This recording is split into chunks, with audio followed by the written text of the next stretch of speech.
Hey, listen, church. After last week, I'm sure that in your heart of hearts, you're all saying to yourself, it was a vast joke, a crazy conspiracy concocted by the Britisher and the ogre. But it's true. We have a very special guest here tonight. I don't want to gild the lily too much because at base, he's just a regular dude like the rest of us. He does enjoy a double Maduro once in a while or whatever kind of smoke he's puffing on.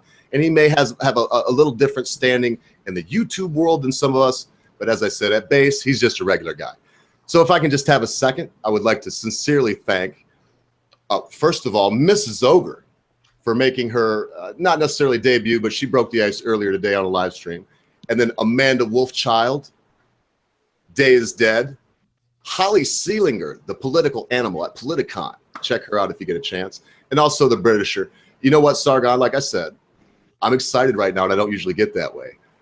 I usually would take over right now, and I'd ask an icebreaker, and I would try to be the cool guy. But the fact of the matter is, I think you're here mostly because you seem to find pleasure in helping out someone that is maybe not necessarily where you're at now, but where you have been.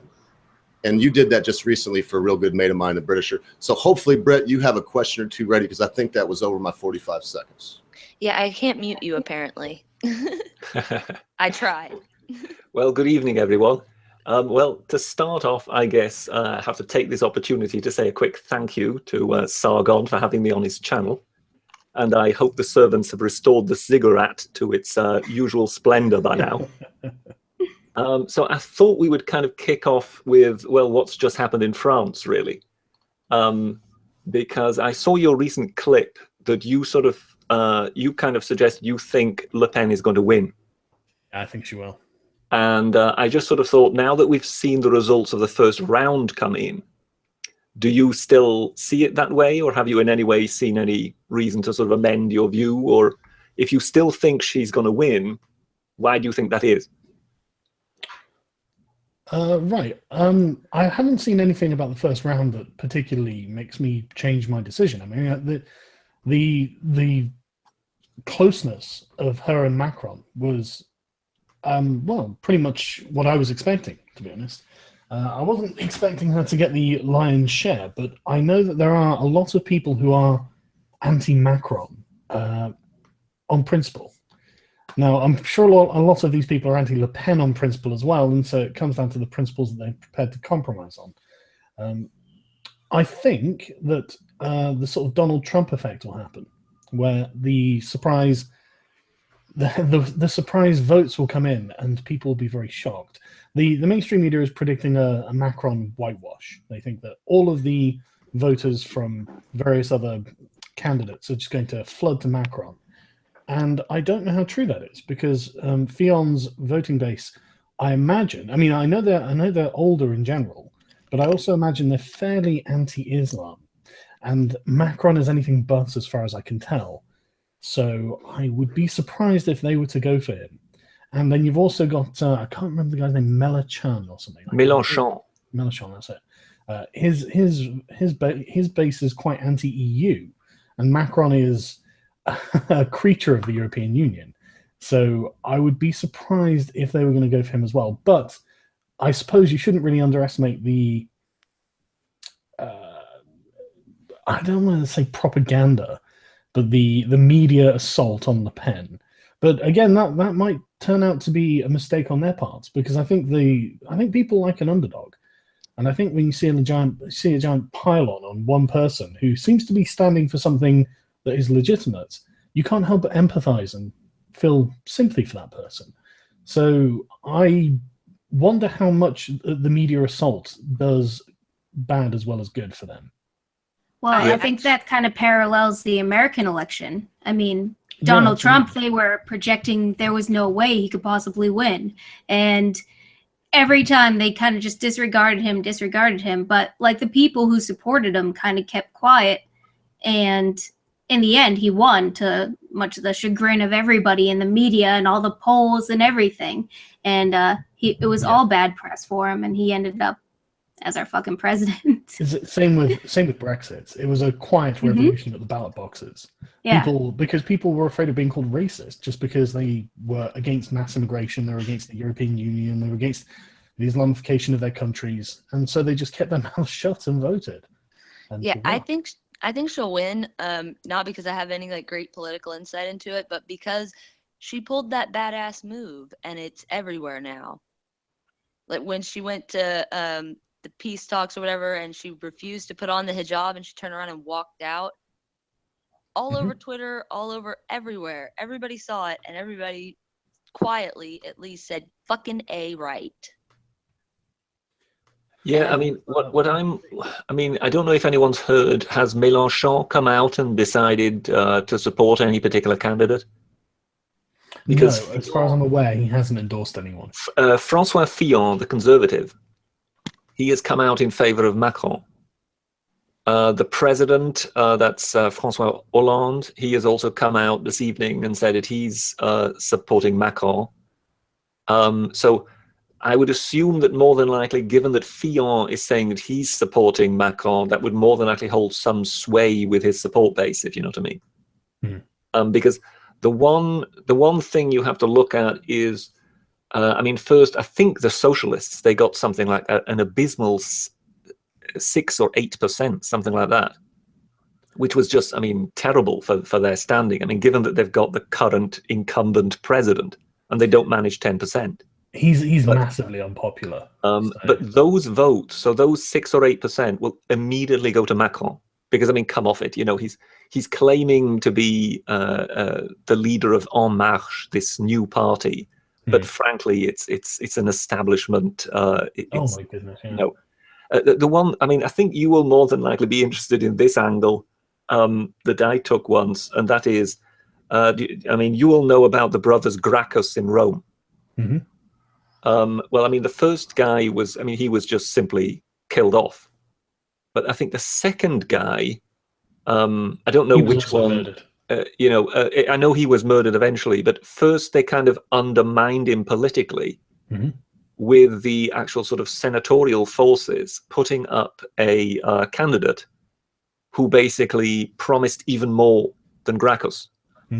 So basically, even though it was completely unsustainable, he was just putting out promises and trying to be more populist than the populist, if you know what I mean.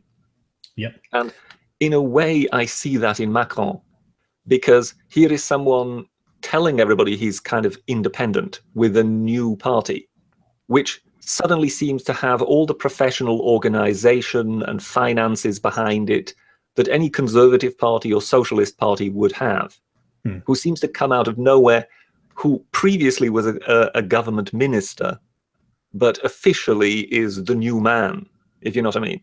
And it looks very much, in a way, almost like an establishment answer to their fears of what are we going to do in this new wave of Brexit and Trump in order to counter this populist wave.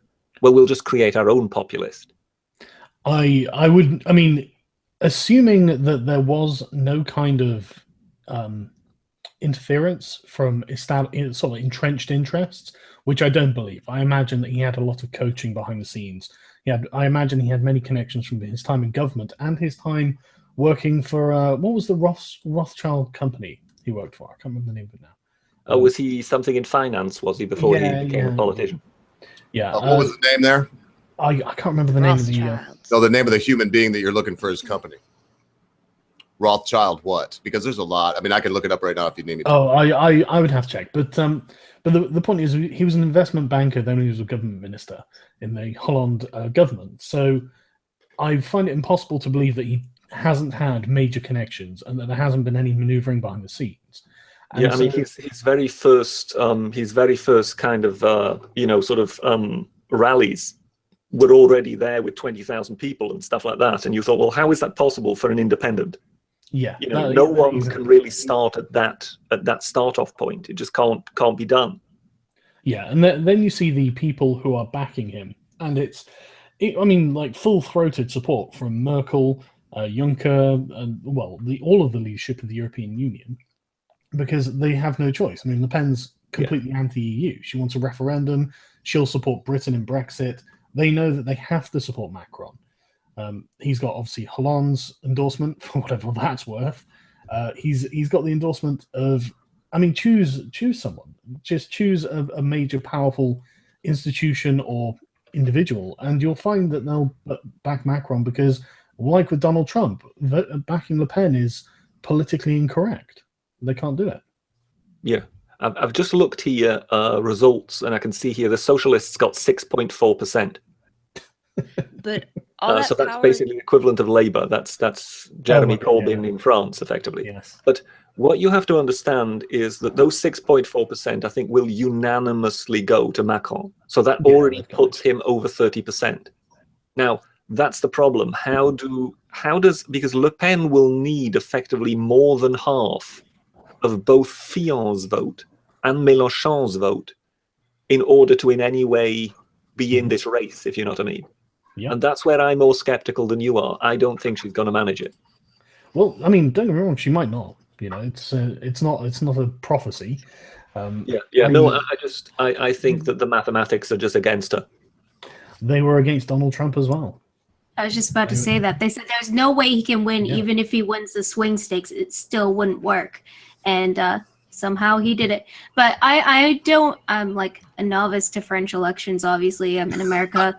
I'm beyond that. I was almost snoring. I would say this before, Dave, just hold that in your head. On the side, gentlemen, Doppelganger will be working very diligently with myself. So you would see a reference to what you were speaking of, Sargon. I'm not going to try to backpedal too far. And Dave, just take back over. Just Sargon, I'm sure you know on the side chat right here.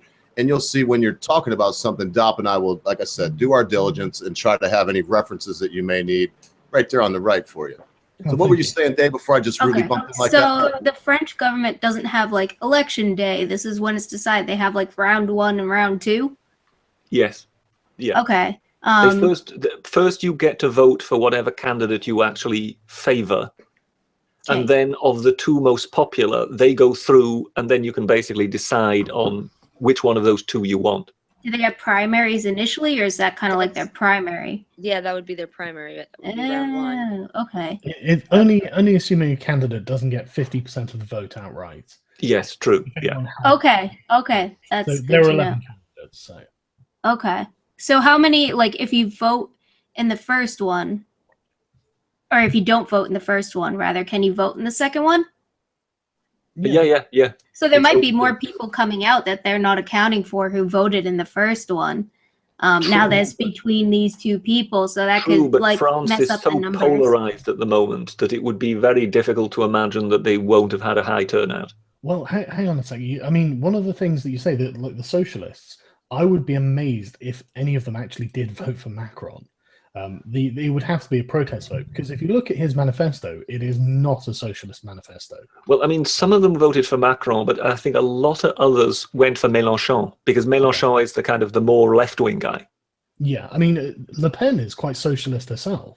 Well, yes, they actually they mentioned that some of the vote of Le Pen's might have drifted off to Mélenchon and may now return, because their actual sort of economic policy was almost identical.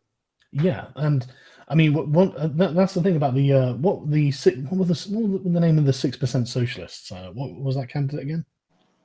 I'm terrible. Hamon. That was his name.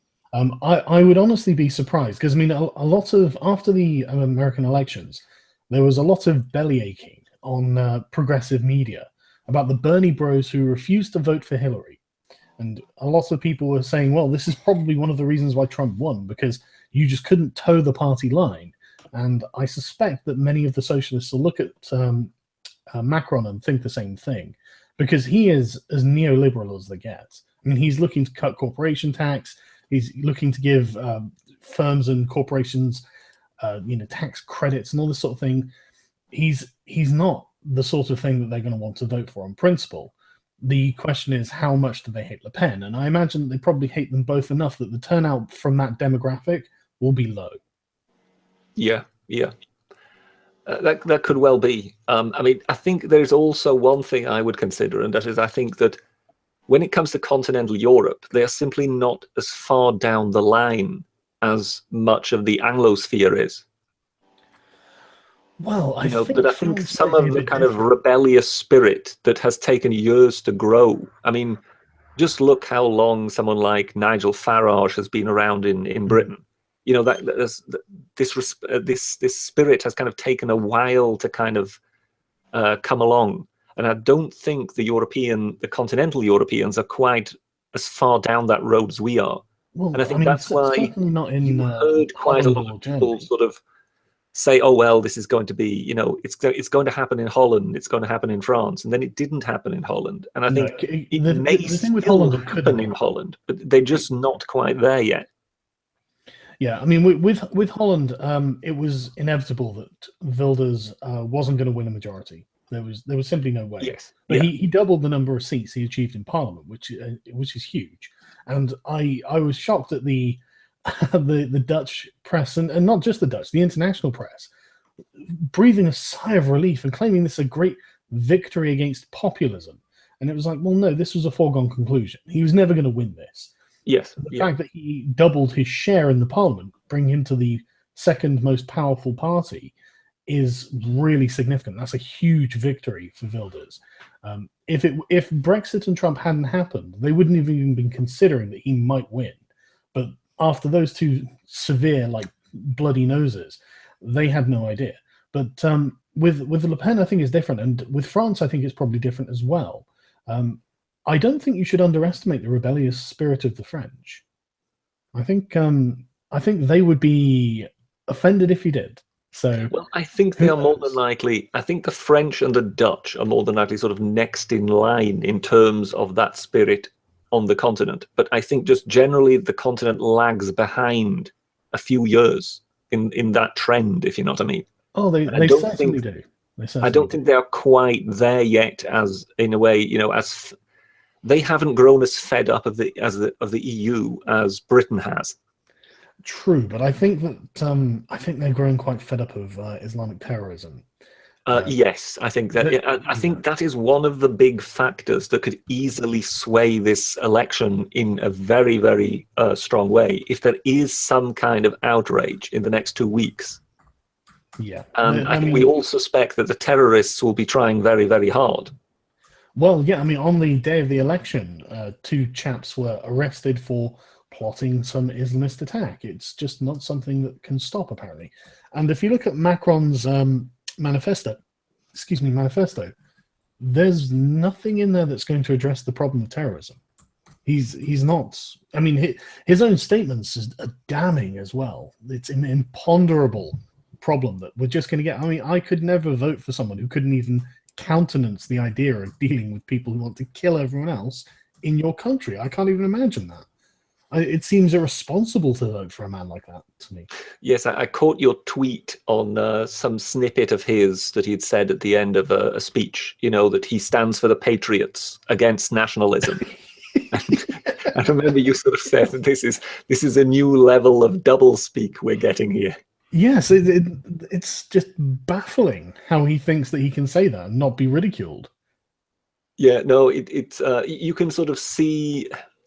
You can see where he's going with it, but it's all buzzwords. Yeah, I can see what he's. In that regard, he is perhaps sort of the French Blair that has come along. Oh, I was thinking the French Trudeau, actually. If you kill yes, they win. Yeah, no, actually, that's a better. That is, that is a better. Mind you, talking riveting too, and on the ball. We just love over here in the States. We love the Euro, Britannia.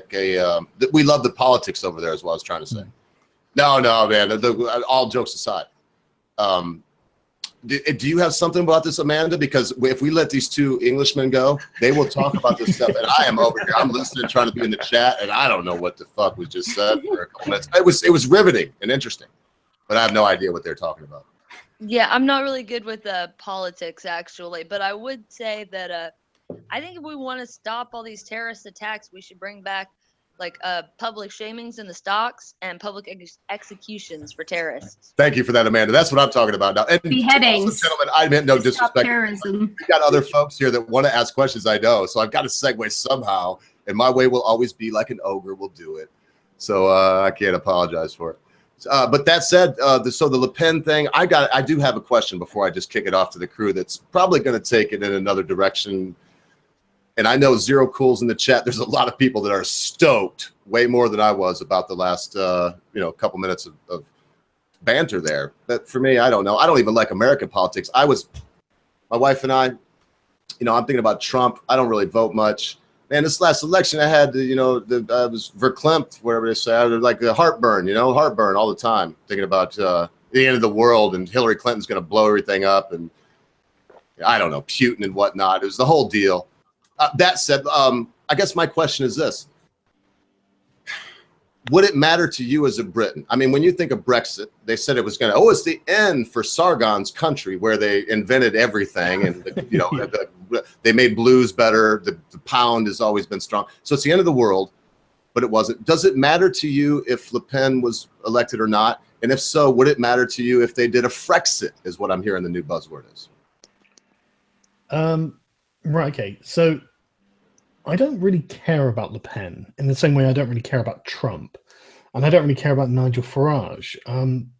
These are not my ideal candidates by any stretch of the imagination. But the thing is, I'm not in a position to be choosy because at the moment we have some severe systemic problems because it's the system operating as normal that has brought us to this position. We have millions of people who don't see any positive goals or light at the end of the tunnel in their future. As far as they can tell, they've been on a downward decline for years and it's just going to keep going. And then you've got Macron and Hillary Clinton and the Remain campaign saying things like, to paraphrase them all at once, the status quo is fine, and if you don't like it, you're a racist. The status quo is not fine. It's fine for them. They are incredibly elitist. And the fact that they can shit on the word populism goes to show it. We should not be afraid of calling them elitists. If they're going to call us populists, call them elitists back, because they fucking are. And they're so arrogant that they think that there's nothing wrong with being anti-populist. Well, I gotta ask a tough question, Sargon, and then please continue as long as you want till the next question. But are you, man, and don't kill me, I want you back on the fucking show, but I'm the host. Aren't you an elitist with your, you do have a soapbox? I mean, when you say elitist, how could that be defined against you, maybe? I don't see how I could be an elitist. I haven't got any connections to... I mean, the definition of elitist is relating to or supporting the view that a society or system should be led by an elite. Well, that's the opposite of democracy. I think that the politicians should be directly accountable to their electorates. And the problem that we've had in the Western world is that they haven't been. And that's honestly, in large part, the fault of the electorate themselves, because so many people are disengaged from politics and have been for decades, thinking that, I mean, they've believed the smooth rhetoric of the Tony Blairs and the Bill Clintons that have come along and said, don't worry, everything's fine, I'll take care of it for you. And then we get to now, and everyone's realized actually they've been incredibly corrupt, incredibly self-serving, and they are simply not trustworthy. There needs to be basically public oversight of our own politicians. And we've been in a very luxurious place where we've pretended to ourselves that these people are competent and they will do everything that we want.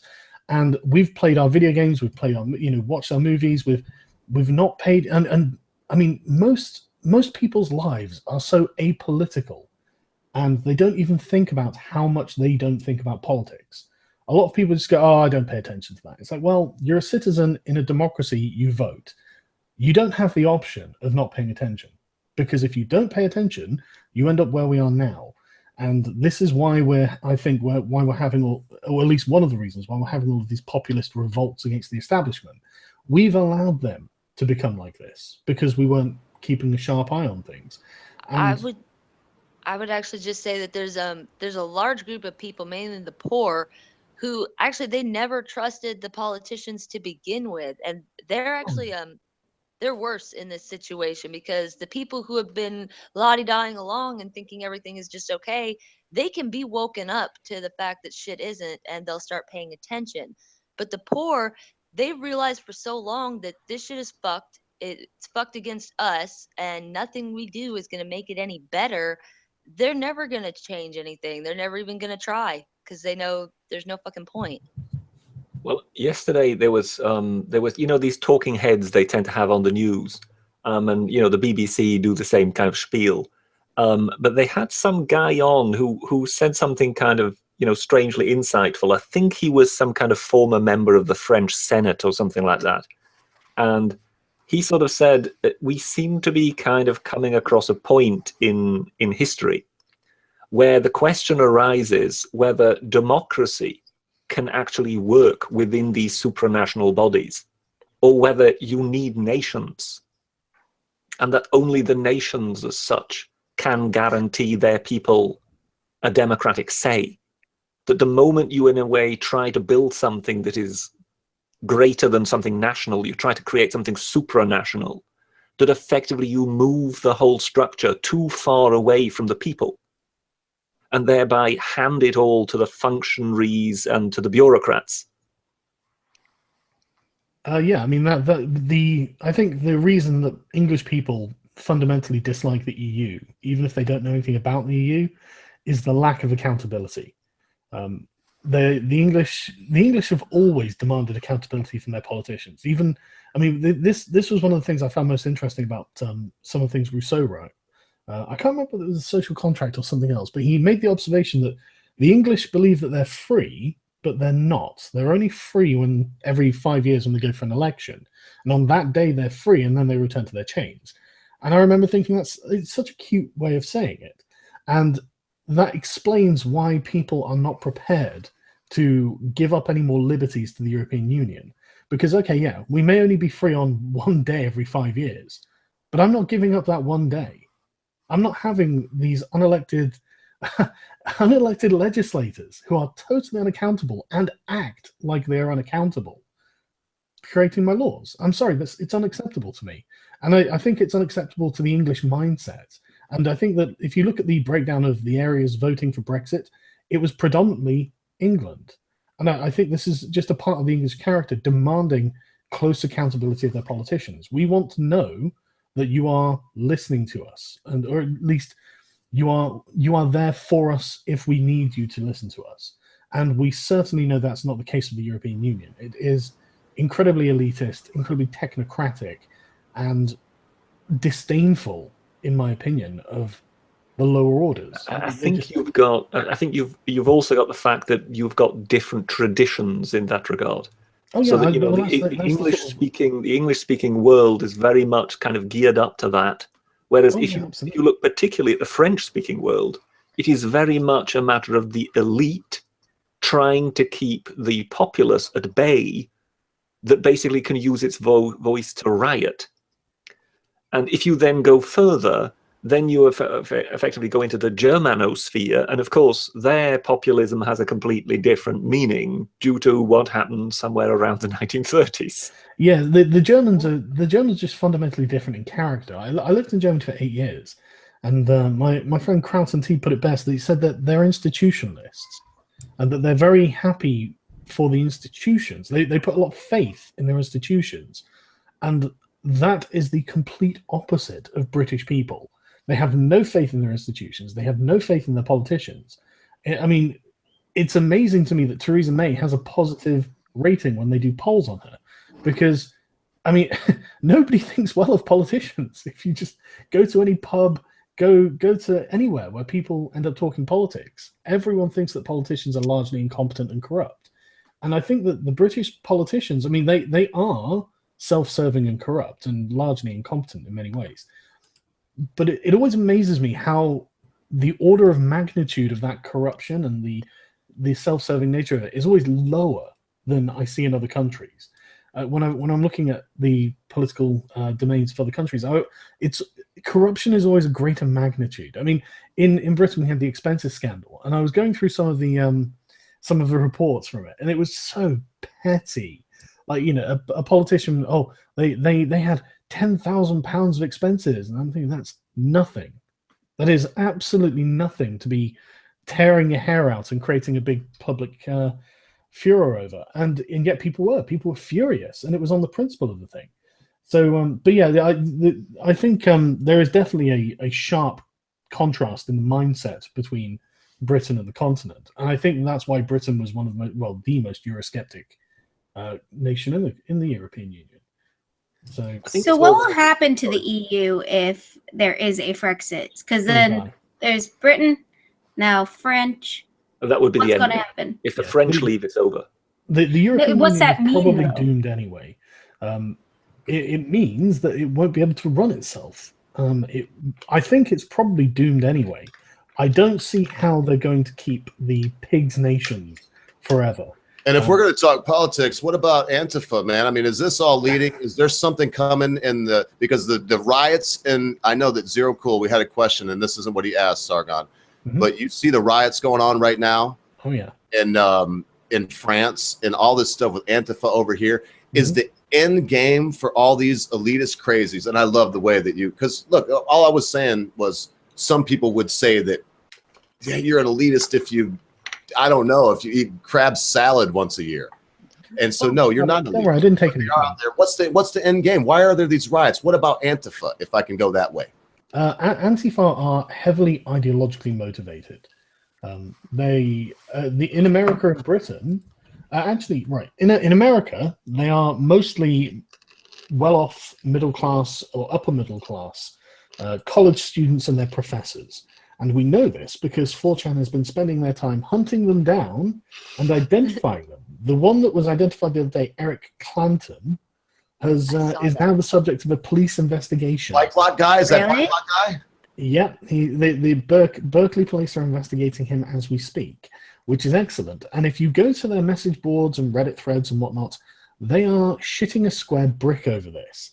They can't believe that there is some sort of backlash, that there will be retribution and punishment under the law for going around and assaulting civilians. Oh, no different than Moldy Lock saying she was getting. I'm done dominating this, but this is kind of where I want to get to for a little bit because I love your SJW stuff. A lot of people want to hear it. We spend enough time on politics, in my humble opinion. Hey, we can. You got Moldy Locks out there. You've seen it, Sargon. I know you watch the news like a fiend. She was striking out. She actually strikes Dude Man in the throat before he actually gives her egalitarianism right between the eyes. Well, there's something interesting about that. She didn't punch him. She was going to grapple with him, but she was in the middle of a turn. I think, like you saw her, she went like this. She definitely stepped in to engage him. But the thing is, they had actually had a tussle beforehand, and she had lost the wine bottle that she was using as a weapon in that tussle. That's what the Reuters photograph of him. He's like, I think he punched her in the gut or something, or pushed her or something like that. And you can see that she's falling backwards, and she's got a wine bottle in her hand, but she doesn't have it when he then punches her in the head. And you can hear one break as she falls back, unless that was superimposed over it. And I've heard that a few times on a couple different things on YouTube where she's falling and you can hear a crunch. She had a green one in her hand, and she was there to do serious. They got the knives. Dankula had the knife, man, and oh my gracious! I'll shut up. No, it's fine, man. You're absolutely right. She was certainly there to do violence. There's no question of it. And I mean, Tim Pool interviewed her at some point during the day, and she was just like, well, revolution isn't easy. This is just what you have to do to overthrow the capitalist white supremacist patriarchy. So there we go. I mean, she knew what I assume she knew what she was getting into, and she did. She just didn't think it would affect her. Yeah, I mean, I think that logo there that's up. That is actually not a recent one. It just looks almost the same as the recent ones. But if you actually look at the date, it's something like 1932. Oh, dang. Yeah, the parallels become ever more obvious once you start looking at even the logos they use are pretty much the logos that were used when the communists and the fascists were fighting it out on the streets of Berlin in the 1930s. Yeah, that's a good one, Brett, because I seen that today on Twitter. And I was going to go. I can't go in another direction now, Sargon. But I did notice something about you can get pretty funny on Twitter, and they've like banned and unbanned you and whatnot. But I would say that these Antifas. I'll tell you what I do, and I don't know if you'll agree with it or not, but I'm going to be very transparent with you. Good. When I get Tildeer just did a video on somebody that attacked me, and I got to be honest, when they attacked me, I felt like, oh, I'm a little puny channel, and they attacked me because I was puny. But then these two particular people that I won't name, and nobody prod me on who they are, please, were they attacked Tildeer. Man, he did an hour long, these X, Y, and Z don't understand satire. It's coming down to a point where what I do is if someone sends me 520 tweets in 10 hours, I counted them, I block them. I get to the point where, but is the end game for me, whether or not you agree with me blocking somebody if I'm sick of their crap, because I don't know if you ever blocked anybody in your life. I'm going to guess probably no, because you do seem to strike me as a man that just don't give a fuck and whatever you want to send. Are you ever worried, or do you think that it's coming down to not just, because I told you I was going to lead into Dankula. And are you worried that one day they'll say, well, you know, Sargon of Akkad tweeted gay porn. He put somebody's face on a guy, giving another guy a big old blowjob, right? Put someone's face on anything. You know, so now Photoshop. No, well, whatever. I'm just okay. So please correct the record if you need to. No pun intended with correct the record, but please correct the record if you need to.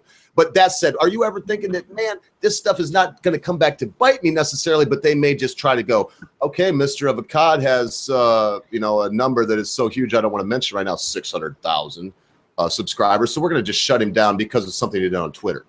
And is that the end game? I am trying to lead you. And then look, after this, because I've been talking, everybody's been talking. Holly Seelinger, if you got something for Mr. Akkad, you jump in next, girl, please.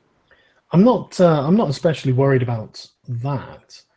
I'm more worried about legislative influence. I'm more worried about the feminist activists in government who have been actively trying to gain control over the internet in Britain, like restrain the net. Reclaim the internet. Reclaim the net. Sorry, restrain the net was almost a Freudian slip there. It's practically the same. There's no central difference.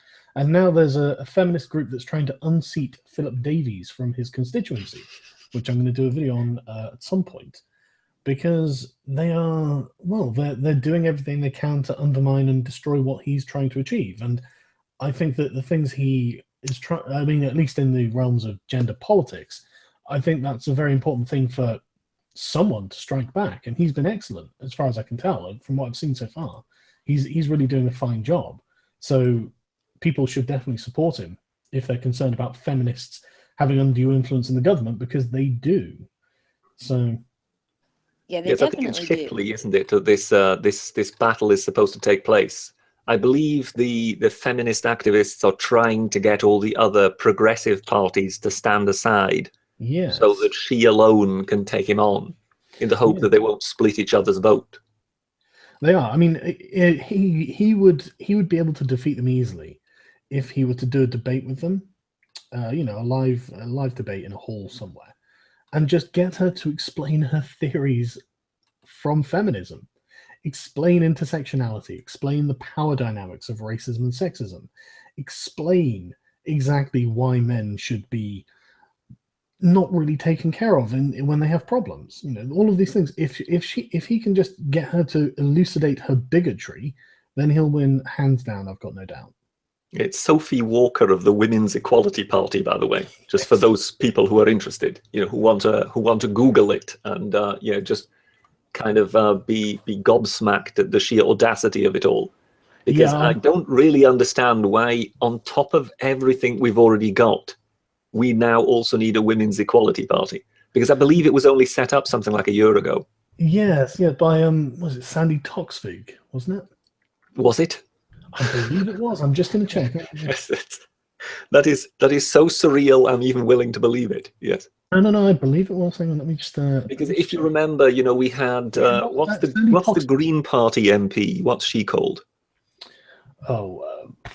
Because she got in trouble, didn't she, for walking into Parliament with a T-shirt on saying this is what a feminist looks like and whatever. So, no doubt, yeah. That is the level of kind of activism we have within the existing progressive parties. Yeah, so why on earth we would, on top of that, need a women's equality party? Is it boggles the mind, really. The very name is an oxymoron anyway. You can't have a party that's advocating specifically for one gender and then call it an equality party. It's obviously a supremacy party. Well put. Men's equality party, I would call that a supremacy party as well. We have a female prime minister. So it in a way smacks of Black Lives Matter, doesn't it? That absolutely, it's exactly the same philosophy.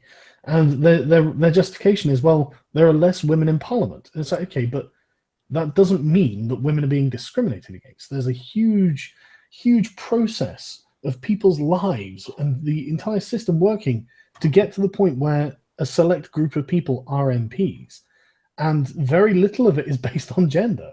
In fact, none of it, as far as I can tell.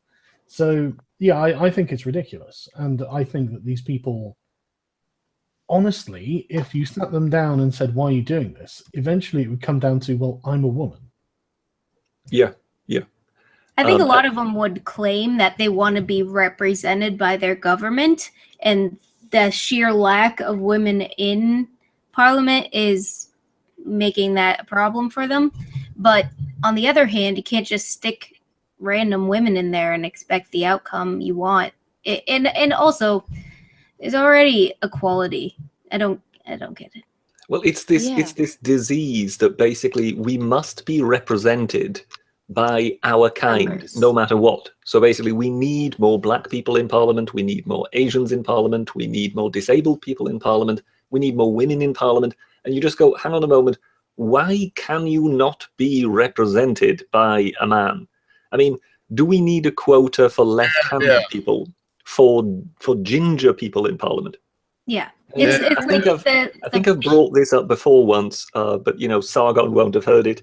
There was just a wonderful thing that I once saw on television. I think it was the Chelsea Flower Show. And one of the presenters mentioned that, oh, well, yes, coincidentally, all the exhibits were by male gardeners. And I kid you not, you could see it in their eyes the moment they both clicked. You know, there was 2 or 3 presenters on screen, and you could see the instant in which all 3 of them clicked into the kind of dogma at the same time, and they all started trying to one-up each other on how Britain needed more female garden designers. And I just sat there going, if there's one thing the entire island of Britain will be completely indifferent to, it is how many female garden designers there are. No, They were absolutely convinced. They went on for about a quarter of an hour on this subject. And it kind of was a beautiful example of how indoctrinated this whole thing has become. Isn't that kind of shitting on women too? If like those aren't their interests, be like, oh well, you have to be in STEM, you have to be a fucking doctor, you're not representing us. They make it seem like the patriarchy is bringing us down, so we can't, or we're not interested in that innately. But I think, in fact, it's actually kind of some reverse psychology shit, because they're actually shaming women who generally maybe they don't have an interest in that, and that's not what their brain is geared towards. And so are women just left out in that regard? Or I saw the worst real life example of this shit the other day. I took my kids to a field trip with their preschool to a petting zoo. And there was one dad there with his son. The rest of us, of course, were mothers there with our children. And he made his son go to the back of the line behind the girls. Like there was like 4 kids left in line. And I kept making my son get in the back of the line because he kept getting out of line. And I was trying to teach him, you have to stand here and wait in line, or you have to go to the back if you get out. But there were 2 little girls in front of his son, behind his son, and he literally made his son get in the back and let the girls go first. That's just patronizing. Fuck that. Yeah, even one of the moms was trying to tell her daughter, no, you wait your turn. And the dad says, no, my son has to let the girls go first. And the teacher said, every day, even at school, he says the girls have to go first. It's teaching both genders the wrong lesson there. Well, yeah, and we got a guest here. So what do you see this kind of impact where you're at? Sorry, I've watched a lot of your videos, so I know you can speak to what we're talking about, this gender issue. That would be a great way to go in my mind. What do you think about it, brother? Okay, so I think that Britain is a lot more egalitarian than most countries. I think there's a lot less chivalry than you would expect, but there's an awful lot concentrated in certain interesting places. Judges are particularly traditionalist, or tend towards, as far as I can tell from seeing verdicts coming out of courts. There's an awful lot of sort of benevolent sexism, I think feminists would call it. And it's rather annoying. It's rather infuriating, in fact, to see. And I can see why the MRAs are complaining about it. And I think it's genuinely something that needs to change on a cultural level. But I mean, overall, I don't think that in Britain we have a problem with women doing what they want to do. The problem that feminists have is that women don't tend to want to do what feminists want them to do. And only 7% of women in Britain identify as feminists. So I don't really know why anyone listens to the feminists, because 93% of women aren't really on board with their agenda and certainly don't identify with them. So I think that they're honestly just like always, as feminists have ever done, is play on the good nature of the people that they're dealing with. And I think that the concept of gynocentrism is real. I think that people are generally, I mean, studies show that men and women tend to side with women in an altercation, regardless of what the facts are. And so I think that that's something that really, it should be acknowledged at the very least, because it's certainly anti-egalitarian. And I consider myself an egalitarian. I think that everyone should basically be treated the same when it comes to laws, rules, that sort of thing. On interpersonal interactions, people can treat each other however the hell they want. That's none of my business. It's between that person and the person they're dealing with. And so if someone wanted to be a gentleman and, hold the door or something, okay, fine. But when it comes to laws, regulations, legality, absolutely not. I don't see the necessity for any kind of discrimination based on gender or sex. I find it abhorrent. And it's the sort of thing that once it becomes entrenched, it will be very difficult to remove, and it will continue on. I mean, there will be no logic to dictate. For example, women are the majority of university places now. Where are the quotas and where's the affirmative action for men? Yeah, exactly. They have absolutely no interest in helping men in this regard. If you look at all of feminist theory, there's no impetus in there for them to do so. Even though they claim that men are the victims of the patriarchy as well, they still blame men for the patriarchy. Even though if there is a patriarchy, and I think that's a highly misleading name, but what they call the patriarchy is not something that men have imposed on women. I mean, in a lot of ways, I think it's also something that women have imposed on men. I think the reason that, evolutionarily speaking, men are the way they are is because women need them to be that way, or at least needed them to be that way. Sure, things have changed now, but you can't change human nature overnight. And, let's say this is a sort of evolutionary turn or societal turn that's changed in the last, say, 50 years. That's nothing on an evolutionary timescale. So people are still fundamentally the same as they were 10,000 years ago, and they were banging rocks together and beating tigers and whatnot. So, I don't feel like women ever needed men to, I don't feel like these are roles that we got by necessity. I feel like necessity kind of got evolved into it. Well, and the chivalry thing is getting my dander up. So I got to make this little statement. And where I'm at and the way I've been raised, beloved wife of mine, do you open many doors when I'm around? No. No. But do I pander to you? Who makes the decisions here in this house?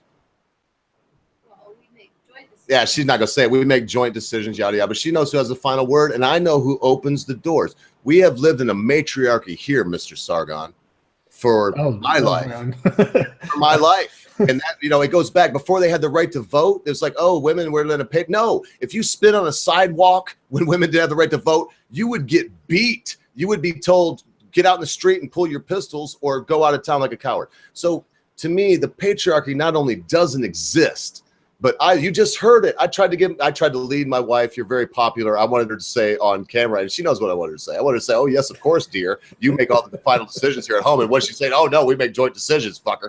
We live in a matriarchy now.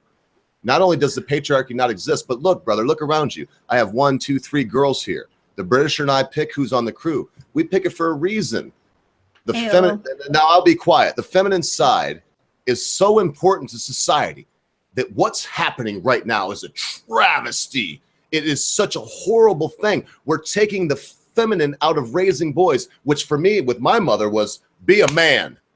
And I don't mean she was, I couldn't not cry, but if I was crying over my baba or something, by the time I was 4, my mother was like slapping me right in the mouth. My Jewish mom, she was a little rough on me sometimes, but it made me the man I am now. So I want to go on in this vein, Mr. Sargon, because you're steering the helm so well, but I had to pipe up with that. I see this as not only a breakdown of the real matriarchy that we've lived under for at least the last 400 years, but probably back further than that. Can I just come in here with a little anecdote that I'm muting myself for 10 more minutes. Thank you. That I just recall, and that is again with the Romans. I think it goes back to the wars, the Carthaginian wars with Hannibal, and basically when Rome was really under pressure, they you know how you always get these back to basics movements in those kind of times, and I think the Roman Senate passed some kind of law that would, and it wasn't the Senate, it was the consuls, passed some kind of law whereby the women would no longer have property rights. And of course, we think of the Romans as this kind of really patriarchal society in which the men were in charge and the women did what they were told. Well, in this particular case, all the women of Rome came out, and they came out with clubs and the whole thing. And they surrounded the houses of the two consuls and would not let them out until the consuls changed the law and women were permitted to own property again and whatever. So the idea that in history women have always been these shrinking violets, and they've only in the last 100 years come out of the kitchen because of feminist liberation is a complete myth. It has never existed that way. Exactly. Yeah, I agree. That's what I was kind of getting at. But I would there are actually loads of examples of this. I saw a letter written by a group of concerned women to, I think it was King Charles I. It might have been the second. But they were basically complaining that coffee houses were springing up all over England and that their husbands were never home. And and this is a quote, they asked him to intercede and shut down these coffee houses to restore their ancient privileges as women, to have their husbands around. And like you say, it's that's kind of how we got prohibition, though. Yeah, prohibition was all women. Yeah, we don't like our husbands. You must have seen the pictures of the women. Lips that touch liquor shall not touch ours. And you look at the women, you think, Oh, and the grandma hatchet, like she would hatchet dudes. Oh my gracious! And that is a good way to go because Sargon could women vote when it was? I think Hatchet Mary. Her name's not coming to me, but could women vote when that's liquor? No, but did they make the rules? The question is, could men vote? The universal suffrage wasn't an old concept really. It was normally quite aristocratic. And if you look at most Western English-speaking nations, you had women's suffrage a few years, not even a really significant period of time after the men's suffrage. So I think for most of the time, the men were doing what they felt they need to do. And as soon as the women decided they wanted it too, they got it. Yeah, one thing I would like to sort of bring up is, you were talking about gynocentrism. Yeah. And I was just wondering, because I think we're seeing in a way two parallel movements going on, which seem to be kind of pointing in opposite directions. So in one moment we have got that kind of side of feminism, which seems heavily centered on women and seems to continue to try and pile rights their way. But on the other side, we've got some other social dynamic going on, whereby the feminine is becoming more and more valueless. And instead, male virtues are being held up above all else. Because, I mean, if you go back 50 years, it would have been unthinkable to have women playing rugby or, playing football, playing all these. And you just sort of think, well, how is that? How did that possibly come about? That women now more and more seem to be aping men.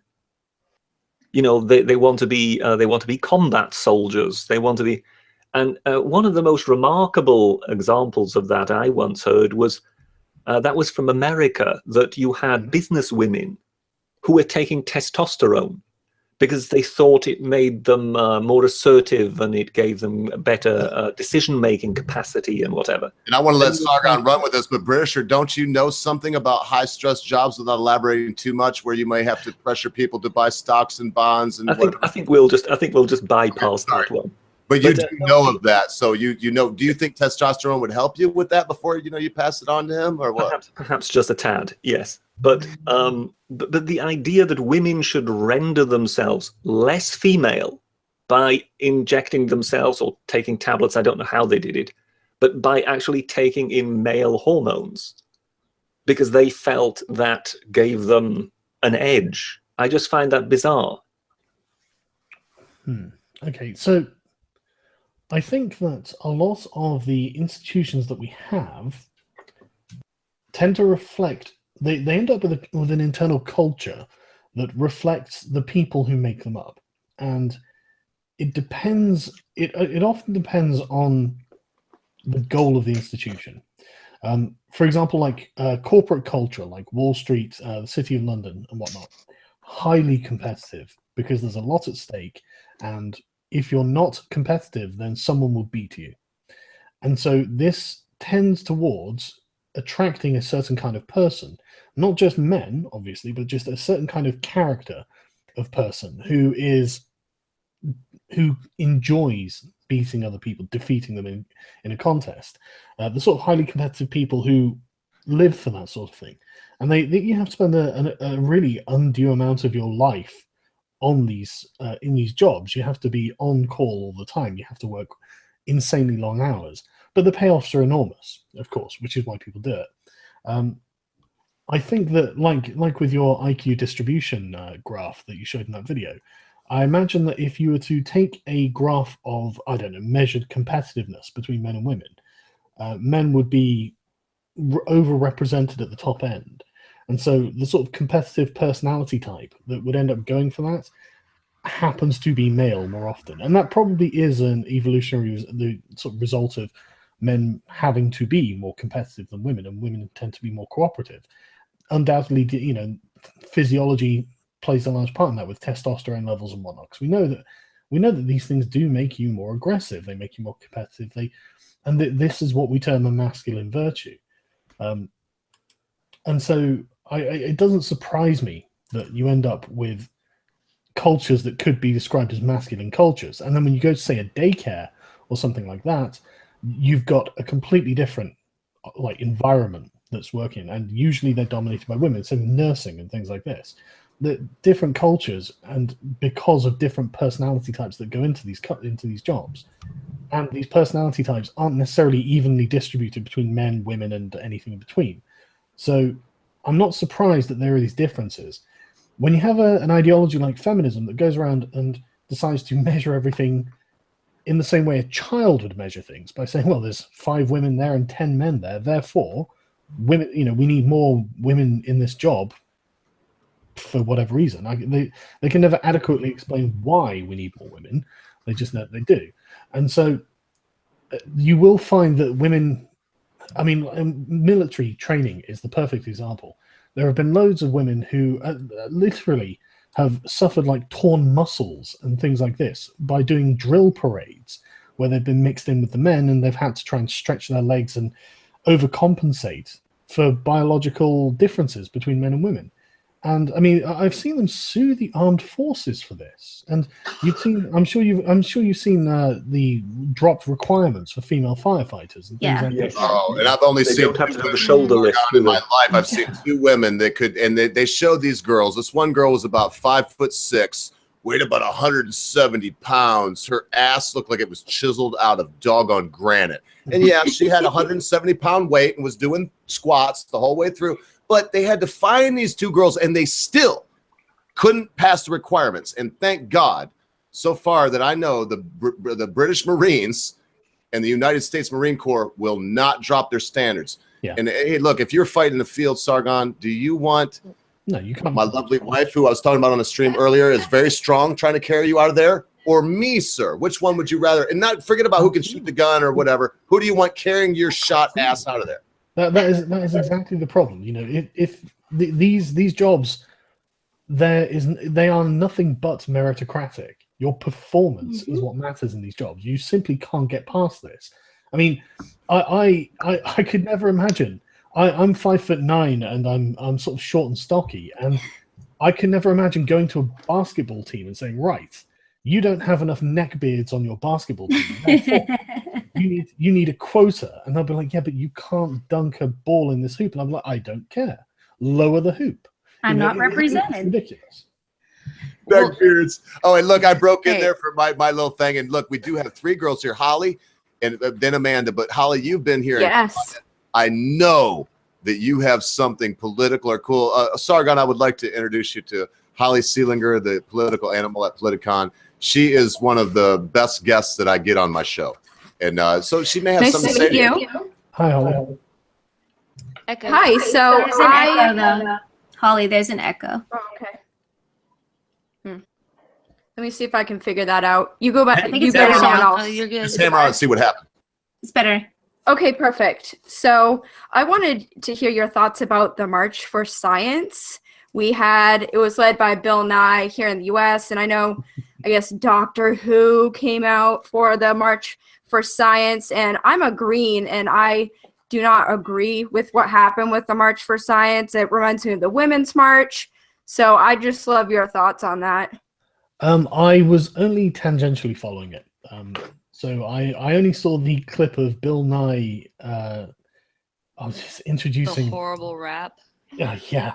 Oh, And then no. she sits there rapping about her vagina. I mean, don't get me wrong. I think vaginas are wonderful too, but I just can't stop myself from thinking. Okay, so if he'd introduced a man and this man had come out and started rapping about his penis, how would we feel about this? Oh, that'd be amazing for the lols, but this thing just sounds so cringy. Like, It this was. is not going to get anybody interested in science. If you're a woman, you are not barred from science. I was a biology major, and I fucking loved it. And if you're interested in it, you're interested in it. Nothing like, yeah, I liked dolls growing up. Yeah, I liked feminine stuff growing up, but I loved science too. It's like not a big deal. They get this idea in their mind that you're going to dissuade a female from getting into sciences by doing female stuff.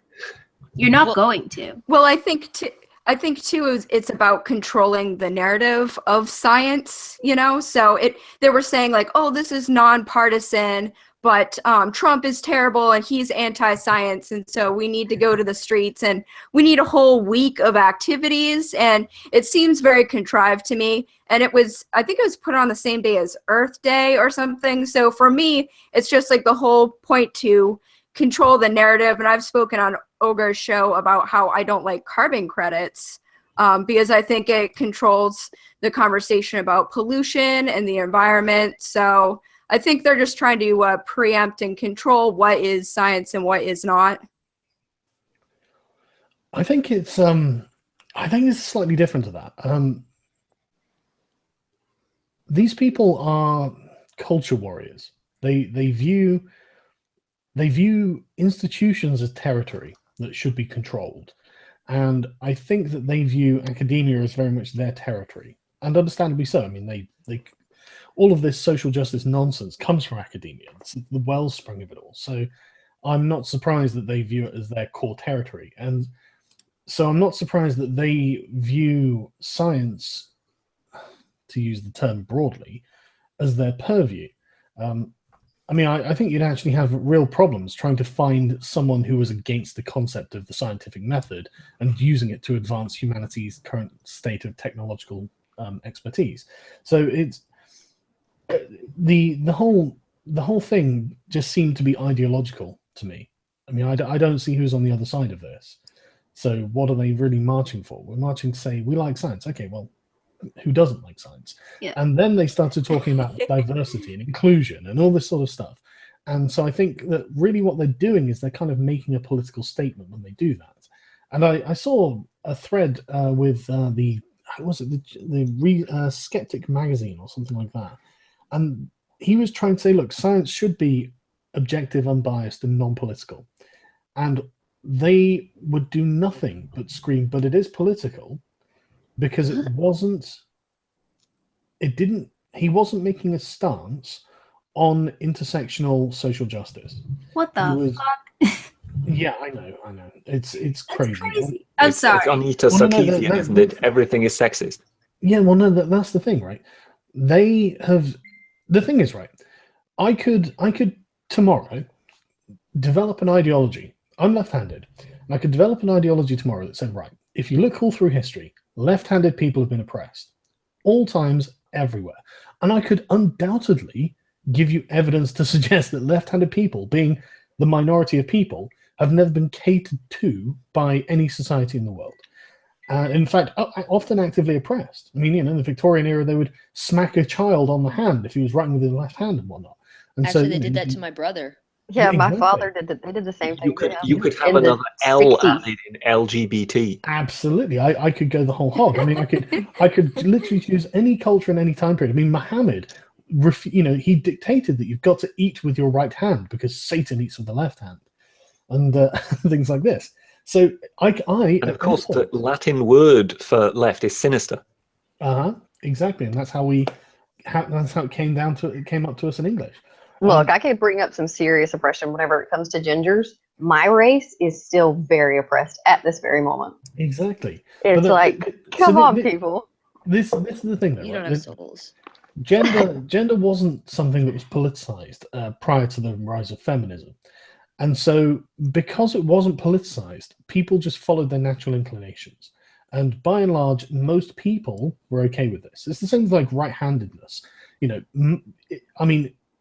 It's not been something people have thought about. And so they followed their natural inclinations. And we end up in a world where most things are designed for right-handed people, which is understandable. And as a left-handed person, I think, okay, well, fair enough. I have a right hand. I'll just use it. And these people, instead of saying, well, these things are like this, not for a political reason, but because it just happens to be this way through nature, they then turn around and say, right, I'm going to politicize this thing that I care about. For me, it would be left-handedness. For them, it's gender. And then I'm going to go to someone else and say, you are politicizing this because you are in direct opposition to me because you're a right-hander and you're advocating for like, I don't know, right-handed, whatever, any right-handed thing. And so I would be claiming this was a political debate when the person who I'm going to doesn't know anything about the politics of what's going on, because there are no politics. I've made them up. I've just created the politics of left-handedness, and they don't know what the hell's going on. And now I can go, well, you're leftophobic. I can prove that you're leftophobic. You've said this, but before this just wasn't a politicized subject. And so the master of the straw man there, sir, I must say.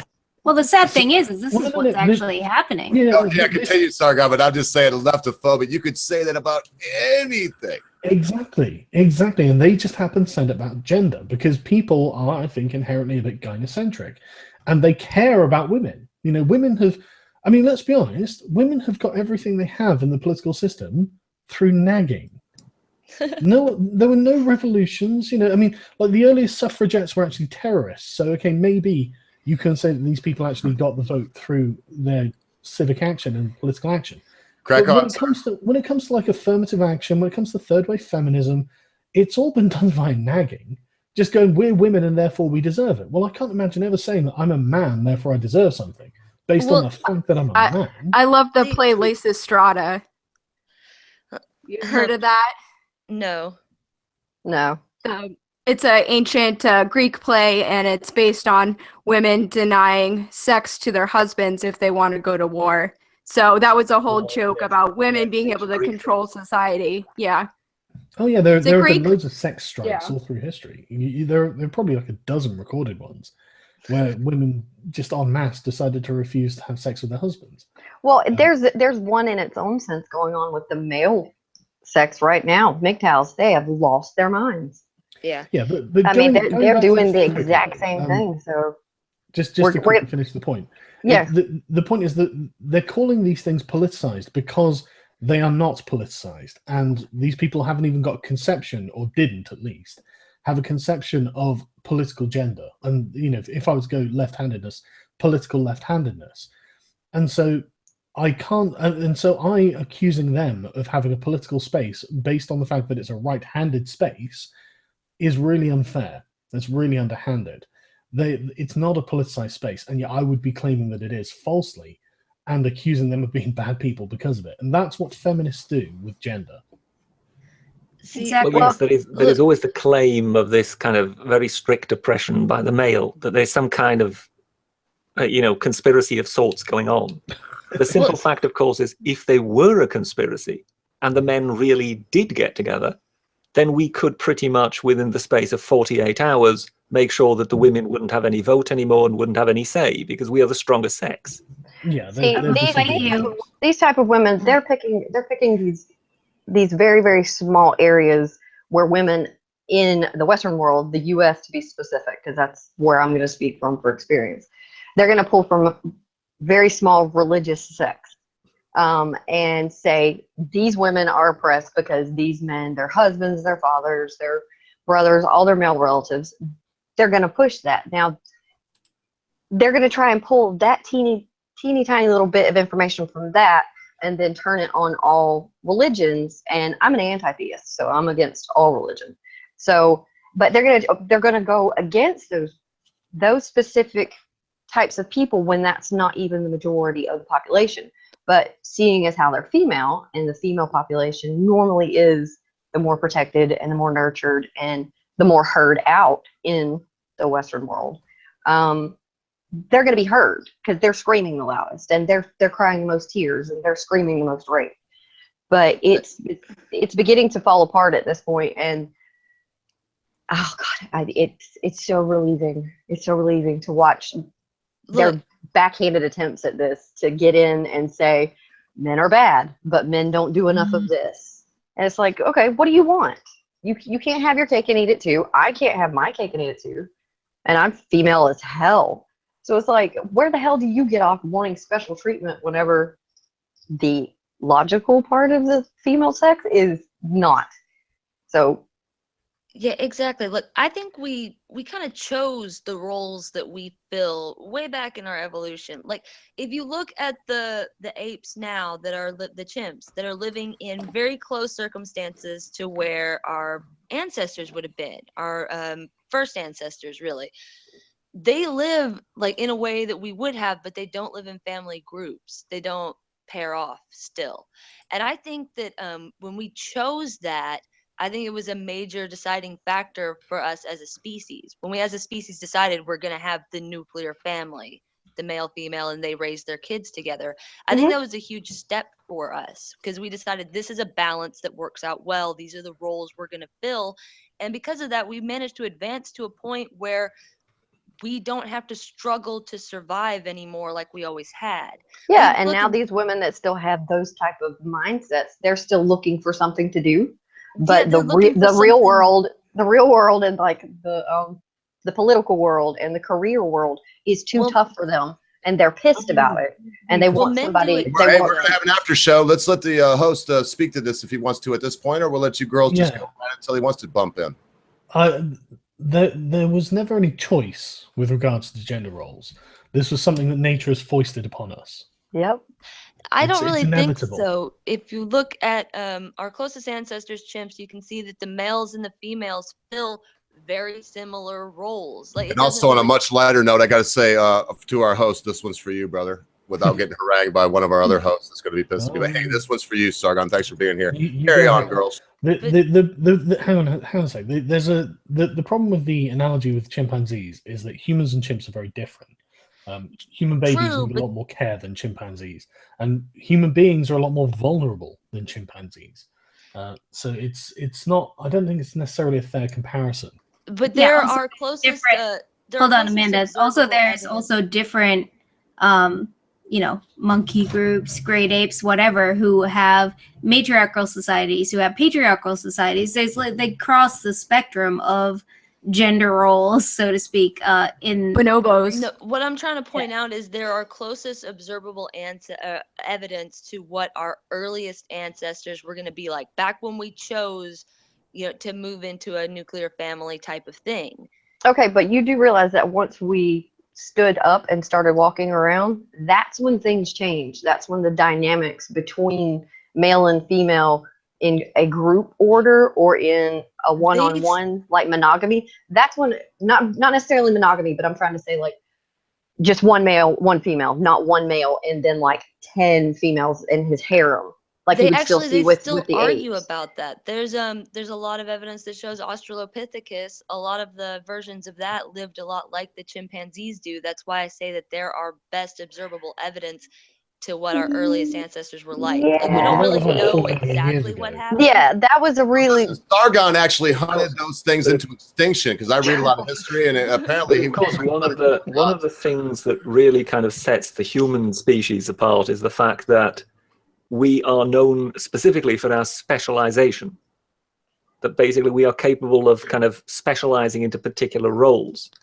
And of course, when it comes particularly to rearing young and deciding which one of us will go out there and hunt the woolly mammoth, it kind of immediately kind of plays to our innate ability to specialize. And Sargon, That's what if I'm I remember, saying. you had a video about shield maidens. I swear it was you, man. It's been like a year It was since I've me, yeah. seen it.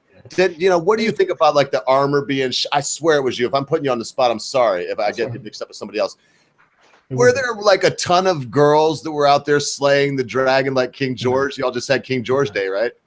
No, yeah, there were the number of women on a battlefield was absolutely negligible all through human history. The only time women ever took the field was when that faction was losing.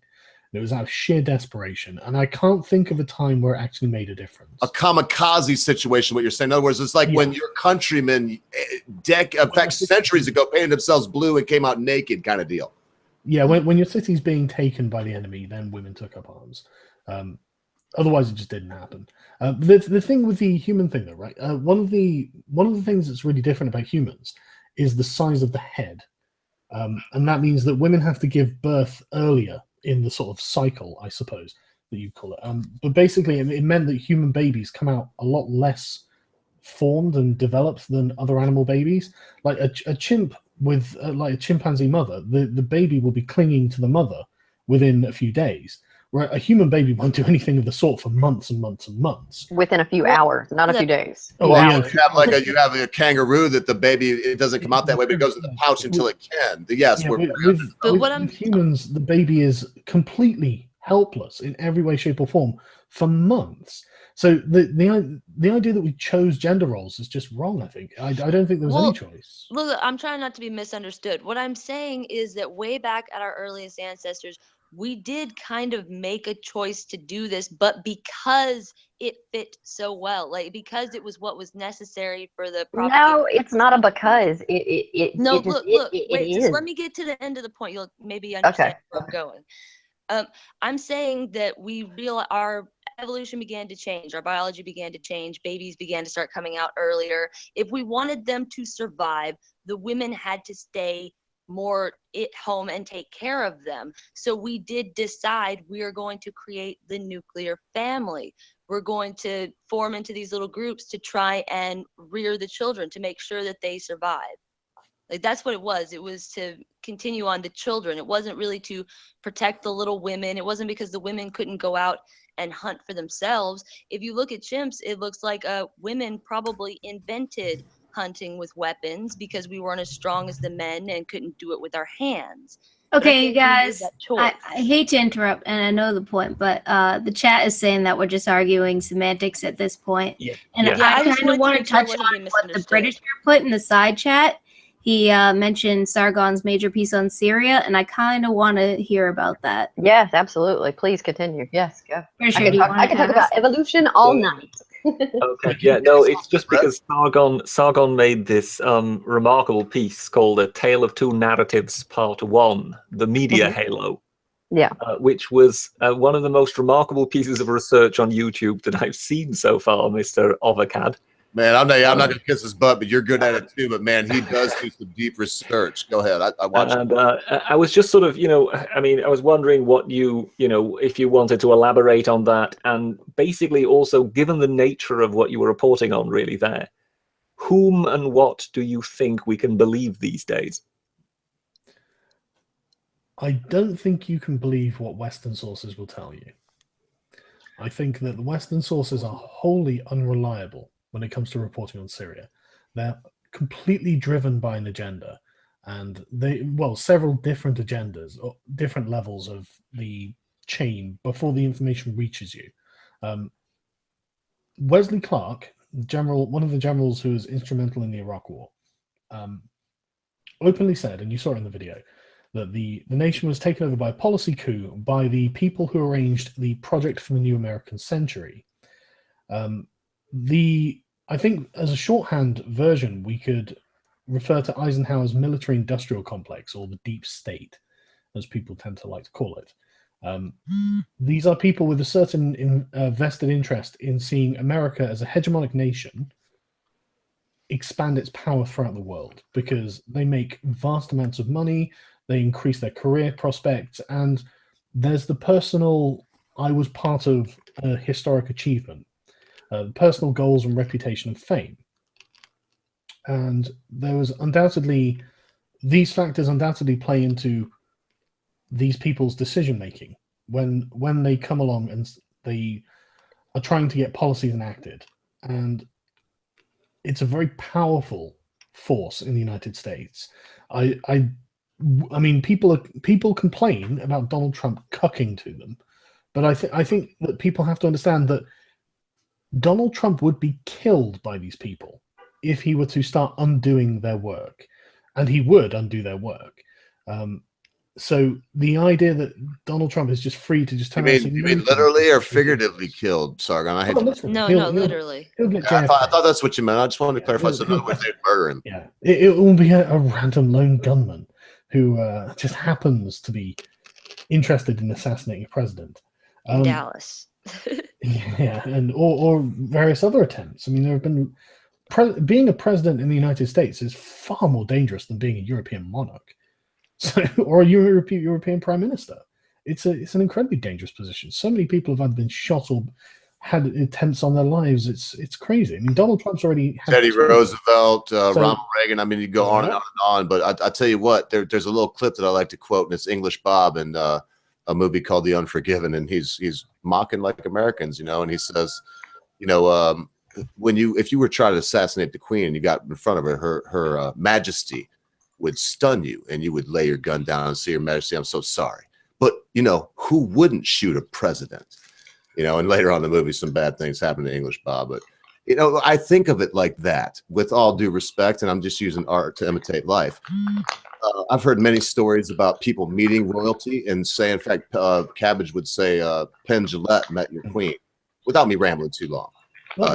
He thought it would be no big deal, but when he got in front of your queen that's still alive, 75th Jubilee, man, God save the queen. He actually was humbled, and people do find that I guess they get a grudge against the president. To some people, hey, he's just a citizen, right, in his regular life. Why not?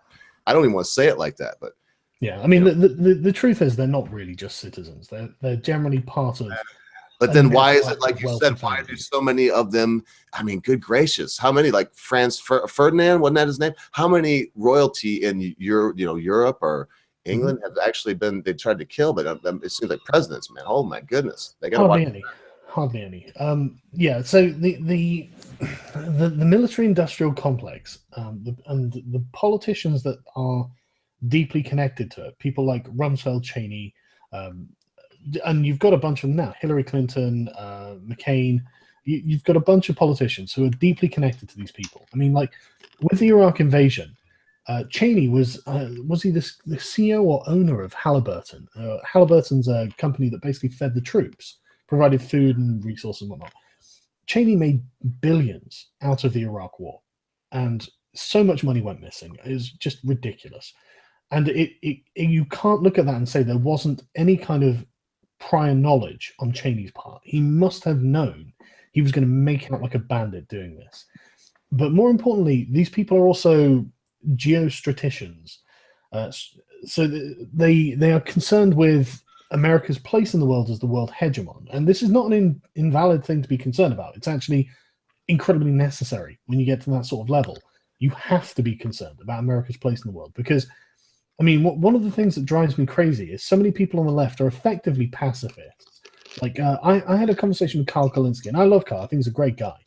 But he came down to, in this discussion we were having, I would never declare war unless they were 100% in the wrong and we were 100% in the right.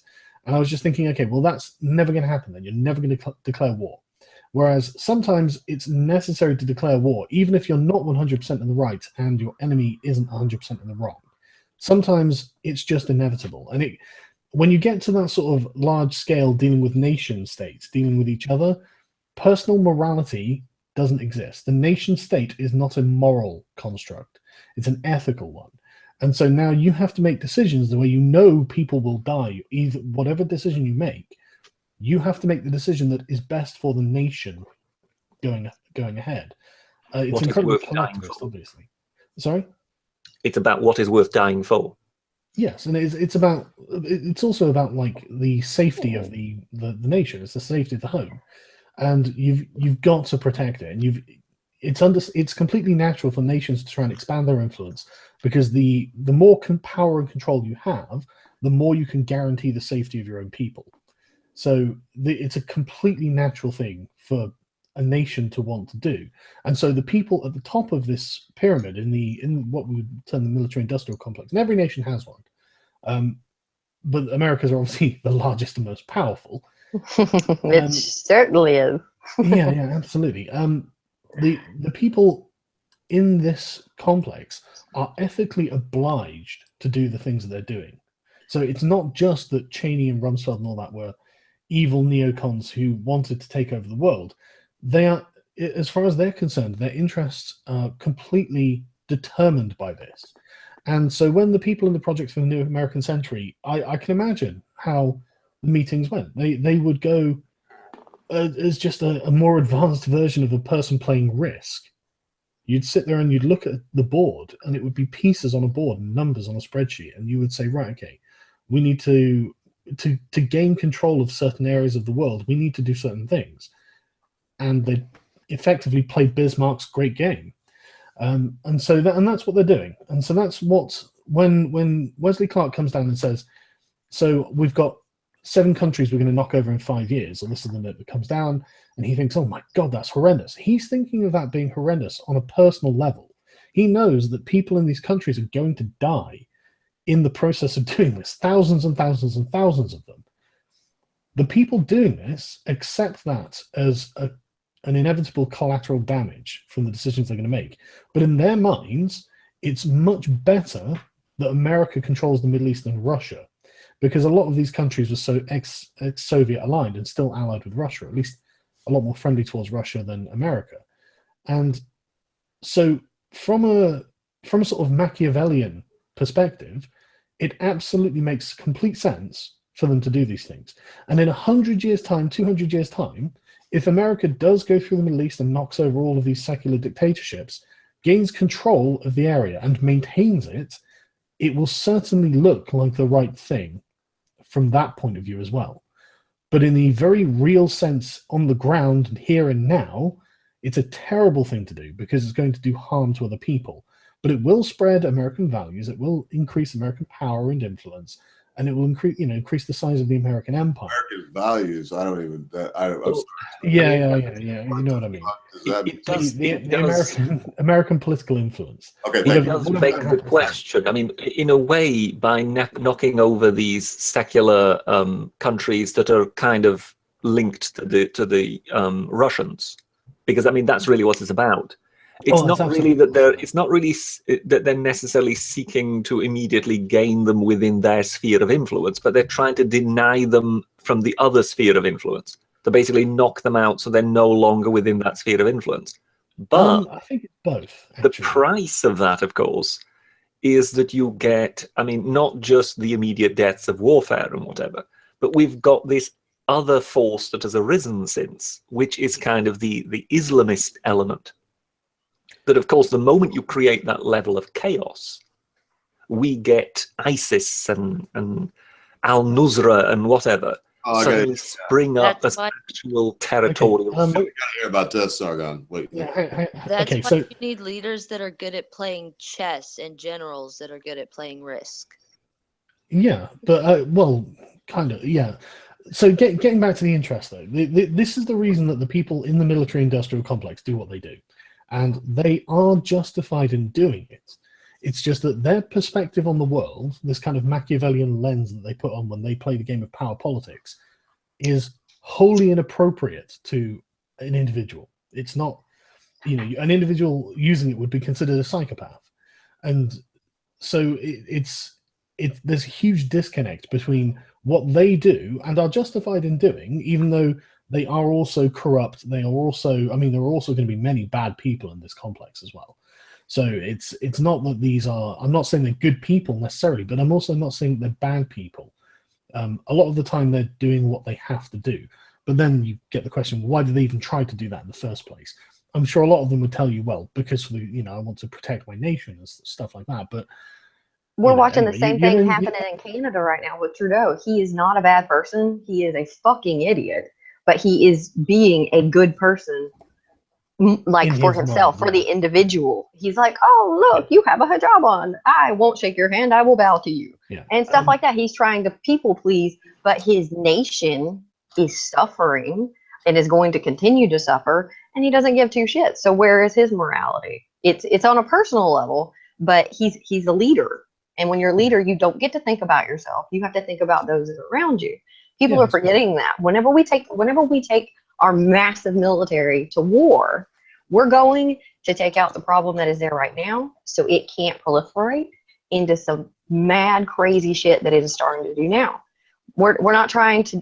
Of course, we're going to stop it at this exact moment, but it will prevent it from being a problem for the future generations, and that will help to ease the human suffering to a degree. I mean, it's always going to be there unless you can get the boil taken care of. But people forget war is not pretty. War is not peaceful. Bloody, people die. We're not moralizing here. Yeah. So these people have a vested interest in overthrowing the secular dictators of the Middle East. They seek to remodel it, not in their own image, but in a way that they can manipulate. These Islamist groups, they are anti-America, but they're not necessarily anti-dealing with America. They simply want sovereignty over these territories. They want their own hegemony. I imagine that America will give them that, because ultimately America has a very subtle empire. It's completely different to the empires of the past. It's like Empire 2.0. It's a business and financial empire, and what it does is it effectively manipulates nations and the people leading these nations into becoming financially interlocked with the United States, which is a clever maneuver. It's so intelligent, and it means that the vested interest in these countries, they can't simply go to war with America, because they would hurt themselves in the process. And so American business interest is free to go in and exploit the country. And that's not all, it's not necessarily all bad or all good or anything like this. This is just something that they do, and it's understandable that they do it, because there are tangible benefits, but there are also drawbacks. And this is the goal of the American state, is to remove Russian influence from the Middle East, basically. Everything else will follow after that. And so they have absolutely every interest in removing Assad, and it doesn't matter what they do to remove Assad, because it is effectively a greater good to do so. So in the sort of the Syrian picture, you would see them kind of creating like a larger Kurdish puppet state. Yeah, absolutely. Absolutely. They would be very happy to do that. And I mean, everyone thinks that ISIS are basically the devil, and they obviously are, but they're still willing to deal with people. I mean, they sold oil to Turkey for ages until the Russians bombed their supply lines. So it's not that ISIS are irrational; they're just heavily ideological, and so that's it. They still understand they need money to buy things with. And there has been one or two incidents where there are correct questions being raised whether the Americans and ISIS actually acted in cahoots. Well, absolutely. I mean, Hillary Clinton's well aware that Qatar and Saudi Arabia are funding them with materials and money. So there's no doubt that there's some sort of network behind the scenes going on. We know that they were giving money and weapons to al-Nusra. Al-Nusra had been allied with ISIS for years, until recently when they became rivals. And so it's not like, and it's not like there isn't any crossover between these jihadist groups. Jihadis change groups all the time, so it's not cut and dried. But anyway, the interest in removing Assad and all of these other dictators are far more important than whether you're lying to people or not to do it. I mean, it doesn't matter to these people if they lie to the public and say, well, Assad was an evil man. Well, I mean, maybe. I don't know. You know, I certainly don't know if I can trust the information I have about him. So, but for them, it doesn't matter. You know, if they can just say, well, this guy is an evil man and we can get rid of him, and then we can spread American influence, recede Russian influence, and this is our goal, this is the greater good for all Americans. And it would be good for all Americans, theoretically. It would be good for everybody that was involved. Well, no, not just Syrians. Americans. No, it wouldn't be good for Syrians at all. It'd be terrible for Syrians. American influence coming into Syria would not be good for Syrians. Not if it means overthrowing Not Assad, for no. Not if you're immediate necessarily an future. Alawite or you're of any sort of minority in Syria. Well, not even if you're a minority. I mean, like, Who cares if there's who cares if there's white people in Syria? I mean, No. It's not about white people. It's about the various tribes and religious factions in Syria. yeah. okay. But not only that, it means that around Syria is going to Assad. be taken over by jihadists. Precisely, because Yeah, the worry is that if the majority Sunnis take over the state, they will effectively be on the side rather of the jihadis, and they'll seek to dominate the other tribal and religious minorities. Okay, well, it's time Remember, for us America- to cut the tribal shit then. If Yeah, that's but there's the no way problem. that can America- happen. There is absolutely no way that can happen. The Middle East has been heavily religious from the dawn of time. Every war in the Middle East has been a religious war. So That's basically how we got Islam to spread across there. They're like, no more time for this tribal shit. Time for Islam for everyone. No, it's way more complicated than that. But anyway, I so know that was a... yeah, I know. So anyway, you've got these people who their interests are to remove Assad, and it doesn't matter really what they do in the process of removing Assad. Then you've got the sort of fourth estate, the media. They are lazy, really goddamn lazy, and it's a lot easier for them to simply accept what the military-industrial complex tells them. It is just easier. It is just far easier for. Oh well, I mean, like with the Russia conspiracy with Trump's election is the perfect example of this.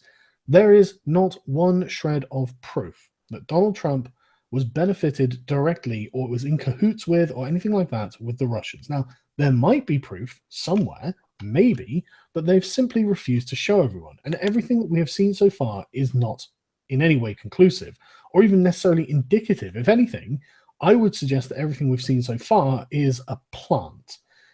For example, the initial report from the CIA was that the hackers had originated from within Russia. Well, if you know anything about hacking, you certainly know that the person or groups that are doing the hacking are going to be spoofing their IP, which means it will be located somewhere else in the world. It certainly would not indicate that it wouldn't have a Russian name on it or an IP on it, and it wouldn't, even if it has Russian writing on it, you would think that's too obvious. They know, they're not stupid. And so it's there is no way Russian hackers are that incompetent. So it's everything we've seen so far, totally inconclusive. And it's the media has been uncritical of this and has just completely gone with the narrative that Russia is responsible for everything. And then you've got lunatics like Louise Mensch who believe that literally Russia is effectively to Louise Mensch what the patriarchy is to feminists. In control of everything at all times everywhere. Louise, if you ever listen to this, you are vastly overestimating the power of Russia. I'm telling Britain's you most now. dedicated MP, Louise Mensch. Yes, how long did she last? Not very long. She didn't last that long at Heat Street either. But anyway, so the media is largely lazy. I mean, there are many media organizations that are simply rescinding their employment of journalists and investigative reporters. They're just not hiring them because they don't need to. Because these days they can just go to social media, select a few tweets, and then take whatever the official government line is, and honestly, do this for yourself. Check when you're reading an article about something, check to see what they're quoting, because so often you just read and you accept and you don't really think about it. But 9 out of 10 times you'll find them either sourcing a tweet or a blog post or something, or they'll be sourcing a statement from the intelligence community. And it's okay, that is lazy as all hell. You're just this is received wisdom to the media, and then they say, well, the government said this, therefore it must be true. And that's Whenever it. That's they and they have a that's great it. track record, sir, with web. I mean, good. Exactly. And whenever they do put out a story, it's put out by the Associated Press. So I mean, I'm saying even if it is the CIA or whatever with I mean, I read the whole, I did on my channel, man, and I did get a little response from it, but I was reading when the stuff broke and they were just, giving their assessment of the Russian, whatever. And they had, this is redacted, but this is the part you can read. Even the part I could read, man, I felt like I was being mentally manipulated by some kind of serial fondler in the restroom. Mm-hmm. So yeah, sorry about that deviation. No, but it's all right. It's all right. I totally understand it. The media, they have their own interests as well. The primary one is, I mean, people follow the path of least resistance, and for the media, it's a lot easier for them to simply not bother doing any jobs, to just do the minimum work necessary. I mean, there was a study going around. I should have saved it. I think I got it from Dr. Lehman, where basically 20 years ago, the article that you saw took something like 2.5 hours to write, to find the information, to source it, and all that. And that's not including the investigative journalism. Now it's about 2.5 minutes because they're just so much less diligent. And they don't have to be, because they've realized, I think, in some sort of subconscious way, that they have what I think we could term as narrative hegemony. When they say something, and if they all repeat the same story, then it becomes truth to everyone reading it, because nobody reading it has received wisdom. Exactly, it's the received wisdom. They don't know any different. The people being spoken to don't know any different. And I think they're very concerned about their control over the narrative, because that is their personal influence. They get to dictate, and this was highlighted brilliantly by a Freudian slip on MSNBC by, I think it was Julia Brzezinski, I think her name is, where she was complaining about Donald Trump's Twitter feed, and she was saying he's telling them what to think. That's our job. Yeah. Well, yes, yeah, recall that thing. Freudian slip, isn't it? And you could tell by the way she was saying it, she knew she'd kind of talked herself into a corner, but had to finish her sentence, and it just kind of came out. But well, one, if I could just interject, there is one aspect that might also be worth considering in this, and this is particularly, when you look at the private media, you can very much see the economic, sense in basically having only 2.5 minutes in order to do a story. But if you look something at like if we're fair, the BBC is a state media. I mean, I know it's technically independent with a license fee and whatever, but strictly speaking, it's a state body. It really is. It if follows you the party look line. what happened to the BBC when they actually dared to challenge the official narrative when it came to the Iraq War, the guy, remember the Dr. Kelly thing? Regarding whether Iraq had any weapons of mass destruction, Was that the guy who the turned dodgy up dossier. Was it Gilligan or something like that? He was called the journalist who broke the story. He got sacked. Oh, did so he? basically, the journalist who broke the story got sacked. The chief executive of was that Dyke? I'm not sure. Greg Dyke. He got sacked. The chairman of the board of the BBC got sacked. So basically, Blair went in there and he got rid of the journalist who had reported it, the chief executive, and the chairman of the board. And the BBC have since then never challenged the government doctrine again. They've never gone against. So basically, there is a way, basically, the private media in that regard, they obviously have got an economic imperative to fulfill. So the less work they can do, the better. But effectively, something like the BBC, they would be in a position, because they rely on the license fee and they're not really a private body in that regard. They could still pose a threat to that kind of thing. But they have been tamed by other means. Yeah, the BBC is a shell of its former self, in my opinion. I agree. Yeah, very much so. Don't you have to pay to watch it? Well, you've got to pay to have a TV license in this country, but yeah, that's the part that's incredible yeah. to me. Well, the option is just don't watch TV, which is what I do. But anyway, right. So the media as a class have their own interests as well, and often they're for their own prestige, because they're competing with one another, even though they are, the media class. They're still in competition with each other, but they also understand when their interests align. They obviously want the highest ratings, but they don't want their fundamental positions to be usurped. And these are the people who are telling you what's going on in the world, and so you need to hear from them. This makes them important. It makes them powerful. It's something they care about. And what we have now with the internet and new media is a challenge to that. And so these are why they're going after YouTube, they're going after Twitter and Facebook and all this sort of thing. And they do it with a great deal of glee. And they are, in many cases, quite shameless about it. But so these people work very well in concert with the military-industrial complex, because they have no interest. There's no reason for them to go against what they're being told. What do they gain? Or the best they can do is cause trouble for themselves. And so you've got a system that has every interest in beginning a lie against someone like Bashar al-Assad, and then people who've got no reason not to perpetuate it and spread it to anyone, everywhere, all the time. There's absolutely nothing stopping them from doing it. There's no incentive to stop them from doing it, because there's no way of holding them accountable.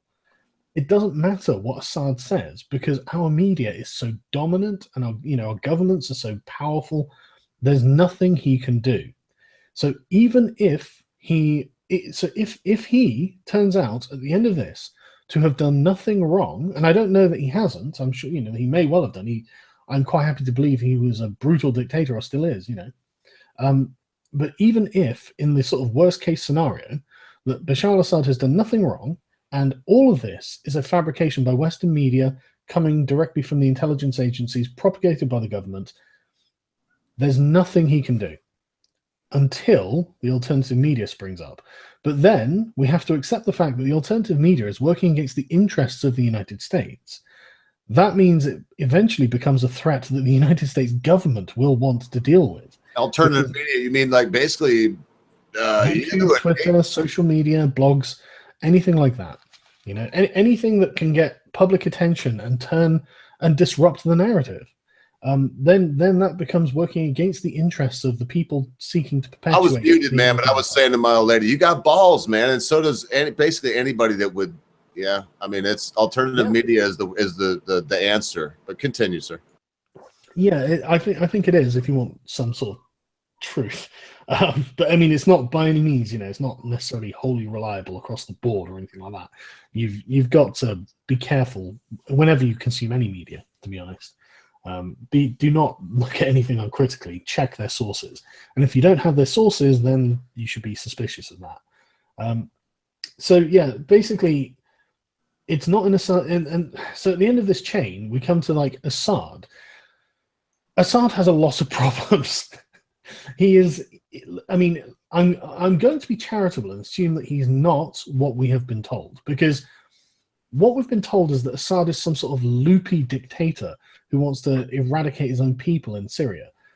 This doesn't make any sense. It's just not possible for Assad to be where he is and be working against the common interests of the Syrian people. Otherwise, he'd be overthrown. I mean, he would have been overthrown in the Arab Spring. He would have no support. Exactly. I mean, according to journalist Eva Bartlett, who actually went to Syria, he enjoys widespread popularity and widespread support because he markets himself as being opposed to terrorism. And we know from citizen journalists inside Idlib and Aleppo that they don't like living under the Islamic State. I mean, they've lived under a secular regime for quite a long time, their whole lives, in fact.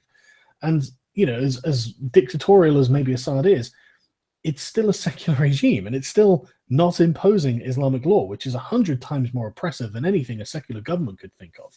It's concerned with every minute aspect of a person's life, whereas a dictator is only interested in the things that are a direct threat to his position. So unless they have a particular ideological bent of their own, which they might, but I've watched a bunch of interviews with Assad, and I've seen nothing that suggests he's exceptionally ideological. I mean, he seems really rational and lucid. When watch any interview with Assad, he seems like an So would you intelligent man. classify him as a moderate Muslim? I don't know. I don't know. I mean, he never speaks about his faith. Well, he's an His Alawite. Islamic faith never comes up. You wouldn't, if he didn't look like a Syrian and have a funny accent, the things he is saying could come out of the mouths of any Western politician. He was I mean, never sits there in a suit. he was never the son who was trained to be the dictator. Absolutely He was actually not. the Yeah, younger yeah. brother, Yeah, and he, I think, trained as an optician. yeah. Then older brother died and whatever. He was basically recalled to be the Mhm. successor. Yeah, I mean, he seems remarkably Western. He dresses Okay, in suits. His Well, wife I doesn't wear have a burqa. question for you. I'm so sorry. But before I forget, because we'll move on. So you said that he's against things that threaten his dictatorship, that threaten his position.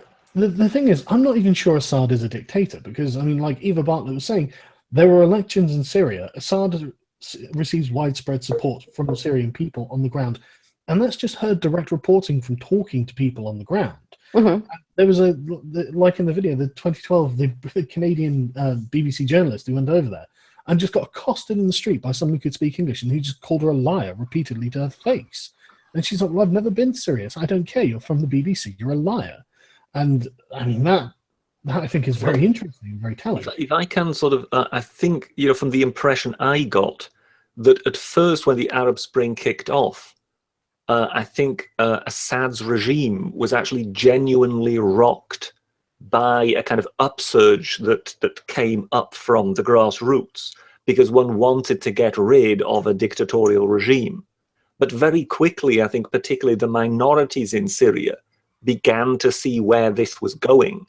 And they immediately then clustered back around the dictator, because they suddenly realized that the dictator was actually their guarantor of a reasonable life against the jihadi elements that were coming in. And even if you would remove the jihadis, against the complete dominance of Sunni Islam. Yeah, I don't think it's just the minorities. I actually think Turkey is an interesting model for this sort of thing. And I think a similar thing might well have been happening in Syria with this. There are in every Islamic society there is a strong undercurrent of Islamism, because they're Muslims and they believe the Quran, and some people believe the Quran literally, and some people literally believe that Islamic law is the best law, and if you don't have Sharia, then you're not doing it right. In fact, you're going against the will of God. And I think in every Islamic society, everywhere, you'll always have a percentage of people who are like this. These people are, as far as I can tell, the insurgents against Assad. They are the outside fighters who are also Islamists and who have been brought in by various factions who want to see Assad overthrown for their, I mean, these fighters on the ground, they'll be doing it for their own reasons, to gain political power, conquer new territory, overthrow a secular government, implement Sharia law, which is what al-Nusra and ISIS have been doing across Syria. And I think that's, I mean, I think Erdogan, a lot of Erdogan's support are Islamists, specifically against the sort of secular nature of Turkey's constitution. Oh, of course it is. Yeah, absolutely. And I think that this comes from a fundamental drive within Islam itself to have a theocracy. And I think one of the major problems that we have in the West with terrorism is that I think there are people who get frustrated with the theocratic potential of Islam being thwarted by secular governments. And so I think that many of the rebels are people who think having an Islamist government would be a better thing. I suspect that many of them against Gaddafi would have been the same. And what's interesting is that many of these people are not poor. They are exactly. That's class, what people forget. Right? These are the middle class. They have money, but they're in between the ages of 27 to 37, 35 years old. These aren't idiots. These people, they're doing this as like, yes, I am representing Islam. I'm earning glory, honor. Like, fuck off. You're blowing yourself up. Do you know what's really interesting? I think the mindset of the people doing that is very similar to the mindset of the people in Antifa. I agree. Probably, yeah. I totally agree. Well educated. I've been trying to talk about Antifa since the beginning. Yeah, but well educated, highly ideological. Mhm. That's Yep. the thing with these people, right? Would you compare it with the bloke that's oh man, his name's going on a brain fart. There's an Englishman that had the English Defense League, Britisher. We were talking about him the other day. Tommy Robinson. Tommy Robinson. Would you? I mean, even like if you look at Tommy now, how he conduct. I mean, I would say he's a gentleman. He loves England, but look, I don't want to lead you too much, but you know, isn't there a difference between like your version of our right wing, which would be Tommy Robinson, and this? What's your Antifa? Their Antifa's there, right? Sorry, what do you mean? What are you asking me? Sir? Well, I guess what I'm saying is, if Antifa isn't there, a militant arm of the left wing, what is there? And if it is there, what's going on with it right now? And could you compare it? I know that's a big question right there in itself. Well, is it all right if I answer that later? Because I think the important thing is the type of people we're dealing with. Yeah, go ahead. The poor, in my experience, from everything I've seen so far, just in everything that I've looked at, don't tend to be hugely ideological. They tend to be far more pragmatic because necessity demands it. They can't afford the luxury of losing themselves in ideas. They've got bills to pay, they've got mouths to feed, they've got jobs to do, and often those jobs aren't pretty or glamorous. They're not very relaxing in a lot of times, so they have to do things. So they've got more important things to worry about than a great ideological revolution. It's a very good point. Sorry?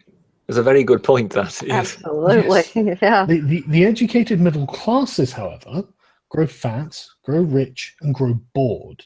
They're very well educated. Now, I mean, all across the Middle East, there are Islamic universities. And people who come out of these Islamic universities who have done Islamic studies are going to come out in exactly the same way as the Antifa SJW types who have been indoctrinated by their professors into becoming communists. Well, I think these people get indoctrinated into Islam, into becoming Islamists. They have coherent worldviews, or at least what they perceive to be a coherent worldview, if only they could change the entire world to make it fit. And they think, well, there is a way of me doing this. Of course, it's revolution. But I mean, it's violent revolution that the proletariat generally don't want because they're too busy just trying to survive. And these people are the people who are causing the troubles, I think. Not always, and don't get me wrong, there are going to be a significant section of the people who are doing the real fighting who are a different kind of person. They're going to be lower class scoundrels, I think is the best way to put them. They're going to be the sort of men who enjoy fighting. These people. So you're sort of talking about the officer class, so to speak. Yeah. I mean, like people like Bin Laden. Bin Laden comes from a very wealthy family, a very wealthy Saudi family. Why the hell would he be in a cave in Afghanistan somewhere trying to lead a jihad against the West? Why would he be doing it? Entirely ideological. If I was Bin Laden, I'd be sat on a beach or on a yacht somewhere with dozens of slaves, probably, enjoying my life. But no, he was an educated, intellectual, ideological man, and that's what he did with his life. And I think that that's basically what the thought leaders of these communities are going to be like. And they're going to be doing what Antifa feel that they're doing. I mean, I saw a lot of the BBC coverage of Libya, and I was struck by the number of these rebels who were saying things like, I'm a doctor and I'm against Gaddafi. I'm a lawyer and I'm against Gaddafi. I'm thinking, Jesus. Yes, that struck me too. Yes, I noticed that too. How many well-educated people there were among them who were fluent in English. Absolutely. And it's bizarre, isn't it? But then you've got the other side of the coin where you've got like, I don't want to call them mercenaries because that's the wrong term, but you know the sort of thing I'm talking about. Young men on the make who like to do things, they want adventure, they want excitement, they like to fight, they like to embrace their masculine side. They haven't got any version of Jack the Lad. They want to be remembered. Adrenaline junkies. Not just that. I mean, yeah, adrenaline junkies. But you'll also have nefarious types as well. I mean, people who are legitimately bad people who like to see others suffer, who like to kill people, who like to do these things. Jihadi job. They're going to be a magnet for that kind of person. If you're a bad guy and you want to do bad things, where are you going to go in the Middle East to do these bad things? Libya, Syria, Iraq. That's where you're going to go. And one of the major problems with these areas is they do attract a lot of foreign fighters. They're not necessarily that bright. They're not well educated, but they've been indoctrinated into Islam. They know that this is the right thing to do. They've got the educated middle classes telling them this is the right thing to do, and then they're set. I mean, and they can even find funding from outside sources, which are highly ideological and eager to see them succeed.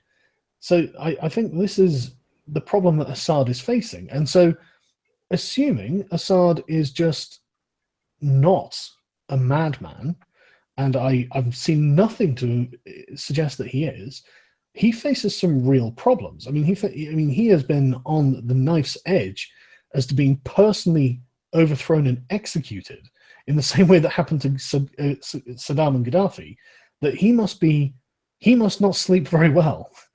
And so the idea that the red line that came so close to in 2013 until John Kerry put his foot in his mouth and Putin snapped up the offer in a heartbeat, the idea that he would then use chemical weapons and the justification I saw from all these news outlets was ridiculous. As a show of arrogance is the most ill-informed thing I've ever seen in my life. And whoever said it, I would love to sit down and just mock them to their faces about this. Just sit there, put yourself in Assad's shoes.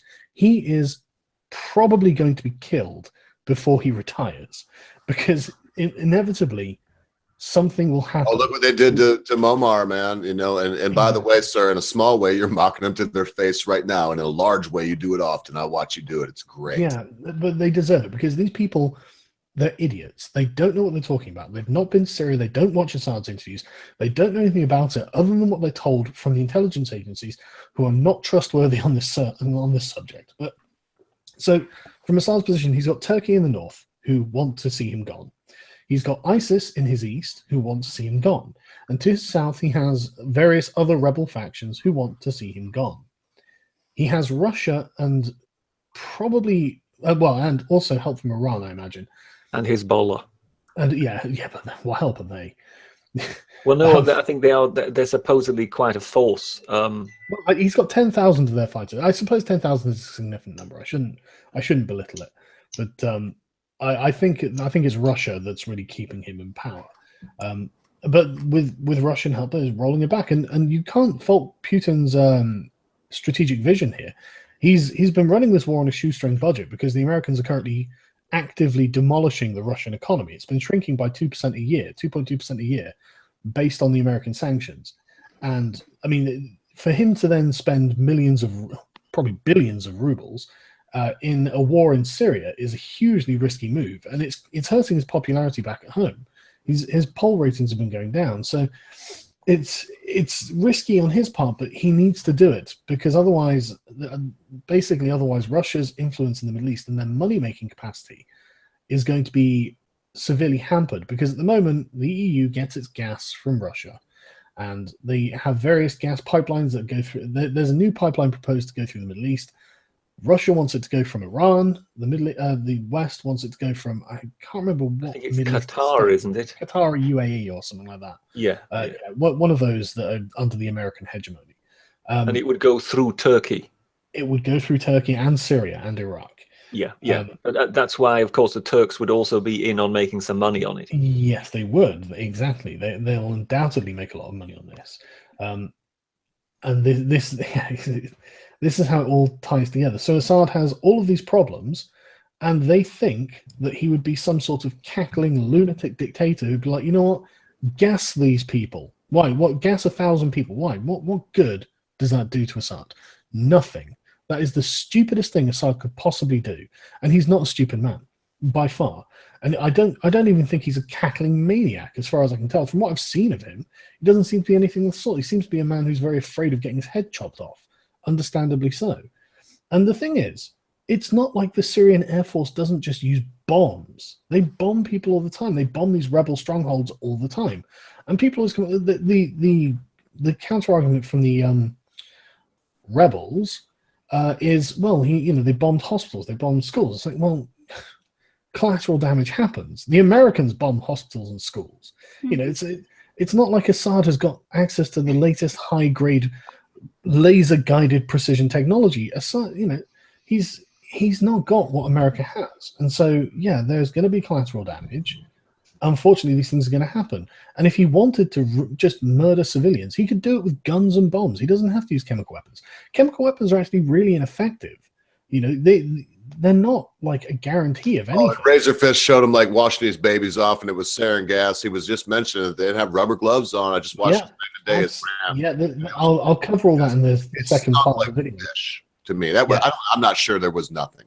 Yeah, you can't trust the white helmets, and basically, I don't think Assad did it. And there's a French investigation going on at the moment. The reason that the part 2 hasn't come out yet is because they want to murder him. They're already talking about regime changes, using that language, man. Came, saw, he died, kind of deal, man. Fuck. Yeah, I'm waiting for the French are doing an investigation into this. They're certain they have proof that Assad did it, and I'm thinking, well, we know that he didn't in 2013. We know that was ISIS, or sorry, the rebels, who received the chemical weapons from Turkey. And we also know that, I think it was 2014, ISIS seized a huge cache of chemical weapons as well. There are 52 recorded incidents of ISIS using chemical weapons in Syria. Well, so, if I can just sort of interject, because I think, as such, we don't even have any definite evidence that there was a chemical attack. No, absolutely not. We don't. It's all going on like second and third hand reports from people who are not trustworthy. The White Helmets are not a trustworthy group. They are deeply embedded with terrorist factions. I mean, there are videos of them celebrating in the streets with people who are waving ISIS flags. So I'm sorry, I don't trust what the White Helmets have to say, and I don't think anyone else should trust them either. There are also other videos of them quite evidently falsifying footage for Western propaganda purposes. And there was a group of people in Egypt who were arrested by the Egyptian authorities for faking these videos. And so the idea that these are a trustworthy source, I mean, there was a film that won an Oscar about the heroism of the White Helmets. And I'm thinking, wow, Orwell would be amazed to see the kind of propaganda that we have. So they are the best funded ambulance crew in the world, aren't they? They're funded, I think, something to the tune of something like $100 million via various countries. Yeah, it's incredible. And in the Western media, as you can see on the screen, nothing but praise, universal praise for this group. And it's not necessarily their fault. I don't think they know any different. I think that they have been hoodwinked like everyone else. And in saying, well, you know, look, we've got these videos where they're helping people. This must be true. And the government's giving them money, so they must be legitimate. But the next moment one sees them posing with Kalashnikovs and donate. It's apparently it's not just I've never really heard of I can't follow everything. This white helmet thing's new to me. I'll be looking into it. Looks like. And I mean, someone in the chat just mentioned Bana al-Abed. This is another thing that I'll cover in the next video, but seems to be not a fake Twitter account, but a politically connected Twitter account. Bana al-Abed is a woke 7-year-old who's saying, "Oh well, World War III would be better than letting Assad remain in power," and things like this. I'm thinking, what kind of 7-year-old would even think about having an opinion on this sort of thing? But yeah, and then even Mrs. Ogre said, "Wow, seriously, I'm not 7." That was an actual tweet from Bana's account.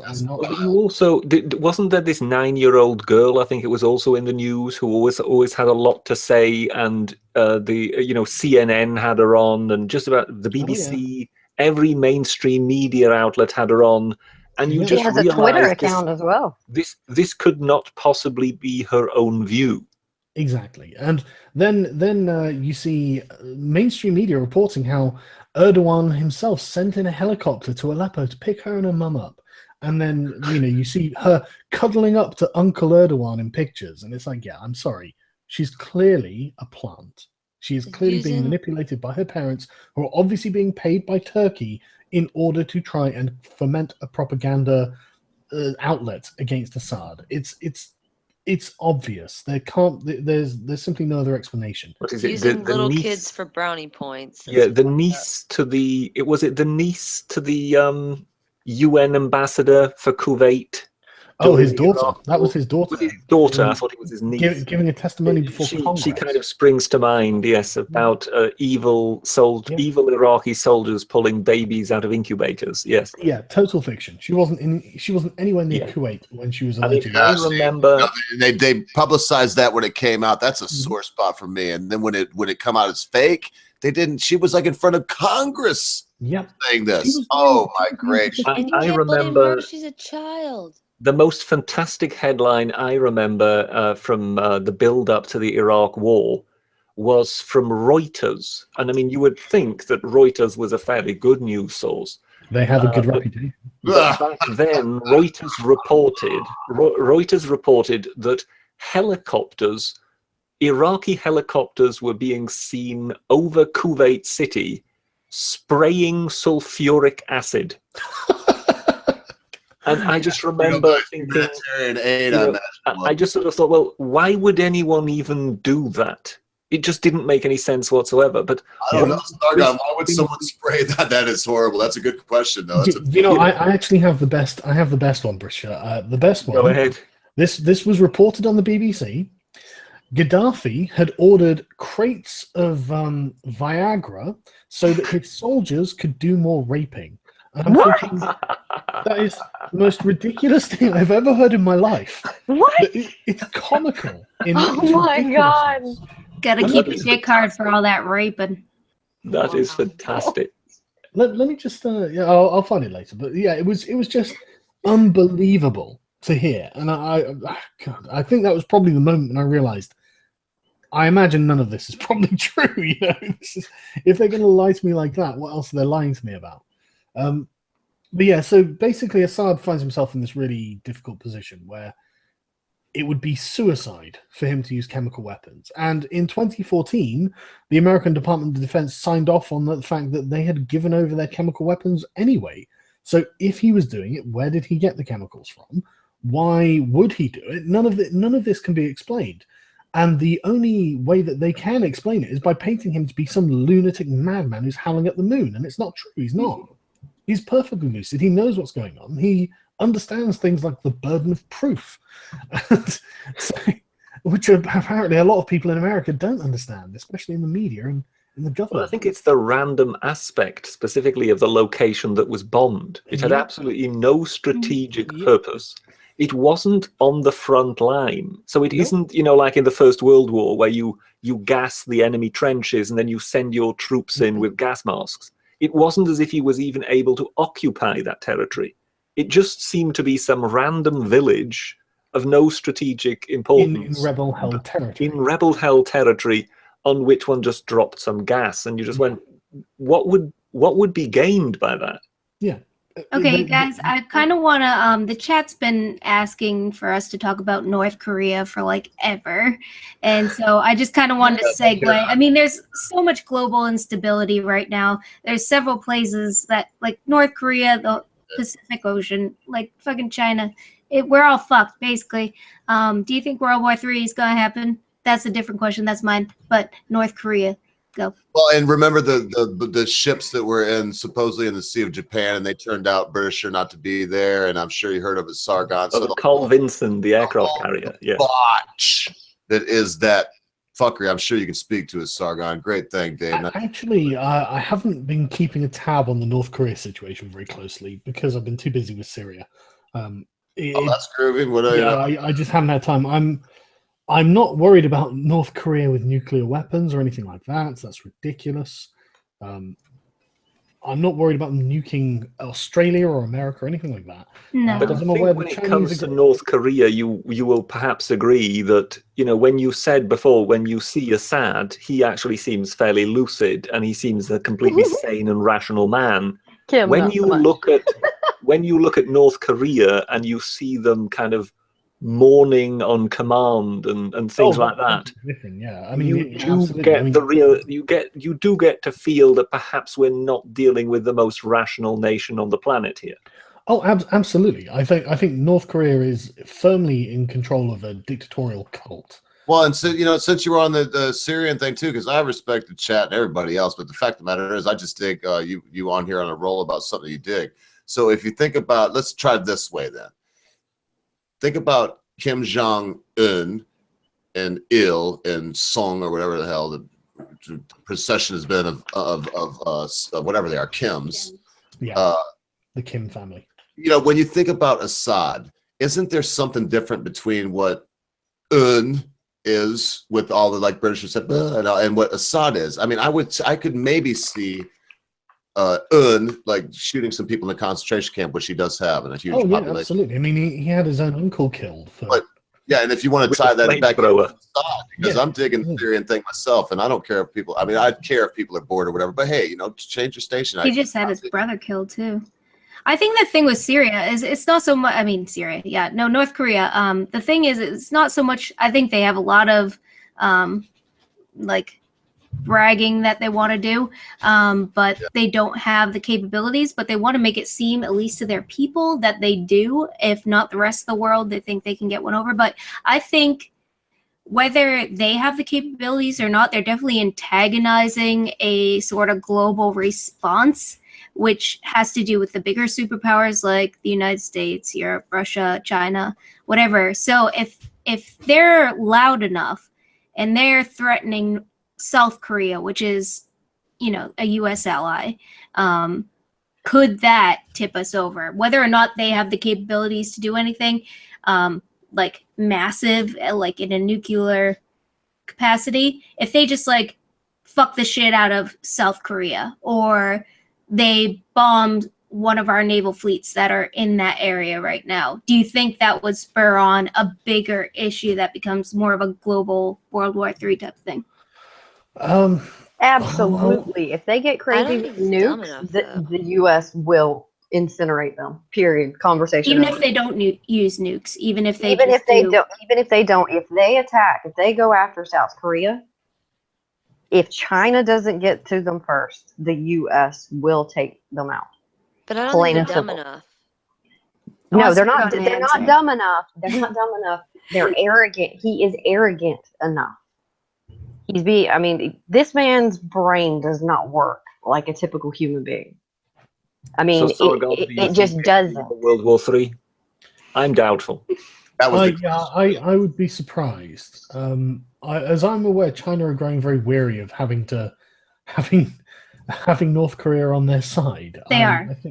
Yep. So China wants them gone just as badly. I would be surprised if the North Korean regime lasted for too much longer, just on the basis that there's no one who supports it. Precisely. I think in order to have World War III, you need someone to want to fight for you. And I think in this case, they seem to be running out of friends. Yeah, the only reason that China North Korea seems to be kind of, you know, their overlord, so to speak, is because China doesn't want United States troops on their border. Yeah. So they quite like having a North Korean buffer zone.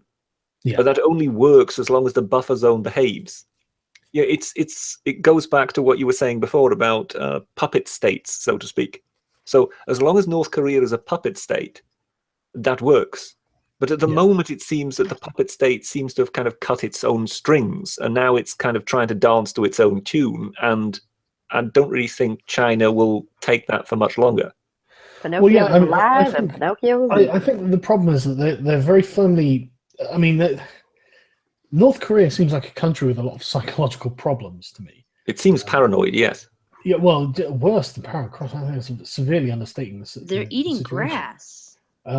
Yeah, there are huge systemic problems in North Korea, and I think you're absolutely right in your analysis, Ebrisha. I think China was more than happy to maintain them as a sort of client state, as a buffer against the United States to make sure they don't have troops on the border. I think that in any normal circumstance, that would go on indefinitely until there was a reason where China couldn't maintain it. But in this case, it seems that something rather unique has happened, and the country itself has become just insane. I mean, it seems to me that it's in the thrall of a sort of dictatorial cult, where the leader is venerated in almost, you know, godlike proportions, and the military around them can't not do this because everyone in the system has to comply with the rules and the prevailing groupthink. and otherwise I imagine that they get shot. And I think one of the things about totalitarian systems is that they require everyone to be on the same page. If everyone doesn't think the same thing, then the person who isn't thinking the same thing is a threat to the entire system. You can't have like separate ideological factions springing up, because they might grow, and that destabilizes the entire system. Therefore, dissenters are just murdered. The flip side of that is that it turns being a sycophant into a virtue. It means the more sycophantic you are, the more in line with party orthodoxy you are, the more good you are, and the more likely you are to be picked for promotion. And so that encourages a certain kind of person who's never going to speak out of line. So no matter how bad the problems are getting, they can never truly be addressed, assuming the ideology isn't addressing them, which it obviously isn't. And so it kind of it gets into this really unhealthy cult mentality where you just can't change it. It's got to collapse. And so competitive sycophancy. Sorry? Competitive sycophancy. Yes, that's a great term for it. That's exactly what it is. And I mean, I think honestly the most humane thing to do for North Korea would be to take out the leadership and let it reintegrate with South Korea. I mean, I'm sure everyone's seen the nighttime satellite photographs of North and South Korea. Yes. Yeah. Yeah, yes, exactly. I mean, it's inhumane to keep the North Korea position. Well, I think one of the problems is that North Korea has effectively for decades now been keeping South Korea hostage. Yes, because everybody knows that South Korea is a very, very highly developed country, and they basically are one of the leading economies in the world. And everybody knows that that would send a huge shock throughout the entire global economy to suddenly have a war within such a place. And North Korea knows that effectively its main military threat is not so much that they could realistically stop an American invasion, but that they could try and smash up as much of North Korea and possibly Japan while the Americans were trying to invade, so to speak. Seoul is awful close, and there's 10 million people that live there, but I don't want to be a fear porn monger. I'm just saying North Korea is some kind of problem. I don't want to try to tie it back to Assad again, but it does look like we talked about North Korea. I hope everybody's happy. In my heart of hearts, I hate war. And I'm just going to leave it at that, because if I say much more, I'll ramble on and try to get it steered away from this, war and stuff, unless it would be, war on our society. Because I know you can speak about that, Sargon, and Britta. Everybody here can. Because in one way or another, Holly, she said something earlier. Maybe you want to talk about that. I don't care. We can keep talking about the fight with Assad or whatever we want. Well, yeah, we can talk about sort of, cultural issues if you want. The Green Party thing and the idea that there are some people out there, Holly, I said her name like twice now to see if she's paying attention. Oh, yeah. Some of them are actually realistic. And I did want to ask you a question and see what Sargon thought about this. You live in a town, Portland, you're pretty specific about it. I'm not breaking any news here. And do you walk everywhere you go? Do you own a car? And if not, what is it about the Green Party that you're trying to get across that maybe Sargon would have something to say about or an idea on? I do have a car. I'm lucky. I live in a city though, and I prefer to walk just for like health reasons as well, and environment. And I'm sure Sargon has very different views about the Green Party than I do. It's an international party, and I don't really know about how it interacts as much in Europe. But we're small in the United States, and I like the platform.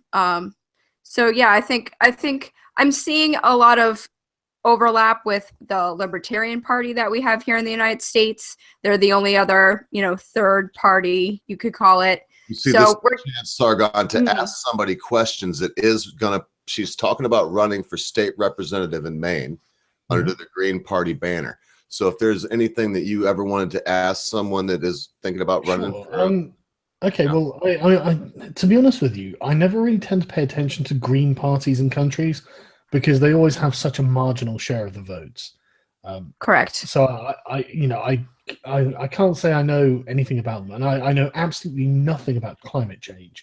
I just assume that there probably is some sort of influence by mankind, but I think it's also probably overblown as well. But that doesn't mean, I'm not saying it's not happening. It certainly is. And I imagine that humans are contributing to it, but I think the degree that they are, that's what seems to be up for debate. So I don't know. But so what are the policies that you're pursuing? So for us in my state, I want us to be able to start growing our own food. So my focus is decentralization. So, we have the federal government here in the United States, and they really control the states. So I'm interested in states' rights, and that's a different concept here in the United States. And since the beginning of the U.S., we've had that sort of battle with federalism or the central government versus the states. And I think all of us can agree on decentralization, whether you're alt-right, alt-left, whatever. So maybe you can talk a little bit about that, your thoughts about decentralization. Yeah, I mean, ideally, from a sort of liberal perspective, anyone who's liberty-minded would surely want decentralization. It's not productive for the people at the top, but I'm not a person at the top, so that's not my problem. Oh, but sir, before you continue, that's so progressive what you said, because when you hear the word liberal, I would think huge government and lots of control, but you just said somebody that was liberty-minded. I'm going to try to remember that. So, I think liberal in America is different to liberal in Europe. Liberal in Europe, I suppose, would be more libertarian in America. But the obsession with the size of the government is kind of alien to everywhere outside of America. And I can see why you guys are obsessed with the size of your government, because as the world hegemon, you naturally have massive government apparatus. So it's understandable. But in European countries, that doesn't seem to be the real pressing issue. For me, it's more accountability of the government. That's my concern. I was going to say, our real issue is kind of the balance between states' rights and federal government, really. We have to always be fighting for that to make sure we maintain a balance there. Yeah. And that's completely understandable. And I'm more than happy. I would probably side with states' rights. Yes, very much. If I could sort of also come in here, I think also there must be a significant difference by the sound of it between Greens in America and Greens here in Europe, because Greens here in Europe also tend to be a very left-wing. Well, yeah, very progressive, and they tend to be to the left of the Labour parties in European states. I think that's similar here in America. And I'm just going to bow out real quick and go deal with my kids. Bye, y'all. Okay. Oh, bye, Amanda. Well, I think there are people who are nuanced and know that we're up against just to throw it out, the New World Order or whatever, whether it takes the form of the EU or whether it's USA global superpowers. You just have to be vigilant about that sort of stuff. Order. I mean, I don't even want to get. I did see on Alex Jones, I think once. Is there a new world order? Are there gay frogs? Is there Sargon? I don't know. If I can throw that in, actually, given that you just mentioned Alex Jones, Alex Jones talks a lot about globalism. The devil, up he jumps. And I was, and it seems to be one of these terms that's bandied around a lot online these days. Globalism and the globalists and whatever. And I was just wondering, what is it to you? This globalist phenomenon that people are criticizing, Sargon? What would you kind of see as globalism? I think, David Rockefeller described it as internationalism. And Alex Jones saying they want a one world government and stuff, that's not correct. What they actually want is a one world order. And it's a business order, it's a political order, an economic order. But there are people doing this. Don't just because Alex Jones sounds like a crazy man doesn't mean that he isn't right sometimes. And this is one of those times. I actually have David Rockefeller's autobiography on my shelf, and it's true that in the autobiography he admits to being part of a conspiracy to create a one world not government, but like one world system. He doesn't, and he clarified this in an interview where he doesn't think that a representative government that would be centralized in, say, New York or wherever, he doesn't think that's plausible, and that's not what he's advocating for. But he does want a unified sort of political, economic, and military system where, I mean, basically he wants the UN to effectively be the sovereign of the world. Not that people would necessarily be like elected there, but there's definitely, I mean, that's absolutely happening, and there are a huge number of people in top levels of Western and often other societies who are completely on board with this. I mean, this is like what the EU is part of that puzzle, and so yeah, you can't, to dismiss it is just to dismiss something that's really happening. I think the other way would be better. I would actually like to see increasingly small states. I think that I would like to see the regions of places becoming sovereign. Scotland. Yeah. Well, not just that. I'd like to see regions of Scotland becoming sovereign. I'd like to see regions of England becoming sovereign. I'd like to see, Burgundy, Brittany, Normandy. You'd like to see the ultimate irony of Nicola Sturgeon having to deal with secessionists. Yeah. No, I honestly, I think that would be better for people. It wouldn't be better for militaries. It wouldn't be better for governments. It wouldn't be better for these other things. But the people who live in these states would find that their representatives are far more accountable. Do you think that would be going back to tribalism a little bit?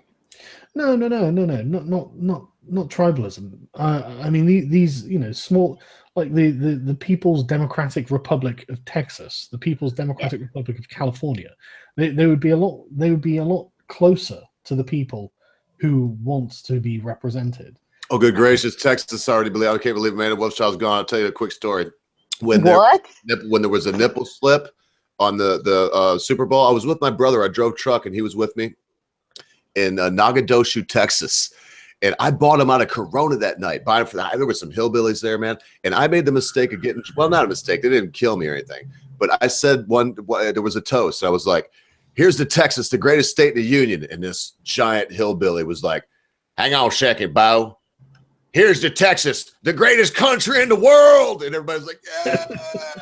And then I was like, yeah. Anyway, but so there are states like Connecticut is and Kentucky is a commonwealth, but we all do come underneath that one flag. We do have our little things though here. It's different. The United States is such a deep, complex pool that even as a person that's been in every state in the 48 and eaten their food, met the people there. Because I used to go and wander. We moved furniture. We kept our motorcycle on the truck. My partner's here with me to know that I'm not exaggerating. I've been everywhere. We used to have a little RD 350 Yamaha, 1974, two-stroke, two-cylinder. Been everywhere you can imagine. We went up a mountain. Well, look, I don't want to get off, Sargon. Talk about your tails. I didn't want to let you roll because it's this idea of that we were on. They're trying to unite. Just to explain what I mean. I'm not saying that these there's no question that if it came down to a large scale war, Britain, Canada, and the United States and Australia would all be on the same side. It would just be inevitable. They're very similar cultures. How long would it take for those entities that you just mentioned to destroy everything on the planet that crawl? Yeah, but what I mean is, I'm not saying that these. I'm not even saying necessarily have to be independent, but I think that what would actually be more advantageous to the people living in these societies would be to have government that was closer to them rather than further away. And the larger the state you get, the further away accountability becomes from the people who are paying the taxes. So rather than independence, you would rather be sort of looking at autonomy. Yes. Autonomy is a great way of describing it, because a similar thing that was happening towards the end of the British Empire, in fact. It's not like there wouldn't be strong cultural links, strong economic links, or anything like this. But I'm kind of tired of seeing remote sovereigns far off and very difficult to hold to account. And this push towards like globalization and centralization is the epitome of what I don't want to see. It's increasing centralization of power away from the demos themselves. And the demos is what makes a state. So I'd like to see it going the other way. And I think eventually it will do. I think the idea that we'll have like a one world government and a one world order, I don't think that's going to be true at all. I think what we're going to see eventually, and I'm not saying this is, I mean, I'm talking like hundreds of years in the future here. But I think eventually what it'll effectively become are like small sovereign republic style entities across the world. You know, like all countries everywhere will be eventually effectively devolve into their own smaller states, into sort of manageable. Tribal once again. Not necessarily tribal. It's more about converging interests. But the thing is that the more technology advances, the more we can talk to each other, and the less we need the nation state. That's not to say I want to see the nation state go away. It's just I think we'll eventually out-evolve it. But we'll out-evolve it the opposite direction to the globalists. So they want to, like with the EU, they want to just erase the nation state, get rid of the people. It's like, no, because that doesn't provide sustainable, secure representation for those people. This is the thing, whoever's calling the shots, because there will have to be some governance, obviously. Someone's got to keep law and order, someone's got to make sure the place is defended.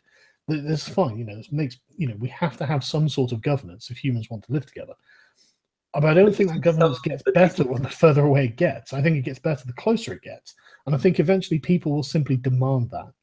But isn't some globalism necessary in order to be able to deal with globalization? Well, I think that this is what will become the new version of globalization.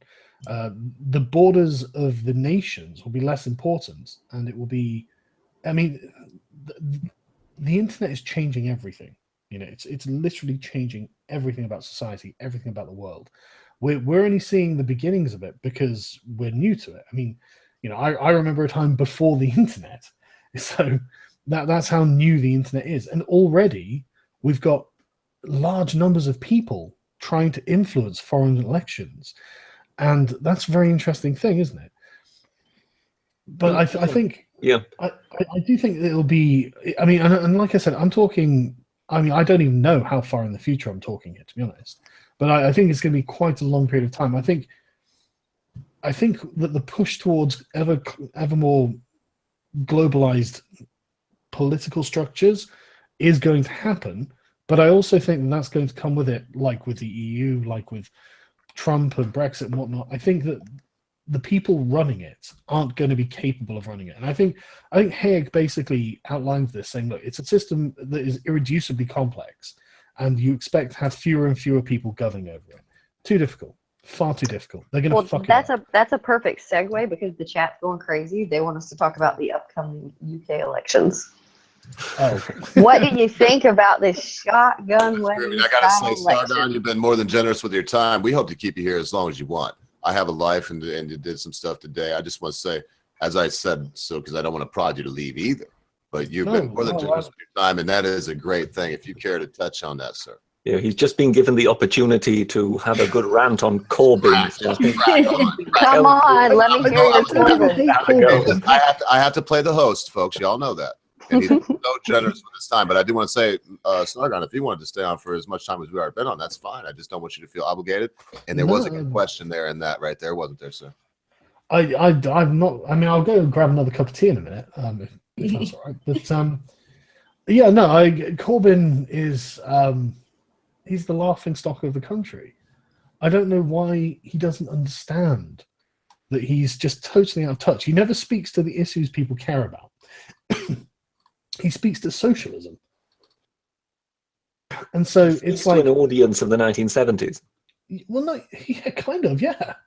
And I mean, he's recently been endorsed by a communist party in Britain. I didn't even know we had a communist party. But it's like, well, okay, if you're getting their endorsement and the general public are endorsing Theresa May, maybe you're not speaking to the problems that really dominate their lives. Sargon, let me ask you a question real quick. And it has absolutely to do with this. Yeah, I just moved from the US to the UK, so I'm just now kind of tippy-toeing a little bit into the atmosphere of politics here. can you just like real quick synopsis, like break it down for me? Jeremy Corbyn, what is his thing? What is he trying to do? Like, what is this snap election about? Right. The snap election is the ultimate purpose of it. The reason Theresa May called it is so she can legitimize herself as a ruler. Mm-hmm. She inherited her position from David Cameron after he resigned because the Brexit vote didn't go the way he wanted it to go. But he had run on a platform promising it, which is why the Conservatives won their majority, after being a coalition with the Lib Dems where they had to have a shared power. But the Tories won an overall majority with the promise of the Brexit referendum. They then had to give the referendum. Cameron, May, they all effectively, apart from a few stragglers, and the establishment in general was highly opposed to the idea of Brexit. And the sort of middle-class left-wingers on social media and in the newspapers and everywhere you can imagine were very much opposed to Brexit. It was painted. Yeah, I've seen it. I followed all of that, and I was totally for Brexit. It turned out they got it whether they liked it or not, which was amazing. Mm-hmm. And so now Theresa May has embraced Brexit, and thank God she is a competent statesman, because otherwise we'd be up shit creek without a paddle. But no, she knows what she's doing, which is fantastic. Okay, quick question about Cameron. Why did he pull out all of a sudden whenever that finally did go through? Why did he resign? Yeah. That's a good question. If I were Cameron, I would have embraced it.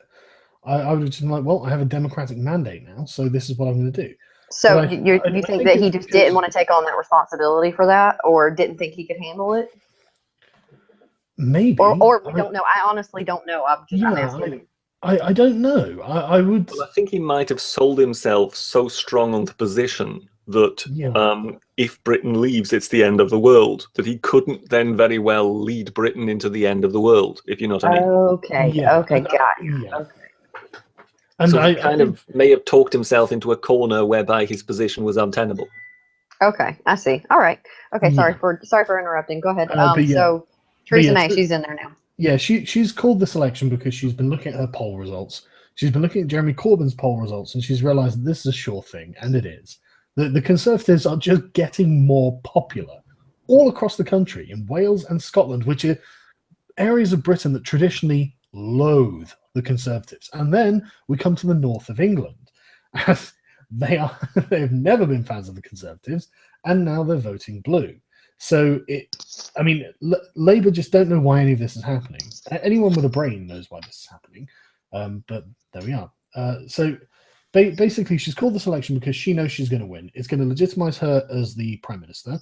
It's going to give her a clear mandate to operate Brexit as and how she sees fit, because she's been bloody hard with her rhetoric. She has been rock solid. I mean, she has been fantastic to watch over the past few weeks, for sure. The Conservatives are on their second female Prime Minister, and they've both been tough as nails. Mm-hmm. The Labour Party are still desperately trying to get women-only quotas. It's just, it just demonstrates that the whole system, if you let it run on merit, you end up with brilliant women in charge. She's doing some pretty good things. So all right, so Jeremy Corbyn. So I'm assuming he's going to run against Theresa May. Oh yeah. He's the shadow leader. And is he like an idiot, or? He's an idiot. Yeah, he's an okay. Idiot. He's not. I think he's just really ideological. For his whole life practically, he's been a politician. He's never had a proper job. Well, he has when he did journalism when he was like 19 or something. But he's 67 now, and he's been in Parliament since 1983 and in local government since like 1977. He's not seriously disconnected. Yeah, absolutely. And the Independent published an article a while ago, last year, 2015, I think it was, where they basically had assessed what the average Jeremy Corbyn supporter was like, and apparently due to polls and all this sort of thing, turns out to be a middle-class vegan from Wales. Not really very representative of the majority of the country. And I mean, speaking from anecdotal evidence, Corbyn supporters are highly middle class. They're all in their sort of permanent jobs. They're doing quite well. They own their own houses, and they think that socialism will save the working class. They don't know anything about the working class. They don't know what their problems are. They don't know what their economic issues are. They don't know what they want, and they don't know that they don't want to be condescended to. And socialism from a middle-class person is inherently condescending. And so when Jeremy Corbyn... I think also a bit like Bernie Sanders and like Mélenchon in France now, Corbyn is the one who's hoovered up all the sort of left-wing millennials. Yeah, yeah. And the people who think that they can do good via their politics, when if they wanted to actually do good, they'd go and volunteer for a charity. But that's the thing. They don't really want to. They just want they want to talk about doing good things. But whenever it comes to doing it, they can't be bothered. So it's like, okay, I'm going to talk about doing this, and I want to get the credit for it, but I'm not going to actually do it. Yeah, and that's the thing. And basically, I think that they generally feel guilty about their own personal privilege in life. I think that's what it is. But anyway, so Jeremy Corbyn has Jeremy Corbyn's supporters are ravenous. They are cult-like. They love him like a fucking god, but nobody else does. And Jeremy Corbyn is constantly surrounded by his supporters, so he has this disconnected view of what his actual problems are. Whenever he goes somewhere, he gets to talk to his hardcore supporters. He's not talking to the real people he needs to talk to, the people who are voting Labour. And then he comes out with airy rhetoric. He's always so reluctant to take a hard stance on anything. Even when being asked a direct question, he'll try and slip out of it and evade. And people see this. They know that he's not really answering the question. They know. They just want to hear him say basically what Theresa May is saying. Corbyn sounds like a porn star name. Okay, so we get to Corbyn. My next question would be: hey, look, I sent some out to Dank. We're trying to get him on, and we will speak a little bit more about Dankula in that situation. It all ties in. I have a question from him that I got earlier. I also just sent him a link. Okay, I don't know if this is the best segue, but first of all, he says for Sargon, tell him my balls better win his t-shirt competition. He said he'll know what that means. I do know what that means, right? Yeah. He inspired me to live stream my balls, and my wife's here. She's so embarrassed by it, but I did a live stream my balls only. I don't think that's against the law. Just a nut sack. You'll get your live streaming taken away. Yeah. Like that just happened at Prince of Queens. And nothing happened. So that actually, I just made that up, dude. It's a lie. Forget it. It didn't happen. Dankula, he was the first entry into my t-shirt competition with a close-up picture of his bollocks. Just like animated or a picture? No, just a photograph of his nuts. No, his nuts. I love it. Yeah, you gotta win. Oh man, that's amazing. Yeah, the audience would love it if you talked about that. Sorry, he was on, man. He was streaming with us, and like his crew was there, in the chat. They were like asking things like, ask him if the male seminal fluid in his beard smells funny to his old lady when he kisses her goodnight. He's looking for traps. You remember that day, because I was like, there's a question there I don't want to ask you. And he was like, oh, ask me anything, mate. So I started, and that wasn't the worst one. I asked him about. He has a somewhat wild following, doesn't he? Oh my gracious! Somewhat, yes. I appreciate it, but I do have a serious question from him too. And also do that, but I got to say really quickly, because I am the host, Sargon, man, that you're here. I can't really, because I got to be proud somewhat. Also humble and say I really appreciate you being here. But man, letting him on there and do it, he did a great job too. This week in stupid. Yeah, because I'm fumbling because you do such cool shit, dude. I mean, people would stray away from him, but you see your countrymen there, also the Britisher, and you do some pretty neat stuff. So carry on, y'all. I'm gonna blubber all day. Okay, so I do have another real question from Dankula. He said, I would ask him how a lot of the things the left do make him feel. He constantly has his words twisted and his character attacked. Basically, people can't attack his actual arguments, so instead they twist them into stuff he doesn't mean. So how do you feel basically about the left attacking your character, because perhaps maybe they can't attack your arguments, and how that affects you? It used to bother me a lot because I've always engaged people in good faith. And so to have people basically telling me I'm not engaging in good faith is, well, it's offensive. It's impugning my honor. And I'm sorry, I'm not going to have that. But I mean, now I just see it as pathetic. It's sad. And I was talking to Louis Levi the other day. He's a YouTuber. I really like the guy. And I was talking to him. He was going off on this rant about like how they always go on about stuff, and then he speaks to these people as well, and he's just like, okay, tell me something he's done that's unethical.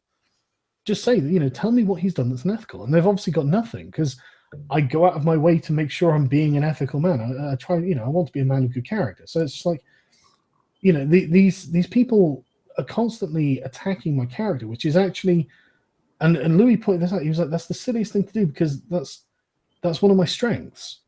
You're attacking me on one of my strongest aspects. I think that I think it's really difficult to do that, and I think that's true. I think I just had that happen to me. I'm not going to mention who did it, but they took something that was private, copied things, and took it out of context once they coerced me into kind of playing the big brother. Get off. Yeah. So, but I'll say is, because I'm a troll from the old school, and I played the other part, but playing this part and trying to be a little bit of myself, but also a character and bring some ideas. I can thank you, Sargon, because I was just telling my wife, man, wow, that's kind of cool to hear from him. Because that's I didn't think that ever bothered you, but apparently it bothers everybody if you got a fucking beating heart and red blood. Yeah, absolutely does, man. But this is the thing. It's actually rather encouraging these days, because I mean, I can't remember the last time one of them tried to criticize something I said in a video. It's always attacks on me as a person, and I said, well, I mean, that's fine. You that's absolutely fine. I mean, that's an ad hominem, so it doesn't actually refute anything I'm saying. Let's imagine that I am exactly as bad as they claim I am. That doesn't mean I'm wrong. So, well, if I recall correctly, you only chose the figure of Sargon of Akkad to represent you because Sargon introduced the oppression of women in the patriarchal society. Shitwar confirmed.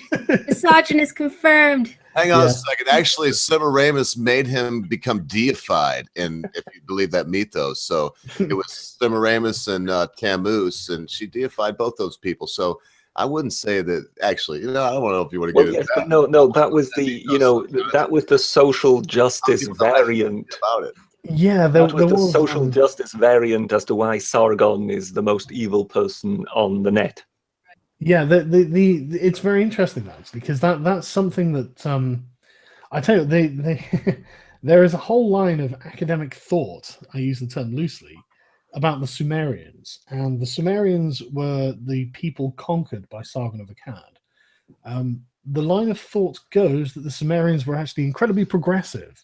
They were transgender, gender fluid. I'm not joking. I had huge arguments on Twitter with these people who. What? Not, but you do. Okay, I'm sure that. Okay, so what do you think, sir? Unless it's too early to ask, and if so, carry on. I don't know, and that's the thing. I'm not saying. I mean, like the argument I had with this guy. I can't remember the name of the text off the top of my head, but because they've all got funny names. But this particular one that he had, the contention between me and this guy, I can't even remember his name now. It came down to his interpretation of a text, and so I went and read this text, and the text is full of lacunas, which are gaps in the text, because it's a clay tablet that's thousands of years old. It's broken up, so you can't read it properly, and there are a few words, and it seems to be like an earlier version of a Greek myth that. I mean, it undoubtedly not influenced each other, but it's obviously sort of a common thread in humanity. What would it be like to be the other gender? If you're a man, what would it be like if you're a woman? If you're a woman, what would you be like if you're a man? And there are plenty of legends like this. I mean, there's I can't remember even remember the name of the guy in the myth now, but basically he walks along, he sees these two snakes having sex, and he decides to hit them with a stick to try and get them to stop for whatever reason. Hera sees this and is angry, and so turns him into a woman. He then spends 7 years as a woman, gets married, has kids, which must have been interesting, and then 7 years later, she's walking along the path, sees another two snakes having sex, hits them with a stick or something, and then Zeus turns her back to a man. And then afterwards, like, you know, in the legend, it's like, well, did you prefer being a man or a woman? He's like, well, I thought it was easy being a woman. Is that hermaphroditus you're talking about? Possibly. I mean, it sounds like the right name. Yeah. Yeah, I'd have to look it up now. It's been a long time since I've read through it all. But basically, this sounded like a Sumerian version where Inanna, who was a god of love and war, basically had the power to turn a man into a woman and a woman into a man, and vice versa. They are interpreting this, and I'm not joking, and you should see the text. That we don't know how much is missing from each word, but there is certainly a great deal missing from the, and it's only a few lines in this text that he's even referencing. But he has interpreted this, and he literally says one interpretation is that means that there were the priesthood of Inanna were transgender, and I'm thinking that is the most fucking ludicrous leap of logic I've ever heard in my life. It's a mythological story that he is then interpreting that the priests then became transgender themselves. I mean, there are other things as well, but again, these are highly open to interpretation because these societies were just so radically different to ours. And basically what they're trying to do is impose intersectional feminism on ancient Sumer. I don't well, but you get that. I mean, that's a trend they do time again of kind of superimpose their values on past events, isn't it? I mean, they're famous for that. They really reach in there, huh? Yeah, it's I mean, the thing is, I'm not saying they didn't have a transgender priesthood to Inanna in Sumer, but I'm saying that we can't at all infer this from this text. It's such a leap. So I personally would side on it's probably not true.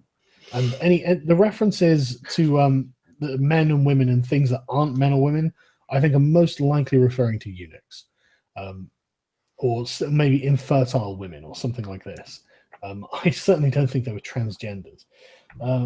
But maybe they were, who knows? I don't know. You know, we can't be sure. But and this was the thing. I started talking to these people, and this guy, R.S. Benedict, his name was, he started freaking out, like absolutely pitching a fit all over Twitter and calling me all sorts of names under the sun. And the funniest bit was when he was like, I bet you've never even read any of this. You've never read the Exaltation of Inanna. And I actually have an alternate channel where I read historical texts. And so every time he said, you've never read the Epic of Gilgamesh, you've never read the Exaltation of Inanna, you've never read this or that, I just sent him the link of me reading it out loud. Yeah, I didn't listen to all of them, but I've listened to them because I look at old stuff, man. But I've seen that too, dude, where that was excellent because he didn't know you had that other channel. He had no idea. And you were just like, well, look at this. Exactly. And they were just assuming I had read nothing, I had done nothing. And I was like, no. I actually have proof I've read these things. What now? You know, and it basically, I spent ages arguing with about 4 or 5 of these academic intersectional historians. And one thing I realized is they don't really have a very firm grasp of intersectionality. I mean, the guy kept confusing trans and queer for a start, which I kept asking him, why are you conflating these two things? And he never gave me a straight answer. But one of them I did get kind of a straight conversation out of. And they suddenly got very defensive when, I mean, they initially said, well, you don't know anything about intersectionality. I was like, actually, that's my specialist subject. So let me talk to you about it. And then suddenly they realized they were being tested. And they were like, no, we know about intersectionality. Of course we do. It's like, yeah, you don't really know what you're talking about. You keep confusing these terms. You're not entirely sure. You're trying to extrapolate a bunch of stuff that you really shouldn't. This is all ideological. This is not like good history. And it all came down to me saying, look, you are not proving this. And they're like, well, yeah, oh yeah, look, well, you've proved that history isn't certain. It's like, no, that's exactly my point. Anything from 4,000 years ago isn't, or even further, in fact, like 5,000 years ago, it's not going to be certain. So why are you acting like it's certain? They're acting. We were talking the other day about how we might be missing 1,000 years somewhere, you know, and that didn't hit me at first how important that might be. And that's a conspiracy theory, but yeah, 4,000 years ago, we don't know what the. Give me a break. Well, we know some things, but like they were talking about this interpretation. Yeah, like if they use iron or brass, we know that, but some other, you know, their mythoses and whatnot, what they did on their day-to-day is a lot of conjecture. Yeah, they were. Yeah, what was highly conjectural and clearly an ideological interpretation of these texts was being treated as if it was just established fact at this point. We knew that this was. They definitely had the and they kept sending me these academic papers that were basically the same thing. I'd read through these papers and it'd be like, so one interpretation of this text, which is obviously where he got all this from for his blog post. One interpretation of this text is that this is a transgender priesthood. It's like, no, Jesus, that's not different, But they were convinced that these academic papers were proof. It's like, look, even academics can be wrong. Do you know what this reminds me of? The Nazi history. That basically they invented their own ideologically driven history of how great the Germanic race had been in the past. That's exactly how it came across to me too. It just ideological indoctrination the sort of like iconoclasm of all of received history up until this point. And I don't want to call it rational history because that's, it sounds like I'm saying there's no bias to it. There obviously is a bias to it, but there was no need to try and superimpose an anachronistic concept like the sort of gender ideology we see now. The Sumerians certainly didn't have that. They certainly not. It would be ridiculous. It's very similar to when the alt-right say that ancient Rome was fascist. It's like, no. Just, you are ascribing to them a worldview they didn't hold. Because all the great Romans were blonde and blue-eyed. Yeah. There's very strange things that go around, yes. Yeah, and I was trying to point out to them, look, you're basing this on an ancient text that's not even complete. You don't even have the context of the sentence that you're referring to. You don't even have the whole sentence. Words are missing out of this sentence. You don't know what that sentence actually says. And then you're taking that, and this is a sentence of a mythological account that you are extrapolating from, and then you're saying, well, this is proof of transgender priesthoods and transgenderism, all this sort of stuff. It's just like, it's so out there. It's just leap after leap after leap. Well, and yet these guys were defending it like it was empirical science. And there could have been a temple of thus and such where there were priestesses or priests that did. Oh, there certainly were. There certainly were, and you would certainly have had homosexuality wasn't necessarily stigmatized. Honestly, most stigmatization of homosexuality comes from the Abrahamic religions. Well, and in ancient Greece, it was actually prized. The highest, they had names for men if they gave, only to oral sex. There was the whole line of homosexuality. But the weakest of man, they like the worst title you get, like we would say, with all due respect, faggot or, bitch or whatever, a mincer, then would be a man that only had sex with a woman to make babies. That would be their term. I can't remember what it is in Greek. Yeah, right? All of basically every Spartan warrior was gay. Spartans. They loved the. Yes, thank you. Yeah, they were. Spartan men had sexual experiences with other men long before they got to have sex with a woman. I'm not saying that there aren't the Sumerians wouldn't have had different views of sexuality or anything like this. They absolutely wouldn't. Isn't Achilles supposed to have been, interested in what was it called? Patroclus. I've never been persuaded by that. Achilles and Patroclus' relationship always seemed like brotherly love to me, sort of male bonding. So to you, it's completely platonic. Yeah, I've read the Iliad and the Odyssey, and I've seen nothing in them that. They never kissed or anything, did they? Well, they were too busy slaying opponents, really, weren't they? Yeah, exactly. It seems to me that it's more like sort of brotherhood, the camaraderie, sort of close friendship and kinship, rather than homosexuality. Again, I think that's them. If they might be gay, I don't know, but I don't think it's alluded to enough to be certain about it. And I think that you can explain it by the sort of camaraderie. In the time period, in my opinion, they probably were homosexually tended, but not with each other. They would have been humping cabin boys and young boys, but they wouldn't have humped each other because, again, I'm telling you, there was a nomenclature then to describe men and their masculinity based on their sexuality, and the worst kind was to have sex with a woman to make babies only. One of the best kind would be to have bros like that and have young guys take anal sex from you. Yeah. A lot of it was about hierarchy. There's a nomenclature that would put it down the line. Oh my so goodness. okay, I but walked now- away to get coffee and I come back and y'all are talking about But that's a fact. I'm just saying, but the cross-gender thing you were saying, Sargon, and yeah, that got deep, but that's good. That's why you're here, brother. Yeah. And there's no sexual reference with the deep thing. I just said got deep. I didn't mean like. Mhm. I like how this came about from attacks on your character versus attacks of your arguments. We got this whole ancient Yeah. societal like. To roll that back to that a bit, Well, you know, but- I mean, how do you think why do you think it is that people react in such a visceral way to you? Because Oh, I know. you know, there seems to be, I mean, when I sort of look at some of them having a go at Twitter, it seems to be, it's almost as if they're queuing up. And it really seems to be that you're sort of a red rag to a bull in that regard. Yeah, it's fear. It all comes from fear. Fear of your ideas. Yeah. Fear, Or your 'cause influence? I'm going to destroy them, and they know. No, I am. I'm legitimately, but I mean, they seem to think I'm doing this for like money or fame or glory or something like that, and none of the sort, right? I don't want to be doing this at all. At all. I'm really looking forward to the day that I can retire from YouTube. I can't wait. That day cannot come soon enough. I don't want to do this. I want to make shitty video games. I want to write a novel.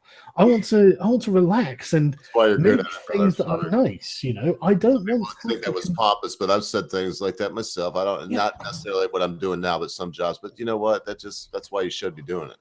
Yeah, but That's what you basically, call it, you're just having a job. I found myself unable to not say something because I could see these people actively eroding the sort of Western Enlightenment values that we have and hold dear, and that make our societies great. And I'm Do you sick know of what it seeing these is? fucking commies undermining us.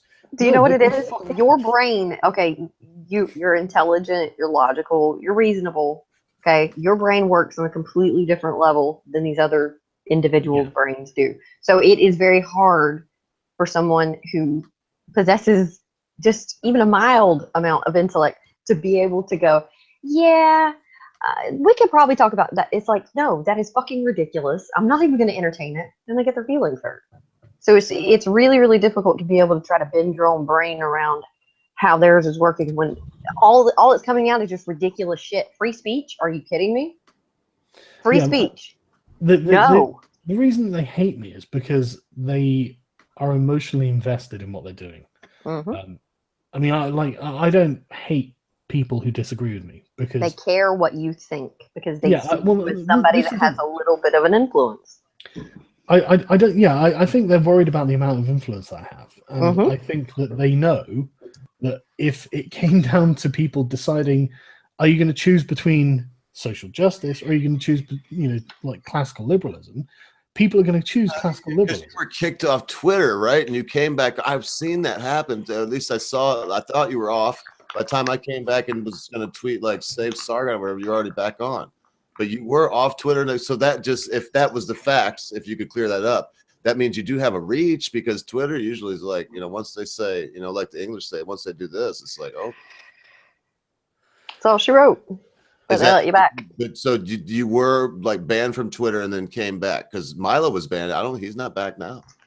He was permanently banned, though. That was a little bit. If you don't want to talk about it, that's fine with me. I mean, I don't really care, because like I said, I seen something like a Sargon was off or whatever. We were touching on it before. A day was like hoorah, because I know everybody in the chat would love if we talked about like Sargon posting racy things on Twitter. Yeah, I'm fine with like trolling and shit posting because that's nothing. It's just that's you do it publicly, so that's not new. Yeah. Okay, I gotta ask this because at the time, when you first lost your Twitter, you were like, I don't even know what I did. Did you just not think of the interracial gay porn, or like? That's not why I got banned. It's not, because that's like what I've heard. Yeah, I know, but that's not. What's why I got the banned. truth? Tell me. There's if you just search, there's loads of interracial gay porn all over Twitter. Oh, I know. I know. The only I had no feedback from Twitter at all, and the only thing I saw was a troll who'd reported me for something, but it wasn't that. But he'd reported one of my tweets for something, but it wasn't. It wasn't like anything bad as far as I can tell. But yeah, basically, Twitter is so bloody opaque. I don't really know, but I really don't think it was the gay porn because it happened months afterwards. You know, I got banned months afterwards. So it's like, Okay. I don't know what it was, but yeah, but no, it's not true. There's gay porn all over Twitter. They don't I care. know, but I think like what I heard is that someone like who didn't like you decided to flag you for it. So, because you know, I do see. I don't get on Twitter a ton, but usually when I'm on, it seems to be times that you're on, because I retweet some of your things. I look at what you're doing. I'm you know. I follow James Woods, and just a little post from Mr. Woods. He follows me back. He's kick ass, man. He's an actor. He's James Woods, doesn't he? Yeah, I'm one of his Cool. few people he He's really follows. outspoken, isn't he? Yeah, well, yeah, and he wouldn't endorse me, but no, I don't want to talk much about it because I'm still floating on that, man. Because Well, if you remember James Woods, I think he was the one who kind of made a public statement about, you know, we've got this going on, we've got that going on, we've got wars, we've got this, and the politicians are talking about who can use which bathroom. Oh yeah. I think he hit the headlines with that one, didn't he? Let me just read out this tweet from April the 22nd. I really like how few punches he's pulling. I'm watching the Soros vermin rampaging makes the country collapse even more important. Now we realize her election would have been Armageddon. Jesus Christ, James. Yeah. Hey, look, man, I sent him a little thing I did, Sargon. I'm not even shitting. Now I got to say it. And I was like, hey, Mr. Woods, I know you're really busy, and I see you followed me. I don't bug people very much, and I can message you, blah, blah, blah. I was probably long-winded about it, and then he, you know, I was like, if you can endorse me, but if not, I understand. He say, watch it, I believe him. And then the answer was like, of course, I can't really endorse you because then other people feel bad. I have to fucking endorse every little cocksucker like you on earth, you fucking lovely little worm. Thank you very much, but watch your shit. Good job.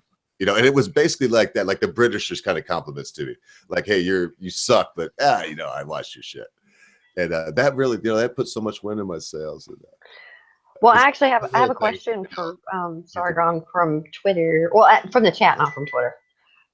It's about one of his videos. Let's see. Can I go and get a new cup of tea before I answer? Yes. Oh yeah. Matter of fact, man, whatever you got, man. You can't deny an Englishman his tea, surely. Exactly. No, I said that. Hey, I said Sargon, that in do the me a side favor. chat. Just tell me when you're ready to cut out, because I'm going to chill till you are. And when believe it or not, I am going to give you a plug, sir. Very much. I really appreciate Go get your your tea. time, brother. Yeah. You know, it is something for me now that I have just a moment where I'm not worried about stepping on the guest. To imagine the small world we live in. I'm here with my wife in our small little house. If you were here in the wintertime, you'd know what I was thinking right now. I'm going back into my mind to about January 2nd, when it's 20 degrees and the wind's blowing midnight, you know, and it seems like a small world. And then tonight, all of a sudden, man, I meet this dude from England, the Britisher, and he knows some other dude, the Sargon of Akkad, that I've been watching since like 2014. When it's probably a little bit later than that. I think that's when he got rolling, was 2014. And so I probably started seeing some of his historical stuff. And then he just went into the SJW thing. And from there, I don't know what sub I was. I'm not going to say I was in the thousands, but I know I was before he ever got to 10,000, I was a sub on from what he's got now, which is, I think, the 4th channel. There was a channel before this with the broken eye, the one he's got now. There was one before. I'd have to go back and look. And as a matter of fact, I need to clean up my sub list, with all due respect to everybody I've ever subbed to. But some people, I don't know, I just hit them over the past years, and they've got a lot of people. You know, I wouldn't unsub to any of my friends that have, like, you know, under 20,000. I would guarantee that. But there's some that I've done, and I haven't watched any of their videos, so it's probably time to just cut the vote. Hell, that said, I'm gonna get some tea too. Oh my god, it's so fucking cool. We're on with Sargon, you guys. I can do that because of getting tea. So whatever. Well, You're nerding out. It's also worth pointing out that Day has recently just put out a new video. Yeah. So finally. you know, anyone who's interested might want to go and check that out. Yeah, I'll link it in the. I'll link it in the thing. Oh, Draco's here. Day, you and I haven't spoken before, have we? I don't think so. No, I saw you on some of these live streams. Yeah. I don't think we've ever been on together. No. Nice to meet you. Yeah, I think you were just in this. I think you were in the live chat last time that I was on. Yeah, I was in the chat. So what's your channel? What do you do? I haven't looked yet.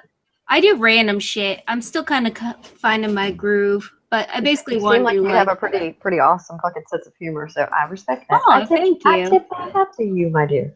Ah, thank you. Adorable adorable pigtails too. Thanks. I got the little flippy things. I'm gonna link my Britisher is channel in the English chat. Walter Cronkite. The English Walter Cronkite. That's what I just said. I was listening to you, and that just struck me as I was getting my glass of Adam's ale. Well, I shall be ready to narrate the Mars landing when it happens. You do it. You in do order it. to have my Walter Cronkite moment. Yeah, you Yeah. just enough emotion and wit. But And then when Trump gets shot again, I will be the one announcing it to the nation. oh man, everybody! Oh, God, now you're on the watch list. Jay, I don't want to alarm you, but you have a English in all Bob. blacks walking behind you. Yeah, that's and Grumpo. Antifa has found you. They called you Antifa. I'm gonna paste my channel in the chat. There you go, guys. If you want He's that. black blocked. No, that was a joke. That was too obvious. I had to do it. Earlier, if y'all didn't see, I was shamelessly. I had Nachi Free up. I had a bunch of people up while we were talking in the very beginning because I gotta face it. I'm not even going to try to brag right now because probably there are a few people watching right now, so I'm not just going to sit here blah, blah, blah. But my watch time is high even before this. But I'm sure that We're getting my watch there. time starts in the beginning. So I put some of my friends up in the beginning because Sargon's helping me and helped the Britisher and helped other people, and I hope I've helped the Britisher as much as I have done other things. I think we've met a lot of cool people through all this. Heck yeah, that's what I meant to say. Down the rabbit hole, man. I feel like I'm down the rabbit hole deep. Yes, thank you, Over. I'll wake up tomorrow, Holly, and it'll be like, no, I don't know any of these folks. I was watching last night and woke up and I had noticed Sargon. It was a video I saw. It's like a hangover. Yes, thank you for the invite. I really appreciate it. The other day, Holly. I was just watching a video where you were like, maybe it's the alternate reality. Yeah, I don't know. I was just wondering, have any one of you actually watched that Syria video? I have watched it. I need to watch it again because it is kind of long and there's a lot of information. Yeah, it's 1.5 hours, but it's 1.5 hours of solid, absolutely solid research. Yeah, everything that I've looked into so far has been definitely hard spot on. So to anyone in the chat out there or whatever who hasn't watched it, I would very strongly advise that give that one a look. Not before we're finished. Stay on this. Not yet. Don't go anywhere. We're not done. Go over there and like it though, and then come back because that'll boost the amount of times you've watched this program. If you come right back, like this is a commercial, so you go over there. Like grab a snack and watch the on your like list, and you can go to that at the end of this program. But yes, for sure. That's not cheating. No, that's not cheating, and I'm going to do that as quickly as possibly can. Thank you, sir. I'm gonna lie down on the floor for a second while you guys are. And anyone else that's been here for a while, if you want to go, do what you got to do, and we'll carry on as long as we need to. Yeah, I just went and grabbed. Congrats, Britisher, on your. Yeah, congrats, Britisher, on the video on Sargon's page that got a lot of views. Oh yeah, thanks a lot for that. Yeah, it was hard work, but it was well worth it because my channel did seem to show some sort of an effect after that. Yes, definitely. Oh no, get this horrible thing out of here. Oh, my mic's still on. Sorry. I was talking about my cat. Over 9,000. I was like, what? Poor Britisher? That's so mean. Camera's off, but my mic's still on. I was talking about my cat. The bad one. Didn't say anything naughty. I know. Okay, I'll be right back. What's his power level? Over 9,000. Oh, that cat. That's the horrible thing. I was almost a unison. It was almost a chorus. Awful. Whatever. That was pretty neat. It really was.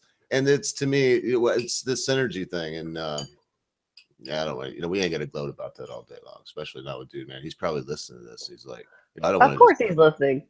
I don't want to be like a big blowhard.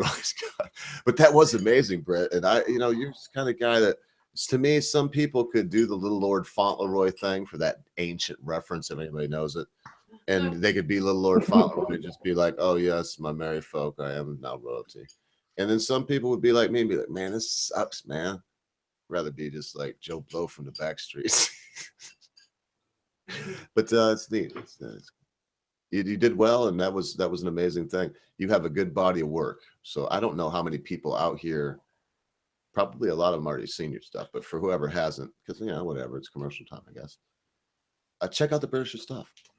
I'll put a link to that too. And I'm looking for the Syria thing you were referencing. If I didn't find it right away on Sargon's page. So if somebody has a link to put in the side chat, I'll put it in the chat out in the main room. Yeah, I can see if I can find it. I mean, you know, this isn't sucking up to Sargon. It really is one of the best things I've seen on YouTube. So I'm gonna get the latest thing, Britisher. I'm gonna get your latest the week that was. Very good clip. Wonderful waste of about 19 minutes and 11 seconds. Factual. I think he again redacts something that he said in the last one, and that's what I love about you, Brett. You don't mind giving us some fun facts and some good wit, but if you make a mistake in the past, if you see it, you'll come back and be like, well, you know, this is the way it was. You don't spend a lot of time, but you do. I like that about your stuff. You're factual also, because you were saying about Sargon. You do a lot of research, and when you find out something isn't right, you fix it. It's good of you. Good on you, mate. Britisher, what's your Twitter handle? I'm not sure myself. I think it's the Britisher, and then It's like TWI. Yeah. It's for Twitter, you know, or for Twit, depending on how you want to look at it. I was always wondering what that was at the end. TWI. Well, the Britisher was already taken, so I had to.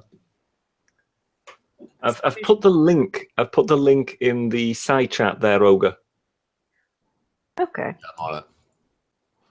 Yeah, it's 1 hour and 20. Well, probably probably a wonderful burn up of an hour and 20. What I do is, if you work around the house and you're listening to me, put on Sargon, or I would say Holly. In fact, you know, Holly also. And while you're working or something, because Holly, you could put a playlist on, and she has a body of work that is, you know, somewhere around maybe 6 to some of them go up as far as 15 minutes, girl. I have watched, I know around 12 minutes. Good stuff. She challenges folks on a lot of them. She'll say, if you have other information, put it here. You're very bold about, because we promote your channel here. So I'll just say she's very bold about, she lives in Portland, and you can, I mean, she is who she is, and she brings good information there and challenges anyone. If you have something too, I believe you'd be respectful about it too, Holly, if somebody had something to challenge you. So far, I see, I look at your comments, I make a few myself, but I generally stay out of your comment section and just look. But I've seen some intriguing ones, and some that are, you know, whatever, they're good. Have you had anybody come through your comment section to actually refute something that you had to rebut at all? Not so much. People are still pretty nice, but I only have like 1,500 subscribers, so. And it's not about being nice. It's not about being nice if they have information that disagrees with you. You know what I mean? Yeah, exactly. That's why I love YouTube, because, you know, I'm meeting all these incredibly intelligent people every single day. It's just a whole new platform, you know. I don't care about the other platforms anymore, really. Aim at me and shoot me from where you're at right now. So I'm going to say this. Yeah. You seem to me to be more of a libertarian than Green Party, but call yourself what you want. I would say that also. Yeah, most definitely. We don't have a libertarian party in Maine right now, so I'm doing what I can. You know, third party, classical. I'm a classical liberal, just the same way that Sargon calls himself. So. Okay. So in other words, if you had any party to choose from, I'm glad you said that in this little time. I am too. Any party to choose from, what would it be? Oh, I don't know. Something completely different, but we don't have those options in the United States, you know. I'm actually in office, so I need an infrastructure to help me. It's pretty much impossible to be an independent unless you're independently wealthy as well. Mm-hmm. Yeah, you have to be in like the party system some way. The royalists. I mean, one day I'll be wealthy, maybe. Who knows? If my YouTube blows up, you know, who knows? But well, wealth is about. I watched the thing. I showed my wife where you were. There was one more question since we got the time. Are you serious? If my wife and I were to find ourselves in your town without knowing where you lived and we met somewhere, would you show us the bay and some other cooler spots that we might not know? And B, you went to the middle. Yeah. We're not weird or anything. We've been all over the place, and Maine's beautiful. I've only been to Portland. I'm pretty weird. And wow, I lost my train of thought. No, the other thing was in the middle school you went to with I feel like David Letterman there. I got all flabbergasted and forgot where I was going. You went to Stephen King, went to the same. So do you know that, like, oh, of course you do. So did you move from, you didn't move classes and like have 7 teachers. You had 1 teacher in each class. So you knew this class was where Stephen King went to school. And the reason why, Jennifer, how many books do we own by Stephen King? I don't even know. Oh my gracious. I probably read or listened to every last one. He's got every Well, God bless you.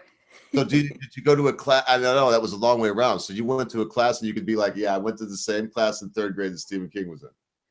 Yeah. You know, that's what's great about Maine. And yeah, I would definitely check out his house up there in Bangor if you love that sort of thing. He's got a big haunted house where, you know, he spends half of the year up there.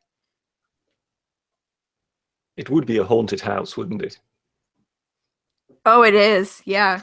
It couldn't just be some kind of straightforward house. No, if it's Stephen King, it would need to have something with the, you know, clowns in the sewers. Oh, and when you showed, it's got a spiderweb gate, a gate that's shaped like spider webs and all that. It's cool. The waterfall shots that you showed, I was thinking about the book. Oh man, now it's gonna slip my mind. Where the kid has like the baby Gerber, and he, you know, she's getting beat up, but it's like the water. Hearts in Atlantis. That's what's the first part of the book. Oh yeah, yeah. But that, man, when you were showing that, I've never been there and been around the landscape, but you can kind of see where he's coming from now. Like if anybody likes Robert E. Howard or the old Conan stuff, if you've been to the piney woods of Texas, you can see where a lot of his landscape ideas came from. But that was great. Yeah, he's great at describing Maine. Like you really are there in his books. The Gunslinger, a lot of it is just like the seacoast of Maine or stuff that it's all Maine. Lobstrosities, you know, dead chum lobstrosities, you know.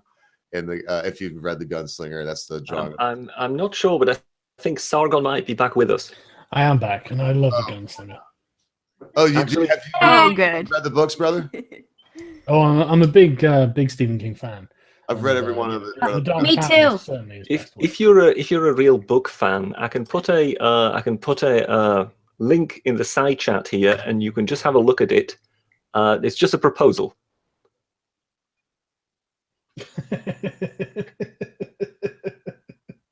I would definitely read that.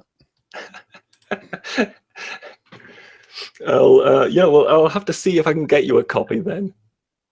All right, I'm going to show everybody. Is it a real thing that exists? No, this is a real thing because this is from Amazon. You're joking. No, this is from Amazon. Every woman, Jess Phillips, every woman, one woman's truth about speaking. I'm going to check that. I don't believe you. That looks like... That's terrifying if that's true. Hang on, I can show you I can give you the... oh my God, it's real. I'm ordering that right now. Oh no.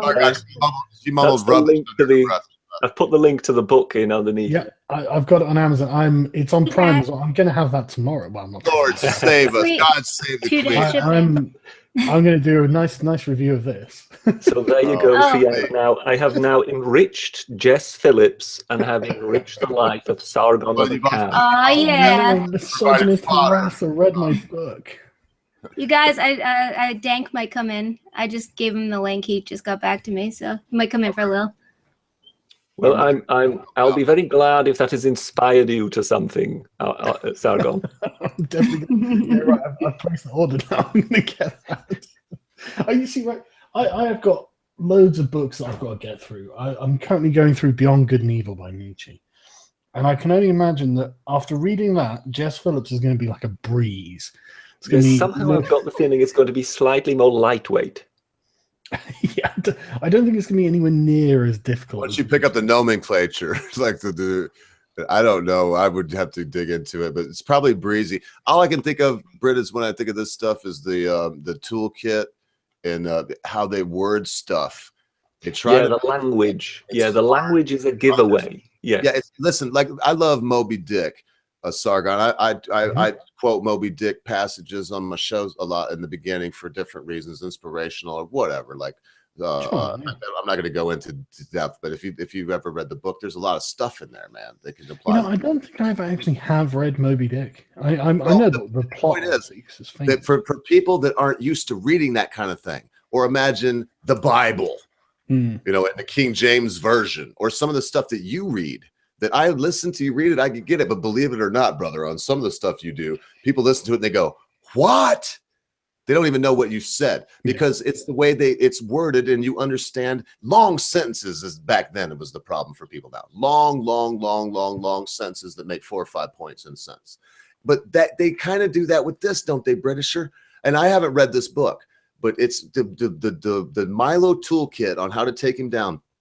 We're reading that. It's like 6 people, 3 of them doctors. They give their own selves for references, basically. There's no references in the whole bloody thing. But in that, they're like, they're trying to make it so. I would like to see, if you get this book, read it, brother. And even though, yes, you'll probably breeze through it. I've seen you read straight up, unless you do 25 takes. You're wonderful at reading and reading comprehension. But it'll probably be, at least by the time you get to the end of 2 pages, you go, what the fuck did they just say? Honestly, after reading some of the stuff I've read, I don't think I'll be too worried about it. Nietzsche is the hardest stuff I've ever read. I was talking to Gary Edwards about it. He's a professor of philosophy, and I was saying to him, man, I read Thus Spoke Zarathustra when I was about 21. And I remember it being difficult, but I don't recall it being like this difficult. And basically, I'm about how many pages? I'm on page 18. Oh my god! But it's only like 117 pages long. So I picked it up and thought, God, this is thin. I'm going to get through this in the afternoon. The hell I will. Right? And I spoke to him, and he was like, "Yeah, the problem is that Nietzsche speaks. Every sentence is an aphorism rather than an argument." And I was like, "That's a good point." It is, and I've never had anything before where I've read a paragraph and realized at the end of the paragraph I have no fucking idea what he just said, so I read it twice. I've never had to read something more than twice to understand what he's trying to say. I had to read this paragraph 5 times before I finally understood what he was trying to get at, and I was like, Christ, no wonder the guy killed himself. He was clearly mad. You would think that's just bad writing at that point. Well, the ideas are good, but maybe not the. He definitely could have used some sort of editor or something, but like, it's impenetrable in places. It really is, but you've got to work hard on it. His supporters would more than likely blame his translator. Undoubtedly, yeah. They would say that, if you read it in the original German, it would be completely clear. Yeah, but I would go to this when it goes to Nietzsche, because I've slogged through, I would say. Yeah, you can't do anything but, I think. It's like, to me, I like the trilogy, Lord of the Rings and whatnot, but I really like The Hobbit because it was a big book, but it got through it because it was breezy and went from this to that. But man, once you get to Lord of the Rings, like Return to King, it's like when he does the slog through the marsh for 30 days, you feel like you slogged through the marsh for 30 days by the time you're done reading the freaking, that. Anyway, well, and for Nietzsche, I would say that they'll like the Quran because that slog that I did, like Mein Kampf, people. And there's some nuggets in there, man. So slog on through, Sargon. At least then when you're done, no matter what, if you get wisdom out of it or not, you can say you did it, brother. Yeah. Well, I mean, the thing with it is, I was saying to Gary, I'd read about 15 pages in about 2 hours, and I was pissed off because I'm a really fast reader. And he was like, well, that's actually pretty good for Nietzsche, to be honest. So I was like, okay, well, that's nice to hear. But man, with Lord of the Rings, right? When the films came out, like a decade ago, whatever. Now, I thought, I'll get the books because I've heard they're good and stuff. Oh man, I read them the first time in the summer of 1982. I read all the books. Man, I got about halfway through. So when they're going through the swamp, And I remember getting bored of his description of the swamp, and I flipped through about 5 pages, and he's still describing the swamp, and I was just I'm guilty of that. We all are. I just cannot be bothered with it anymore. And we're all guilty of fluttering through and at least skimming. And if you're not, you're lying. Anybody is. But that I would say that same thing for even Stephen King. Now, especially in and that's, I guess, to each their own. But for me, when I read Stephen King, if we're going to talk about books, and we already mentioned him, and if you didn't hear us, Sargon, Miss Holly went to grade school. Like, I'm not sure what was it, Holly, like 3rd through on or kindergarten on through. Dang. I count Dankula. Oh, well, Dankula's here. We must stop talking about literature and whatnot. There he is. Oh, so cute with your baby face now. Seminal fluid is probably going to there you go. come into the chat, so to say. No, hey, how you doing, Dank? I'm all right. How's it going? Can you see me just fine with this microphone? Yeah. You're doing great, bro. Nice one. That's cool. How's it going? It sounds much better than last time. If you remember, last time you were the darling. Oh God, I know. It was really, really bad. But I've got a microphone now that actually works. You just need to put some pillows in your room now. That's the thing is, I literally have no furniture in my house at all. And this is like 12 feet high ceilings and stuff. And everyone was commenting saying, nail a bed sheet to the wall. I don't even have a bed sheet.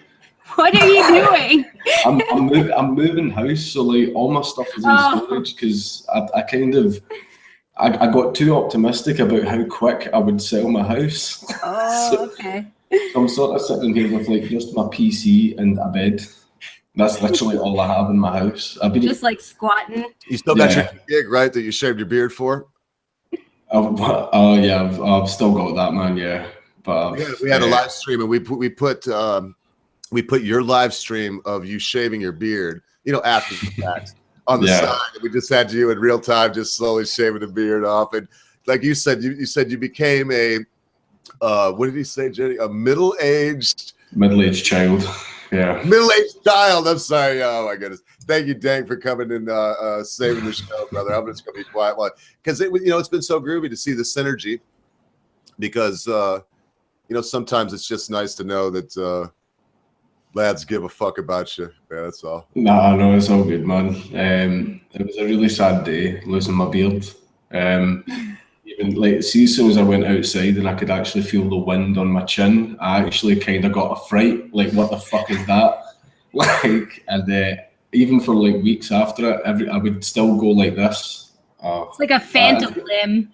Yeah, exactly. That's exactly what it was like. And it was so has it now been established that you can have a partial beard? As long as it's not like too long, then this is acceptable. So as long as you don't go full Sargon. Yeah. Didn't you, Dankula? What was that? I didn't catch that, man. He totally cucked. No, I'm not. I need a me, but it's a proud beard owner. And if you remember, you were asked when you came on the stream, they asked like if you had the smell of semen in your beard, how your old ladies felt about it. Letting go of that one. Now you don't have the beard anymore, so you'd be like, fuck you, I don't have a beard. It was sad for me to see you shave it. You know how in interviews you need to act all like positive and optimistic and stuff like that and really sell yourself. Well, I was acting all the way through the interview like that, and the guy was so impressed, and he was like shaking my hand and everything, and he's like parting words where, oh, the beard will have to go though, and I'm sitting there still trying to keep smiling, still trying to thank you so much for this opportunity, you fucking cunt. Man, I was just so angry, but I was so smiley and positive on my way out the building. And then as soon as I got to my car, I just kind of broke down. But like, it had to go. Like, I needed a job, and not many places are willing to hire the Nazi pug guy. So sacrifices had to be made. Well, times change. I'll tell you what, people are fickle. And sometimes the same lot that would like sneer at you and be like, oh, look at him and blah blah blah. And later on they might try to tell people, oh yeah, back when the Dank was down, I was his bro. I mark my words. That will happen in time. And at that time, hopefully you'll still be humble enough to shave your beard if you have to. I reckon that's all I can say. And the goatee looks tough enough, bro. I was told when I mean, I'm not even gonna lie, man. And we have two really special guests here, Sargon. I ain't trying to trample on nobody. Thanks for hanging out. When I would, because to me you looked like a boy with the beard, but the Britisher and Cabbage Patch led me to believe that if you couldn't be a Glaswegian and be a bouncer and be a sissy, that you could be able to, you know, if you had to, probably do whatever that you do. I think Sargon can confirm that Glasgow has somewhat of a tough reputation. Yeah, it's a very, very tough city. It's fun, like as long as you're nice to the right people and stuff like that as well. Try and like hide the fact that you're English as well. You say that, but I went to Glasgow a few years ago, and I had nothing but nice people there. I went and climbed Ben Nevis a few years back, and I'd never been to Scotland before, but you know, you hear like, oh, they hate the English, and yet everyone there was really nice, and so I was just like, okay, where is this anti-English hatred? I mean, I can't think of many people who are more English than I am. So, I mean, it's not like I can hide that. So I was expecting someone to say something, but nobody said a thing. Everyone's just really nice. Most of it is sort of like a friendly banter, like kind of thing. But there was an incident, there was a video years ago that went viral where it was. Do you remember that whole Joey Salads thing where they went, "We're going to park a Trump car in a black neighbourhood and we're going to see what happens," and then all the black people came out and trashed the car. Well, there was something like that they did in Glasgow, except this was actually real, where they had a car done up with the England flag and like England stickers for the England football team. And like people just came out and absolutely destroyed it, like that. So like, yeah, most of it is banter, but there are some lunatics. Well, here, if you go to the right town with the little high school football stickers in your car, that could happen. I mean it, man. It's just, but that said, you know, there's that kind of thing everywhere. I think, and in the end, it does help a person to hold their head up high if they come from a place where things. I'm gonna have to ask you gentlemen to excuse my ignorance. Dankula, hi, I'm Carrie. Nice to meet you. I'm not familiar with who you are, like what's going on.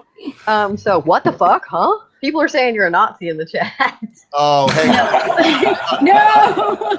It's just his dog that's give me just like about 20 his seconds. girlfriend's dog is. Yeah, and I'll give me about 20 seconds. I'll let Dank do whatever he wants. But I want to say this. Dankula's here because a bro of his is here. He's coming really close to something that it matters in his life. And that said, I would like for this little stream to be about the fact that he's a fucking human being. I loved your video that you just, Dankula, I just did. I'll jump off of that. Not the one you did on Sargon's, but the one we were watching, Jenny, about you just did a semi-serious one. I think it was, oh man, I just watched a couple of yours. Oh, was that Ramzan Kadyrov? Yeah, and you were talking about how they were bombed out rubble. And you know what I would like to do, Dank, is if you want to address why someone would ask that, and we know each other, Carrie, so I could tell you all about it later. Okay, yeah, absolutely. Yeah, please. I was just so confused. I'm like, he's a Nazi? There's a dog? I'm not a Nazi. No. I was so confused. If you want to answer questions about the dog that we've done, you know, you've done a million times, you know, you could do that or roll. Oh, if this is an old subject that we can completely bypass it, no problem. I just needed to clarify a little bit, like what the fuck is going on right now. I'm sure there's some people out there who don't know, so it might be best to just give a brief overview. If you feel like it. All right, it was just the whole taught my girlfriend's dog to Nazi salute as a joke and react to the phrase "gas the Jews," and because of that, I actually got arrested and charged with hate crime. What? For teaching my dog a trick. Welcome to the police state that is Britain. Yeah, I was actually held in prison and everything for it. I actually get held in prison before. Yeah. Sargon, this is called police state. Yeah. I know. Okay, yeah, I'm on your channel now. So, oh my God, that dog is fucking adorable. Yeah, and it's look, I'm 7/8 Jewish. My wife and I saw it. I was like, look at this cat, man. I didn't even think the guy would even respond to me because he's got like 2.3 or 3.2. The number might be flipped in my head. Million views on that. Plus, I mean, he's just a dude in another country. Should I be just get me back? And he just turns out to be this regular dude that I, in my heart, as I don't even care what if he did it was gas the Jews or kill the Armenians or whatever. I don't care what it was. I would have laughed my ass off because he was like, the dog is there and it's like, he's like, the dog's snoozing, man, gone. He's like, Buddha, Buddha. And the dog don't move. He's like, gas the Jews. I have taught my look and I still haven't done it, man. I did it once, Dank, and I erased it, but I taught my Doberman right here, Lily Dog, to do that, but I'm waiting until after your case is settled, sir. That's why I wanted to make sure you wanted to even talk about that right now. Because look, I'm saying two more seconds. My heart goes out to you, and I hope that in all sincerity and honesty that everybody's does, man, because you're doing this thing with dignity. And fuck me, mate. I've been under the scrutiny of the law, the local magistrates, shall we say, for some pretty ridiculous things. But what you're under the scrutiny of the crown or whatever the fuck they call it is insane. Yeah. Crazy. It's crazy. You're just a regular dude that just made a joke. So are you facing actual jail time? The way they're working it is I'm not getting a jury for the trial. It's going to be hang on. That's fucking I find that offensive. Why did you get a jury for your trial? You should demand it, mate. No, this is the thing. Is apparently because of the nature of it. The nature of a shit post. Yeah. Fucking Christ, this is horse shit. It's going to be a closed trial as well, which is why, like, see every single thing about this has made me sort of go, I'm being fucking set up here. Like, I'm going to be used as an example. Like, I can see it. I can see it happening. The maximum sentence I can get it's just a barrister, just a judge. The maximum sentence I can get is 1 year in prison. Oh my God! A year in prison for a shit post. Fucking hell! You know you're like a Kekistani martyr. Seriously. Hey, I even told him even if he got a $5 fine and a slap on the wrist, he'd be a Kekistani martyr. Yeah, damn right. That's ridiculous. Man, and doing it with the dignity is, I ain't gonna pound the dignity thing in the ground, but everybody's like, do this, Dank, do that, Dank, keep your head up, Dank. Yeah, it's easy to say, but until you're there looking at, regardless of what you get, Dank, because they probably, I don't know, I hope to God you don't go to jail. That's all I know. Even if you don't, it's still the pressure of waiting. They put it off now once, and it's just the bullshit to go through. And the pitch, look, he's coming out like this, mate. Sargon, if you haven't seen it, you probably have. He's clasped in these handcuffs that don't even let you. They're like the serious. I love that picture. Yeah. And he's just like this. Yeah, I know. I did actually see that. There's like a serious bloke behind him, like, and some lady, some SJW, some very kind lady just behind. They were the Some SJW bitch. That's what you wanted to say. Some lovely SJW people bitch. is what I meant behind him, is what I meant, Sargon, because Lord knows I don't want another fucking hate crime because of what I would say. God knows. And here in America, we can do shit, but it's only a matter of time, man. If we let oh, good Lord, I can't even fathom it, Sargon. Well, yes, that's why we would quite like you guys to perhaps one day send us a copy of, that First Amendment. It's on the internet. I mean, it's there. Yeah, but I can go hard all day, but we do have 3 British people here. I mean, what are you, if y'all want to talk about it, since we're on the subject, what can you all do to change, not necessarily this for Dankula, because he's already said he don't want no help by letters. Please don't write letters. Don't send emails. Just fuck off. Let him deal with it. It'll be over. And it's like the main thing I found out about, though, like, see the guy who's at the centre of it all. He's the leader of the Scottish community of Jews, and his name's Ephraim Borowski, right? And I found out that lots of people from Israel were sending him emails saying, you're making us look like victims and all that. We're better than this. And they were harassing him. And I'm like, holy shit, don't fucking do that. This guy's giving evidence at my trial. Like, don't fucking harass one of the witnesses. Yeah, I'm sitting there like, fuck me. But the problem is, like, I know that some people on poll, I have no fucking idea how it managed to get the details for some of the witnesses in my trial. And I'm just sort of sitting there like, all right, okay, I literally can't do anything with this fucking information or I'll be fucked. That's why I had to make the video saying nobody contact the witnesses, nobody fucking say anything. Don't do any of that shit, man. Have you got any? Yeah, go ahead, Britisher. But what can you do about it outside of Dank's case? I mean, is there anything? Is Britain gone now? How can you get the laws changed? It's pretty far down the road. Like there are things that if they do happen, I don't really care. Like gender neutral toilets, don't really agree, but don't really care if they happen, right? But there's things like Greater Glasgow Police actually posted a tweet, and it actually says, "Think before you tweet. Is it offensive? Is it necessary?" And all that stuff. And then it says, "It goes, you can think before you tweet, or you might be getting a visit from us this weekend." Oh, I seen the video you did. I was like, holy fucking police state, man. You just wonder whether that think before you tweet also applies to their own tweets. Thought police. You can see Winston going over with the spanner to fix the sink, and the kids are there like shooting him with the catapult, and he's like, "Oh, I gotta take this shit." I mean, it's like, holy shit, you can't even. Oh, yeah. So watch like, what one you thing, tweet, or the cops might be kicking your door in, mate. it's like, see, the thing is as well, like, see if for a joke, I like had a friend or a person that I hated, and I photoshopped like a dick going into their mouth and posted it online for a joke. You can get arrested for that here.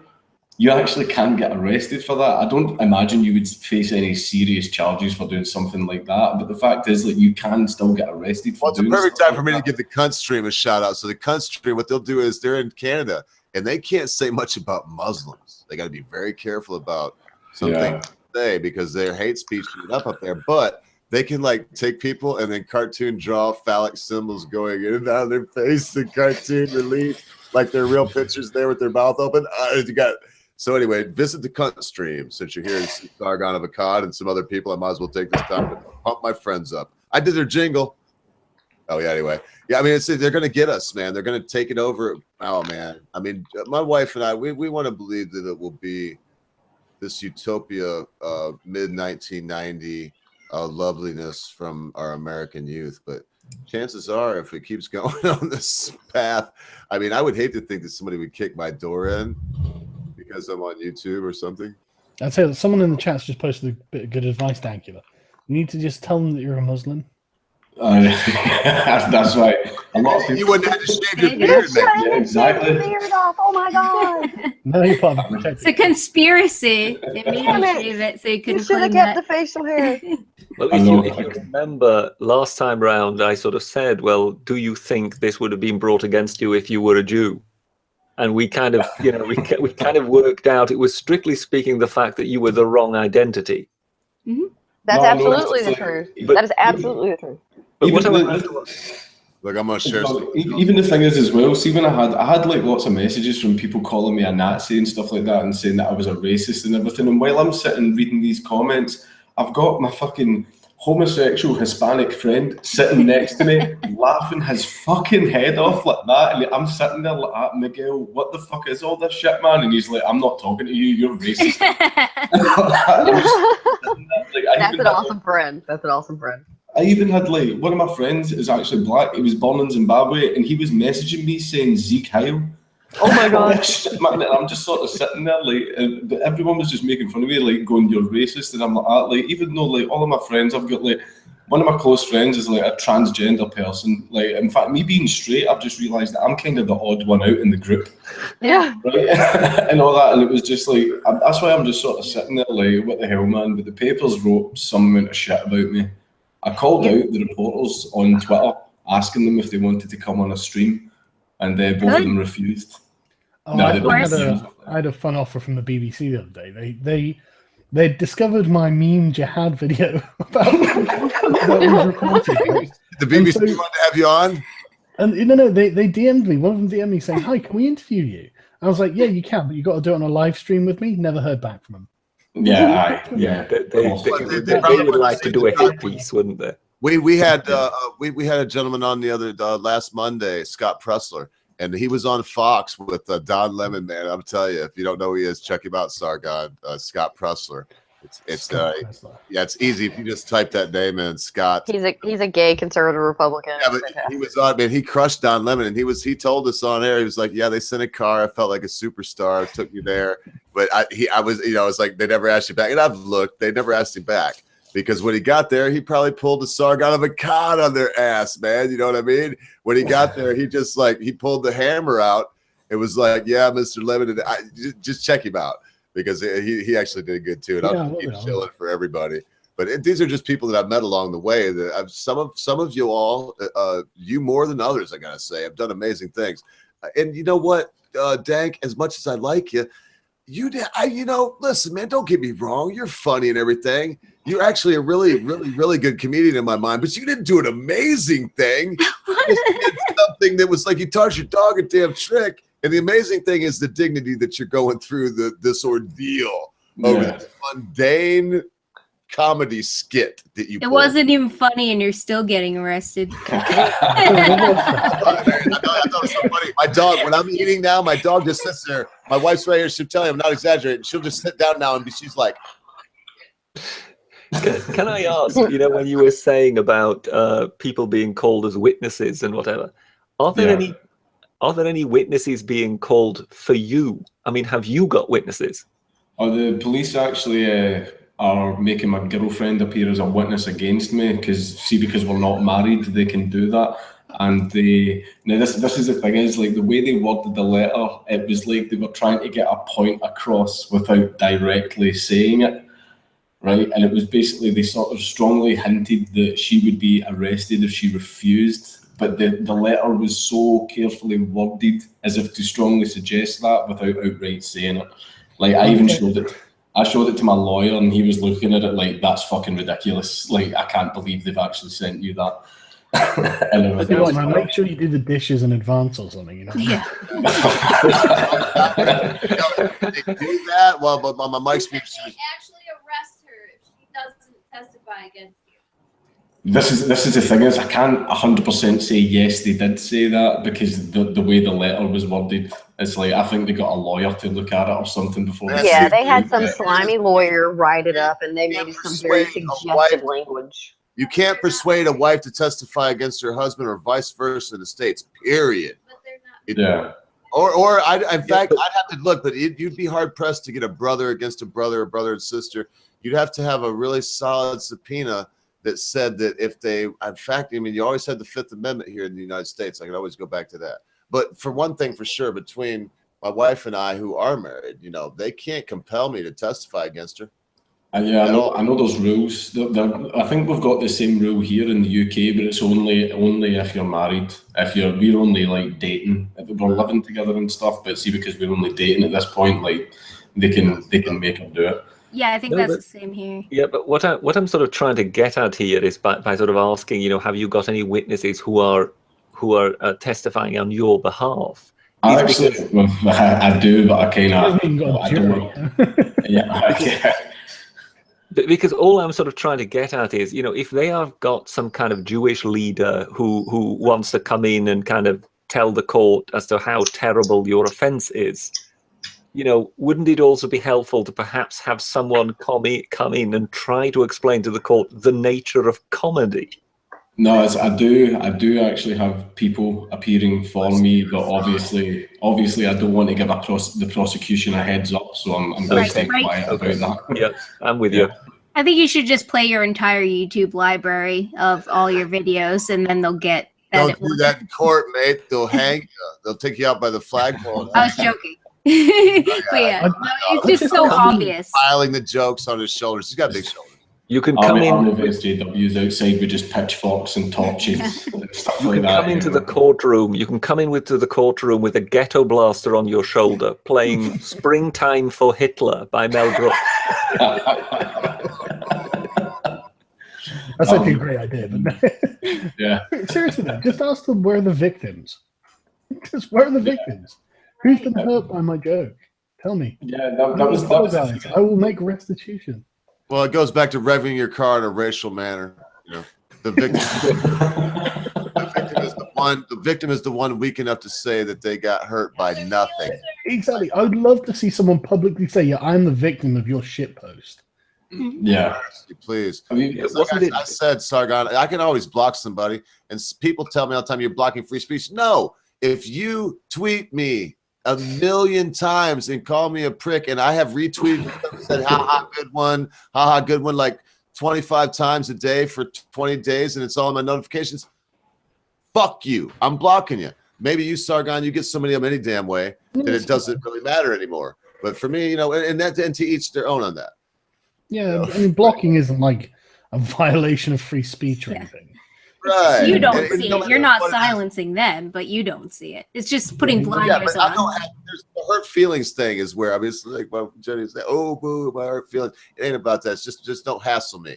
If somebody did me on the phone like that, because I give it out of my business where I actually do business in the world, and they were hectoring me over whatever, I would guess what? I get on my Verizon dealio and I block their ass for 90 days. That's the way it is. It's like, see with me, I've got this whole thing where I don't block anyone. Like the only people that I've really blocked on Twitter is people that send you those, see how those scam links to like try and give you a virus and shit like that. Or I've also got 2 crazy ex-girlfriends blocked on Twitter. So like, I think that's fair. What did you teach their dogs to do? Well, I didn't teach their dogs to do anything. Was it something with peanut butter, sir? Was it something with peanut butter? Just bad choices. Bad choices is all I'll say there. But like, see how because I've got like this whole I don't ban anyone. I kind of because I like to go around the whole free speech route. I let everyone do what they want. I unfortunately have the same rules in my Discord, which and people found out that I don't ban anyone for anything. So now it's just a constant, steady flow of scat porn. I've seen that. I've seen that. You noticed, Dank, I didn't tweet this out, just the link here with you and Sargon here tonight, because I know your people would I wouldn't say show up, they would descend with their straight gag and sounds and stuff. And dang, you fucking, I mean, like recorded messages that you maybe get and they get, but nobody else gets it. No, the people I get trolled by are my own admins.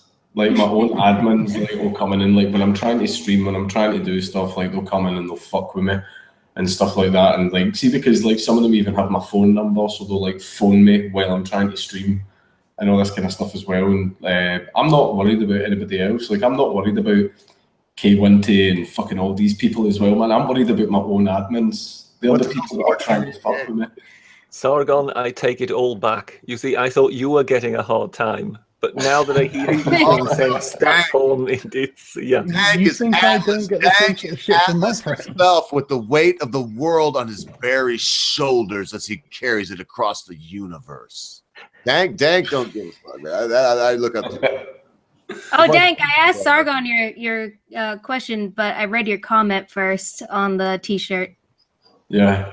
Oh yeah, in fact, Sargon, where's my $2,000, man? I clearly won that competition. The competition isn't over yet. I might get a hairier pair of balls through. Yeah, you don't know. Hey, I see some good art and whatnot too out of this. Hey, you did get some good fan art. Actually, I think I got one of them up. I tried to find some. You had the contest where you put up some things there. Some of those things, I know some of the images that you use are from children's. I don't know where they're at. I'm sure they're in the public domain. But that we would have grown up in the religion that we were raised in, that it was in our little stories called our story hour. Some of the Sargon of Akkad, they were whenever they were talking about Nebuchadnezzar, the king out of fable of the yeah. Well, he was actually a real person. Oh yeah, absolutely. He wrote the Daniel 7 or Daniel 8, it's one of those. But yeah, he was a king of Babylon. He had the hanging. He was a mighty. Actually, can I cut in while the subject is still fresh? So your T-shirt competition is still on. Yeah, finishes next month. Next month, because it's just Ogre. I think we might know someone who we might be able to put up to try and enter Sargon's T-shirt competition. Nachi Free is who you mean. Nachi Free, yes. He was saying, I read your mind, brother, like a Jedi. Yeah, no, he's a very talented guy, so we'll try and put him up to entering the competition. I'll show you. The last Saturday, I was like, Nachi, I would like you to do a little art for me. I don't want it to be fan art. I would like to commission something from you, blah, blah, blah, blah, blah, in an email. I sent it to him. He was like, okay, Ogre, I'm listening to your shit. What would you like it to be? Send me a couple pictures. Send me a couple pictures. Let me look this up, dude. I'm telling you, the guy... and I've seen a lot of caricature drawers. My brother is an artist. He's really good. He can do landscapes in black and white to blow your mind. This guy is actually good. So I am going to do that right now. In fact, British, he's probably just send him the video. The email's on it, and he'll see it. Anyone can enter.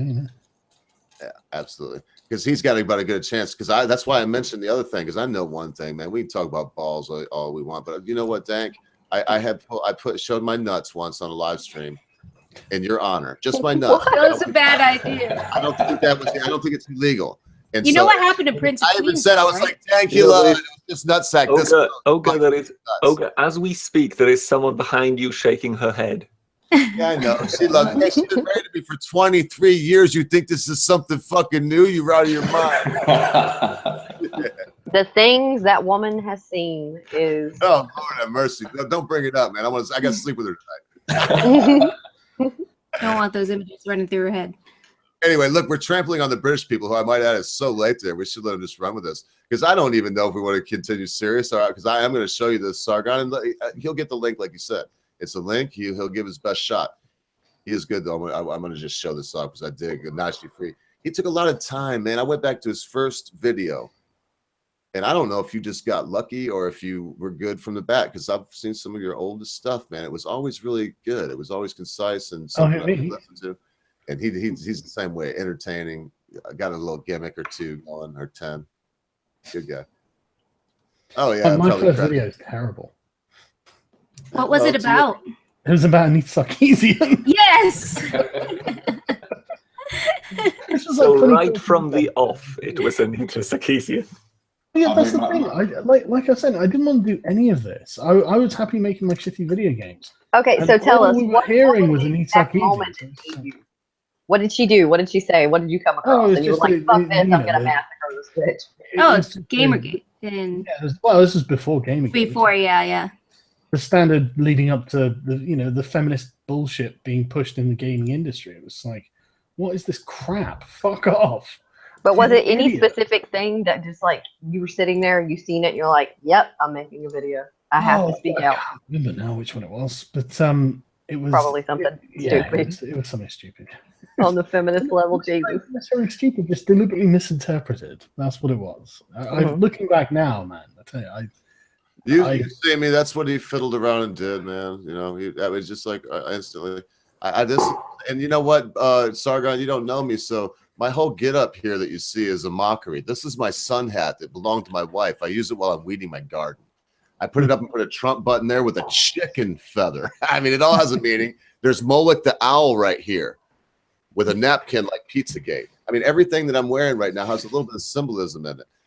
And I do a lot of music. So what he did right here, some of it's unwittingly, and some of it I know was probably intentionally from what he's seen in my videos.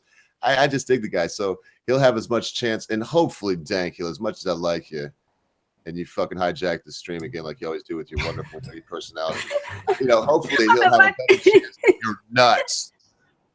Then you're nuts. And someone will win it, because I've seen some other contests you've done. I think I've already said that twice. They've all been brilliant, man. You bring out some good people. When you have a reach like you and you call for something like that, you're going to see a large, vast swath, if you will, of talent come out.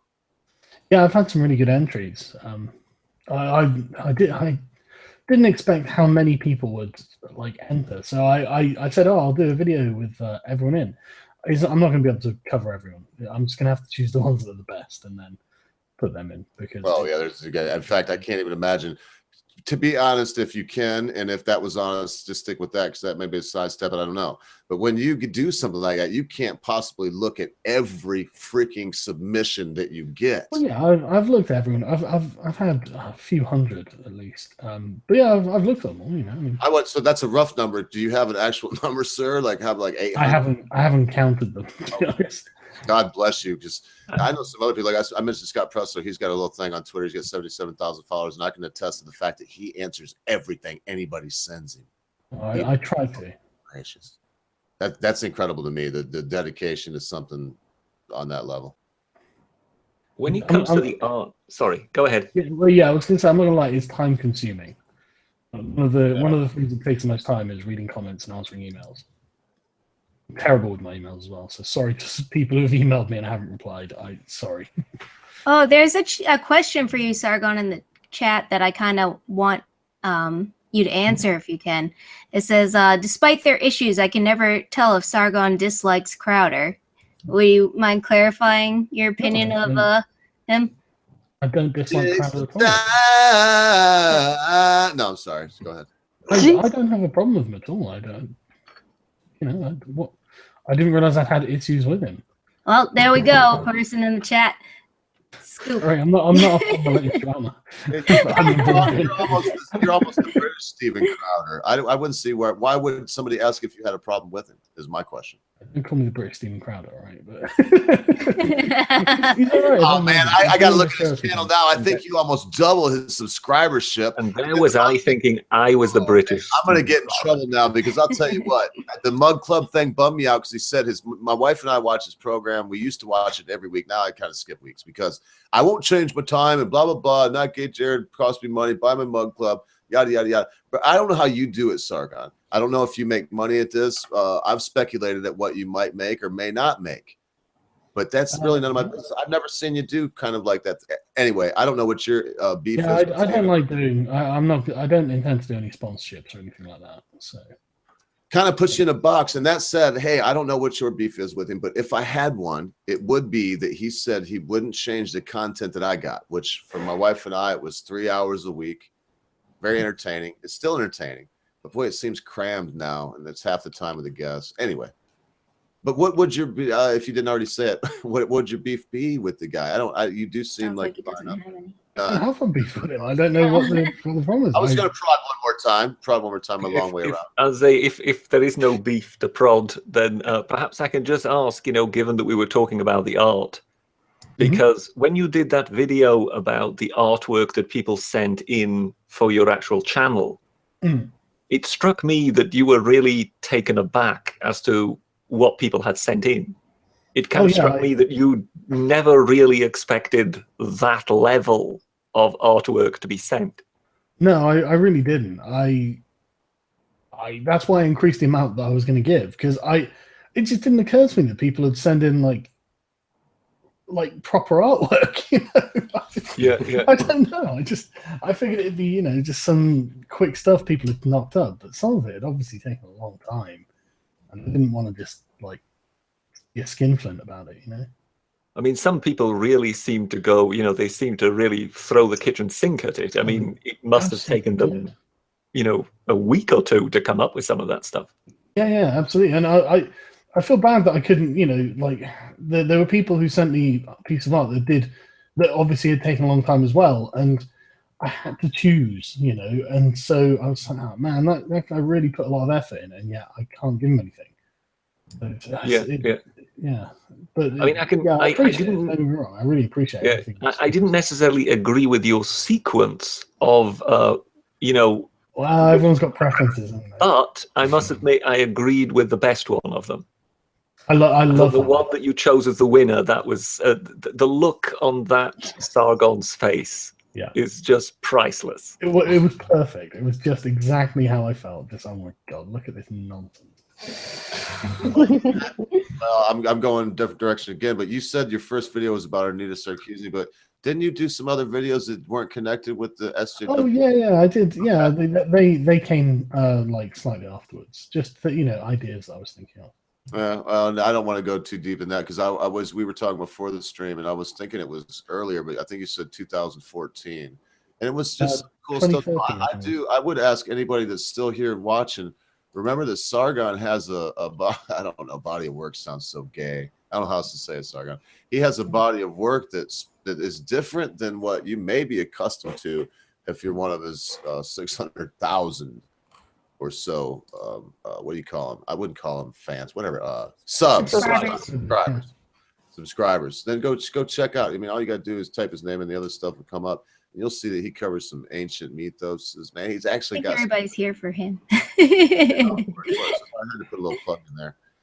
So, on that note, I'm gonna excuse myself because it's after 3 o'clock in the morning here in the UK, so I'm pretty sleepy. Bye, Carrie. Thank you so very much for letting me come in and spend a little bit of time with you guys. Sargon, it was nice to meet you. You too. Dankula, holy shit, man. Best of luck. Jesus Christ. Thanks very much. I'll talk to you later today. Bye, British. I'll talk to you again. See you later. Good night, Ogre. Good night, everybody. See you later. Yeah, it was nice for your input there, Carrie. So as fumbly as I wrap that up, I just want to say Sargon. Can someone put everyone's Twitter handles in the chat so I can follow? Yeah, I wasn't even going to push it on you, dude. I was going to tell you that you know, I Yeah. got some other. I do have James Woods, and I don't bug nobody, but I would like to have you on. It probably won't be for maybe 8 months, but you won't want to come back before then anyway, because we're going to have, you know, every Monday we'll have someone. Some of them hopefully will be big like you. We're working on some people I won't mention right now, and if I keep going, I'll be long-winded, because that's to say I know it's late where you're at too. So you've tolerated, or shall I say, endured, or what I mean to say is we've had the honor to have Count Dankula here toward the end of a marathon stream with you, Mr. Akkad. So if there's something that you want to go to, something else you want to talk about, as I am, because I'm in a daze right now. I'm not even gonna lie. I don't usually get excited. It was an exciting day for me. I went out and plowed my garden. My wife's right, she knows it's true, with a rototiller to kind of release some energy, because I mean, you know, I know you're just a dude, but you've been doing this a while, and you're pretty famous. So since we hijacked it with Dankula, is there something you want to add, or where do you want to go with it? I don't know. I don't want to be famous, though. I really don't know. You're infamous. Infamous, like the Three Amigos, man. It's not famous, it's infamous. Man, I tell you what, I'd never been recognized in the street before, and it happens twice now, and I was just like, oh, fuck's sake. Thank God. It's not about, you know, everyone was really nice. You know, both the guys were really nice and everything, but it's just like, It's just I don't awkward. have to deal with it. You know. It's Oh, I weird. imagine you getting mobbed everywhere. I'm so glad that that's not the No, not that bad. Yeah. So, Sargon, when you made that first video, did you ever think you would be as popular as you are? No. No? And now that you are popular, is that why you feel like you have to keep doing it, because you have this platform now? Oh no. Now that I know, no. I'm, like I said, I'm looking forward to stopping.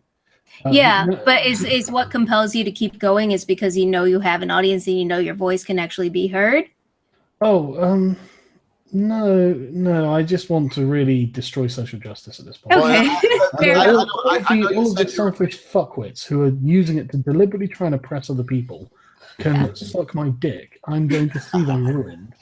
Well, and you said you were a Yes. video game developer, and so I'm not assuming that you couldn't have a day job, but could you at this point see a time where you would be out of media, where you wouldn't at least do like something to continue on whatever it is that you're doing now, you know, for revenue or for whatever's sake? Oh well, I mean, I'd like to actually make my bloody video games. I'd like to write a book. I'd like to.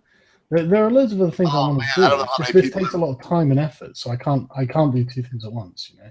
In the book that you did, the short story that you did on oppression for males, I don't know who also has seen that or heard that. Oh yeah, the terrifying future of social justice. Very good example of your literary skills. Is that weird? Of your ability to write a story. Yeah, I think I mean, I haven't written a book before, but I think I could be quite a good writer if I wanted to be. And so I mean, I've had like a conception for a novel for years, and I really wanted to write it, but I just, you know, I'd have to sit down and plan it out, and it'd take a lot of time, and I can't do that while I'm researching and making videos and stuff. So it's the choice, isn't it? It's the trade-off, and this seems more important as well. Way more important. And yeah, it requires sort of, you know, so much focus that sort of trying to do something else at the same time is just impractical, really. That's the problem there, isn't it? Yeah, absolutely. That's why I just refunded my backers on my Kickstarter, because I was like, I can't do two projects at once, and this is like a big ongoing project. Oh, so because I wasn't aware of that. I just follow you on the regular thing, so I don't. So your Kickstarter was for what that you refunded? Oh, before I had a YouTube channel, I'd done a Kickstarter for a video game that I wanted to make. It was successful. It was mostly like friends and family backing us, you know. I mean, given that you mentioned, you know, Gamergate and whatever earlier, and given that you mentioned there, you know, thinking, you know, having wanted to have made a computer game or whatever, what sort of games were you into when? I mean, I'm assuming you're not that great a gamer anymore today, because there's more than likely not the time for it. This. Yeah, I don't have the ability to put in the hours that I used to. But I mean, I used to play strategy games and first-person shooters. Strategy games, yeah. So we talking Rome Total War here? Oh, we are definitely talking Rome Total War. So we're sort of equal nerds here, aren't we? Yes. Oh yeah, if you wanna game something, I'll tell you. Definitely up for a game of Rome. But yeah, sort of. Add me on I mean, Steam. nowadays it would be sort of Rome 2, wouldn't it? But maybe you Rome can 2 is follow. awful. Maybe you can follow my drift here, but for some reason I always liked Total War Empire. Well, I can see why you'd like Total War Empire, given your iconography. I never got to grips with it for some reason. There was something about it that just didn't. It wasn't the time period I was happy with, but I don't know. Maybe it was the change in the engine or something like that. But I couldn't get into it. Medieval 2 was the latest one that I enjoyed the most.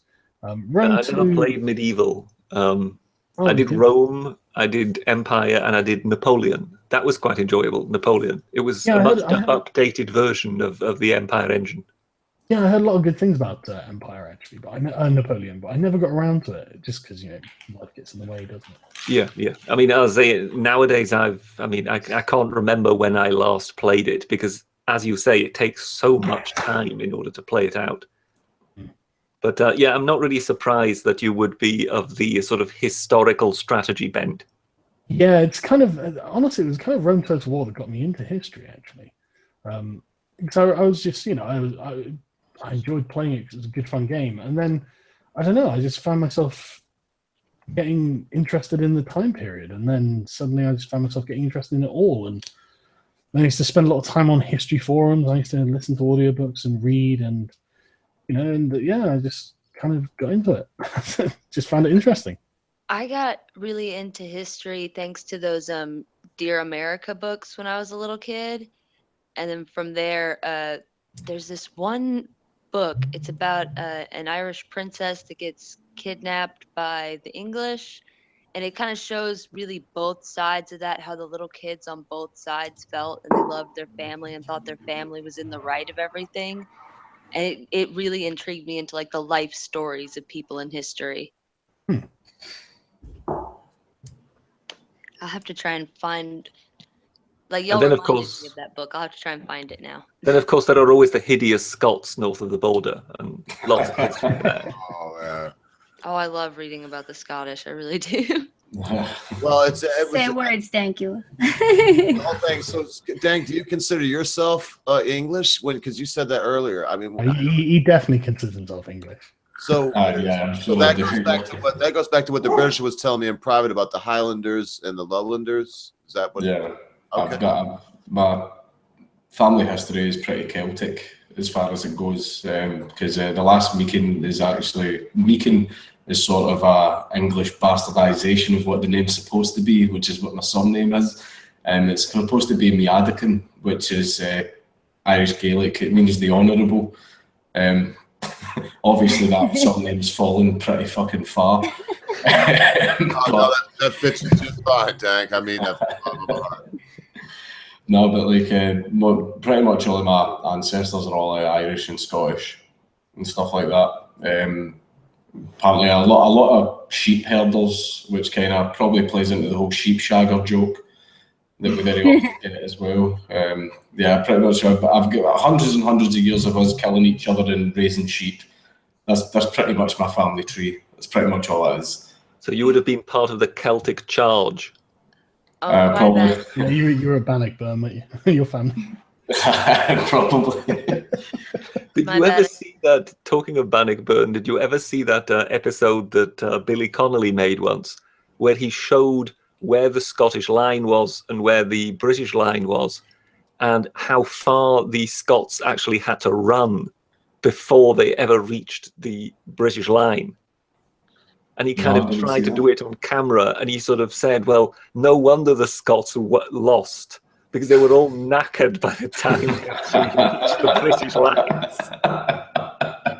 But my bad, I said Irish princess, but it was a Scottish princess. It's called Girl in a Cage. I put the Amazon link to it in the side chat that I can get to from my phone. But you're talking about Boudica. It sounds like Boudica. That's what it kind of sounds like, the story like a heart, because I know that she was captured and raped by the English and they killed her family. It was her daughters that were raped. They were raped. It Yeah, wasn't it's, the English, it was by the Please, bloody please. Romans. Boadicea. Yeah, it it's was. Marjorie Bruce. By the But- see, that's Scottish racism just coming out there. It's like, who was it? Oh, probably the fucking English.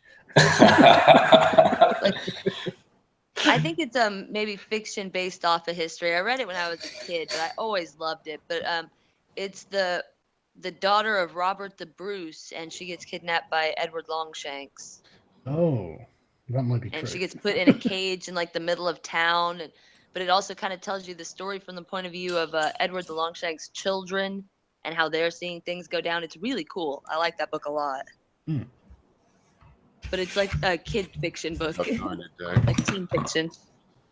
But yeah, Yeah. sorry, I just kind of busted back in. I thought this was the after show by now. Oh no, it's not. I can't believe that. Here's what it is. Here's what happens.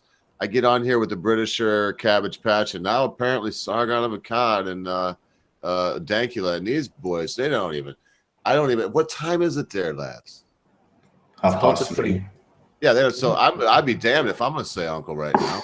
I mean, I feel like a faggot. It's like 10:30 here, so I'm just saying anything. As long as they want to chat it up, I'm down with it. I know this is much too serious for where we've been going, but it might just make Sargon chuckle. I've just put another link there in the side chat. Okay, hang on a sec. Y'all get to a different side chat than me. The perils of being on your phone. Labor, I can screen share that, Brett. My hammer. It's going well for them, isn't it? It's all very well coordinated. He looks like he's about to literally take a dick in his mouth any moment. I'm just saying, why would they put Sargon, that get on picture? that. And Jenny, when your own Jenny. MPs are saying that you're not going to make a good prime minister, just quit. Yeah. Yeah, it really. Actually, someone said to me, I mean, obviously this was complete pie in the sky, but it was such a wonderful theory that I just thought I had to share it. Someone said to me, "What if his plan is that everybody, that he knows everybody hates him so much that he would actually run until about 2 weeks before the elections, and then he would suddenly say, you know what, you're all right, I'm resigning. Here's your new Labour leader." And effectively, immediately there would be a sort of a wave of sympathy flooding toward the party, if you know what I It mean. would be a brilliant stroke because, I mean, one of the things that annoys me about Jeremy Corbyn and Labour is it's like, I guess I'm annoyed just looking at it from a tactical perspective, just thinking, you're fucking idiots. You could choose anyone other than Jeremy Corbyn, like choose someone totally unknown, and they start at a net positive negative rating of 0. Whereas Jeremy Corbyn's on like -40.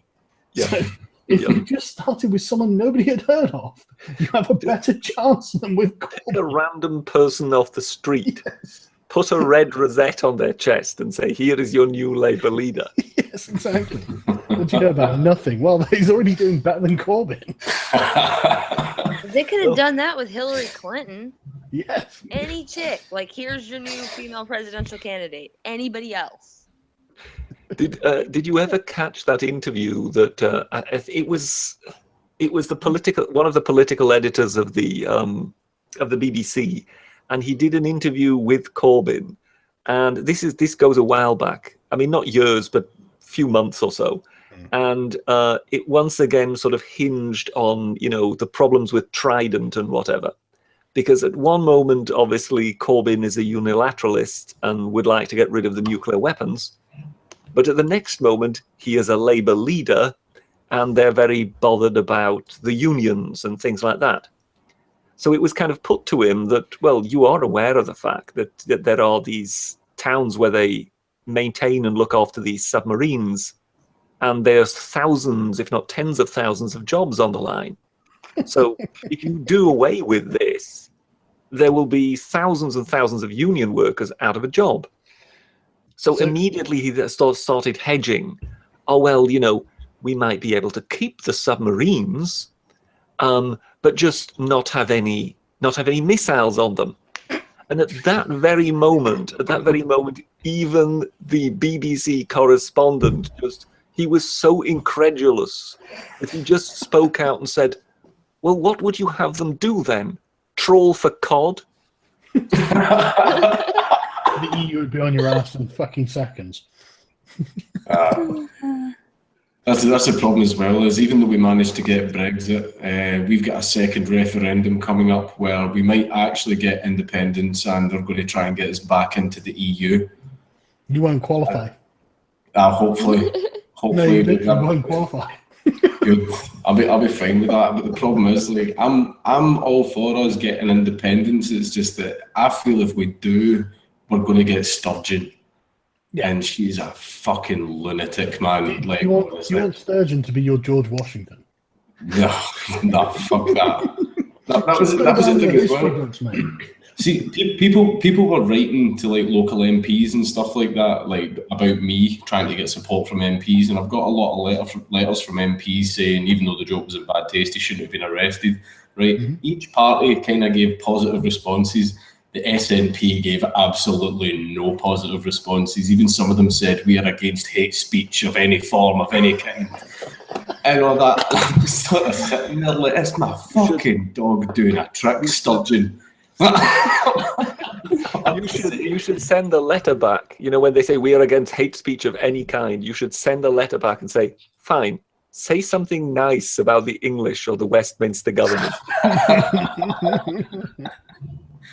Oh man, they're just all sitting there with their kilts on, munching their haggis, going, "Do you remember Braveheart? You've all seen Braveheart." The whole idea is subjective. That's the whole bloody problem. See, it's Braveheart. I blame Mel Gibson. Mel Gibson, yeah, Braveheart. Even though you know it's all fake and stuff like that, for some reason it makes you a wee bit patriotic whenever you see Braveheart. Until you actually see Mel Gibson and realise like what a big racist he is. A lot of people still don't be associated with Mel Gibson. When you say it makes you feel patriotic. It makes you feel patriotic, but not in a nationalistic sort of way. It's not in a case of oh, but everybody. It's not a case of whenever we watch it, we're just going to start marching south of the border. We're just going to try and find our own Trump, build a wall, rebuild Hadrian's Wall. And stuff like that. That's even a moment of pride for Scottish people. The fact that the Romans conquered everywhere except us. Oh yeah. As soon as they got to the Scottish border, they just said, "Build a fucking wall." Well, you could always just push the SNP supporters up north and then rebuild the Antonine Wall. So just put them on the islands. Nobody really cares about the Scottish Islanders. Because they're not really Scottish anyway. This may be influenced by the fact that I started drinking a little bit ago, but you could talk all night, Count Dankula. Just keep going. Oh yeah, I love it. Most of the comments as well. Like, one thing that's became a meme is see how you get those automatic closed captions on YouTube. Yes, I want to see those. It's become such a meme with me. Everyone keeps saying that Count Dankula's videos are so much better when you turn closed captioning on. That's going to be the first thing I do once we're done with this. It's terrible. Like that's the thing is as well. Like see how the way I talk. Like Dankula's going like out again. Why not hearing the horn? If we were watching some of your dude, we had to play it 3 times in one place because we didn't know what the fuck you said. We had no idea what the fuck you said. And then finally I was like, oh yeah, that was funny. But anyway, so I can only imagine that the captions are like, who knows? Oh, they're horrendous. I can remember I went to America a good few years ago and I got really, really drunk when I was there. I got drunk a lot when I was there and nobody could understand a word I was saying and everyone thought I was Irish. Literally everyone that I met. And all that, but even when I was in America, I had a girl ask me if Scotland has the internet and everything as well. And I went, yeah, we do. And she was like, oh, have you heard of Facebook then? And I'm like, yeah, I think I've heard of Facebook. Yeah, I think I've heard it being mentioned. Stuff like that. Like for the British people, too, it's like bangers and mash, right? And spotted dick. Yeah, you eat spotted dick? Nuts. Get all that for a while, you know, black pudding and haggis. You know, yeah, I eat it. You know, we've got the whole thing where we've got the whole thing where it's a sort of a long-running joke where we keep lying to other countries about what haggis actually is. There's a whole running joke that a haggis is actually an animal that lives in a hill. But its legs are shorter on one side of its body, so when it's standing on a hill, it can stand straight up. and run around the hill and all that. And we also managed to convince people that it's actually mined out of the ground. we managed to get people believing that there's actually haggis mines and how you can discover like a haggis vein within the earth and stuff like that. And people believe that as well. I wanted someone to draw a picture of what a haggis would look like as the animal. Oh, that's been done. There's loads of them. Oh my god, haggis, yes. People believe in drop bears too, though. What? Drop bears in Australia. What are those? Koalas, they call them drop bears. Oh, It's a thing in Australia. They convince people that they're real. There are bears in Australia, and they live in the trees, and they will drop on you. I've never heard spiders. They're like koalas, and they're up in the trees, and they'll just drop down on you. You know what? I wouldn't be too surprised with Australia. Yeah, all the deadly snakes and shit. Well, just as about anything that either crawls, walks, or slithers can kill you. They took a bunch of British people, man, the poor blokes and whatnot, and they were like, "Listen, you've been some bad people. You pick some pockets. We can either stretch your fucking neck at Piccadilly Square, or pick what's behind door number 2. Get on this hellacious ship. Take a trip that may or may not end your life. We'll take you to a marvelous island where everything has a stinger that will kill you." And they just like ship them off there. It's like, cheerio, lads. Oh man, mercy. And now they're just, Australians, but cricket, rugby, and swimming. Yes. No, see when Peppa Pig actually got launched in Australia, there was an episode of it that actually got completely banned. And it was an episode where they were teaching kids to not be afraid of spiders, and spiders are actually our friends, and they're more afraid of you than you are of them. And Australia obviously went, "You can't show that here." We don't want kids. No, because like oh look, a fucking wolf spider. Peppa Pig dead. Hey, the funny thing is, look at Steve Irwin, and then a bloody stingray got him, man. Dude, I saw that video when it was up, because it used to be up on YouTube. Steve Irwin's death pissed me off. It's the fact is, like, Steve Irwin wrestled with like poisonous snakes, giant tarantulas, alligators the size of a fucking bus, and then he finally gets done in by something you can pet at fucking SeaWorld. Dude, I saw the video. The cameraman totally got in his way. It was the cameraman's Well, and if they wouldn't have pulled the thing out, they say he would have lived, but they pulled it right out and tore the At least he didn't get eaten by a crocodile, though. But the cameraman like swims in the way, and it pushes Steve closer to the stingray, and then the stingray freaks out and it gets him. It was totally that cameraman's fault. I saw it. I searched for that off YouTube again, like gone. Yeah, I couldn't find it. Ogre, congratulations on 500 subs. Oh, yeah. I can't believe it. Imagine Sargon's here. I didn't do anything. Like tonight, I've been trying to like get a little something in because I like to talk. Carrickle, you're here during the day show a lot. But Sargon, this guy wanted to come in for like 2 hours. You've been here so long. I think he wants to ask you something or say something. This Conscious Carrickle, he has a subreddit called "The Young Turks Suck." My brother, and, he's a general good guy. Yeah, TYT sucks. We're 51% the size of the official TYT subreddit. I got a couple videos up there. He actually gave me a boost. It's a lot of fun too. I try to hit him when I can, but I'm the kind of guy, if I do something once or twice, I've got to get something really good to do it again. But he'll hammer the Young Turks, that's for sure. It's good stuff.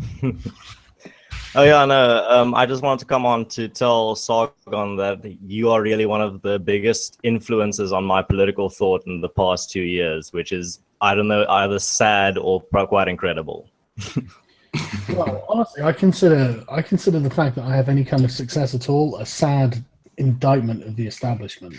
I could have let 25 people at least. In fact, I could have let an endless flood of people come on to say what Carrickle's been waiting 2 hours to tell you, man. That Thanks, man. I appreciate that. It means a lot. It really does. Yeah, I know. I'm over in South Africa, and I've actually met 2 people that actually watch your videos as well. So your videos are reaching even the darkest of African regions as well. So congratulations on that. I actually, coincidentally, the other day I saw a spray paint on a wall while I was walking in Cape Town that was a Pepe meme, and I was like, yes, Among Us. Seriously though, I mean, you hear a lot of bad things coming out of South Africa. Is there truth to that? Or? I think they're over-exaggerated by people using it to push their ideology. Yes, there is a problem with racially motivated farm murders that aren't being addressed. But the other day, there was an article on Fox somewhere about it, and I was actually quite surprised. But yeah, no, it's not a genocide. Don't get carried away. But there's definitely the farm murders that are taking place are definitely, a lot of them are racially motivated. So that's the key issue that we're trying to get addressed, but not at the moment. We're not seeing any developments there. But anyway, yeah. The government not very responsive then? They're not really responding to it at all, even though racial tensions are actually rising because of it. That's really bullshit.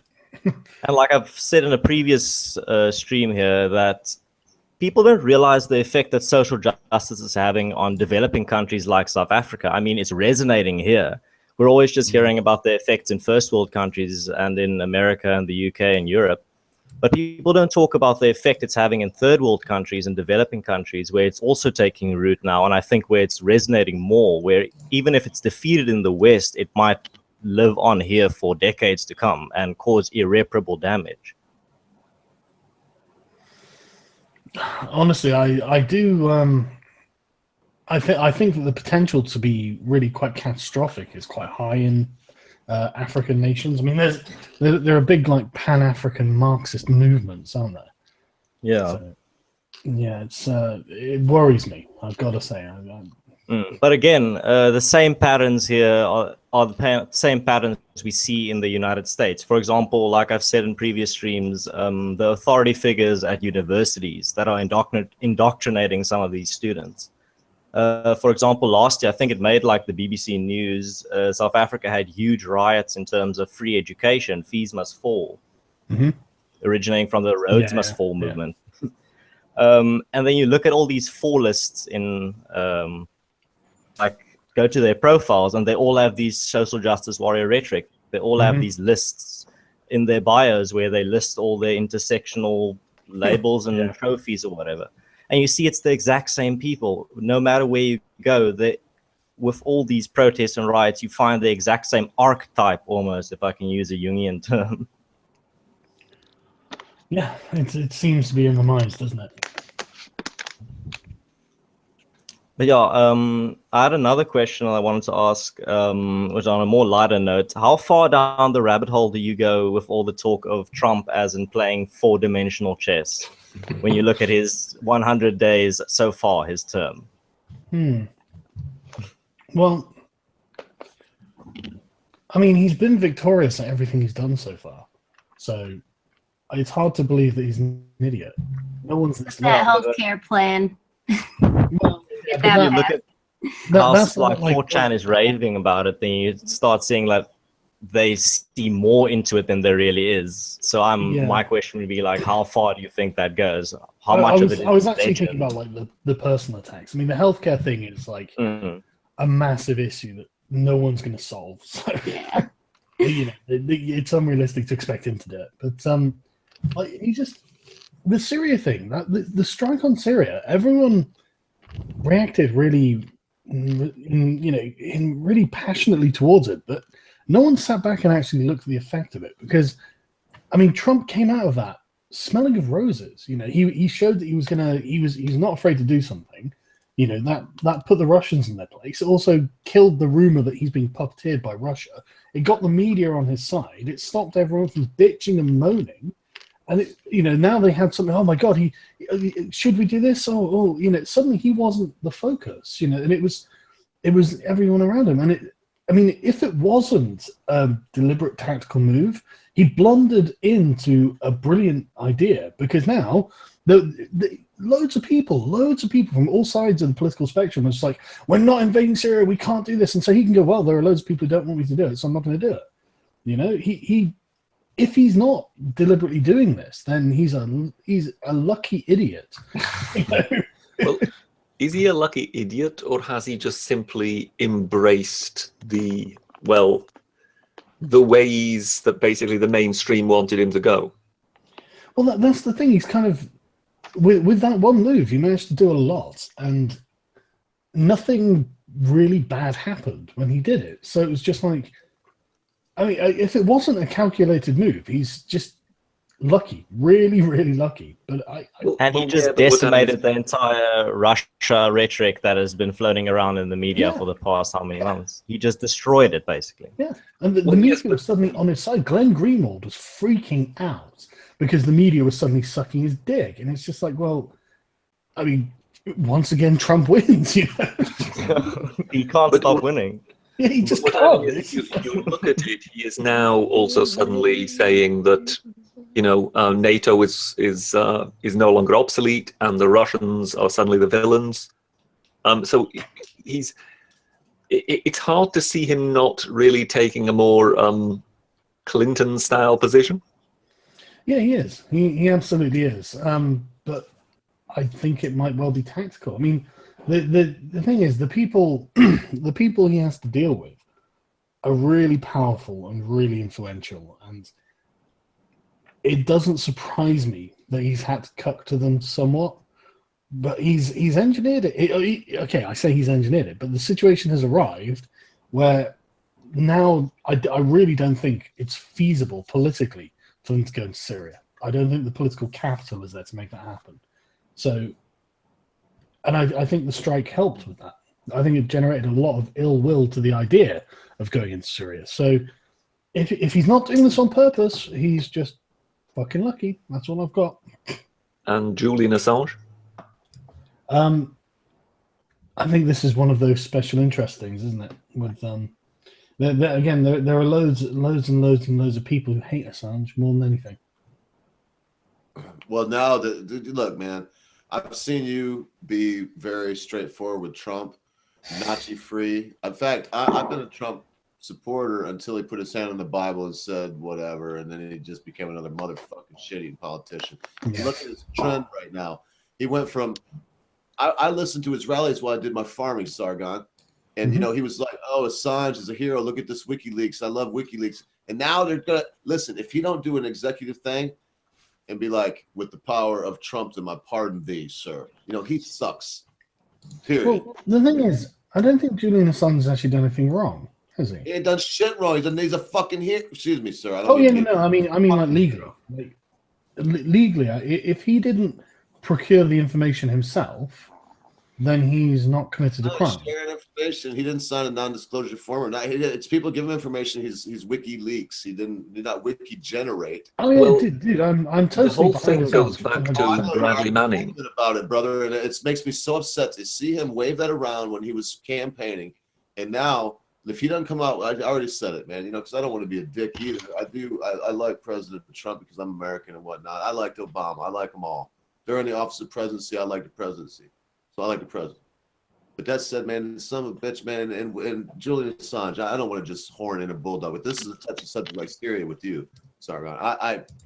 Julian Assange is a hero. He is a hero. He should be released from the dungeon he's in. And I believe Kerry was here earlier saying there's a big conspiracy going around that he may already be dead and they're just Osama bin Laden in his ass, with the stuff Doc showed me earlier that we had on my early show about how they can have a person just sitting there doing this, blah, blah, blah, blah, blah, and they can generate my face with my voice saying what they're saying in real time.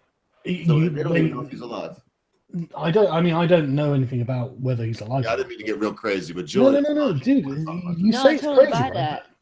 People have got to start considering that these people actually have access to this sort of technology. Like, holographic technology these days is incredible.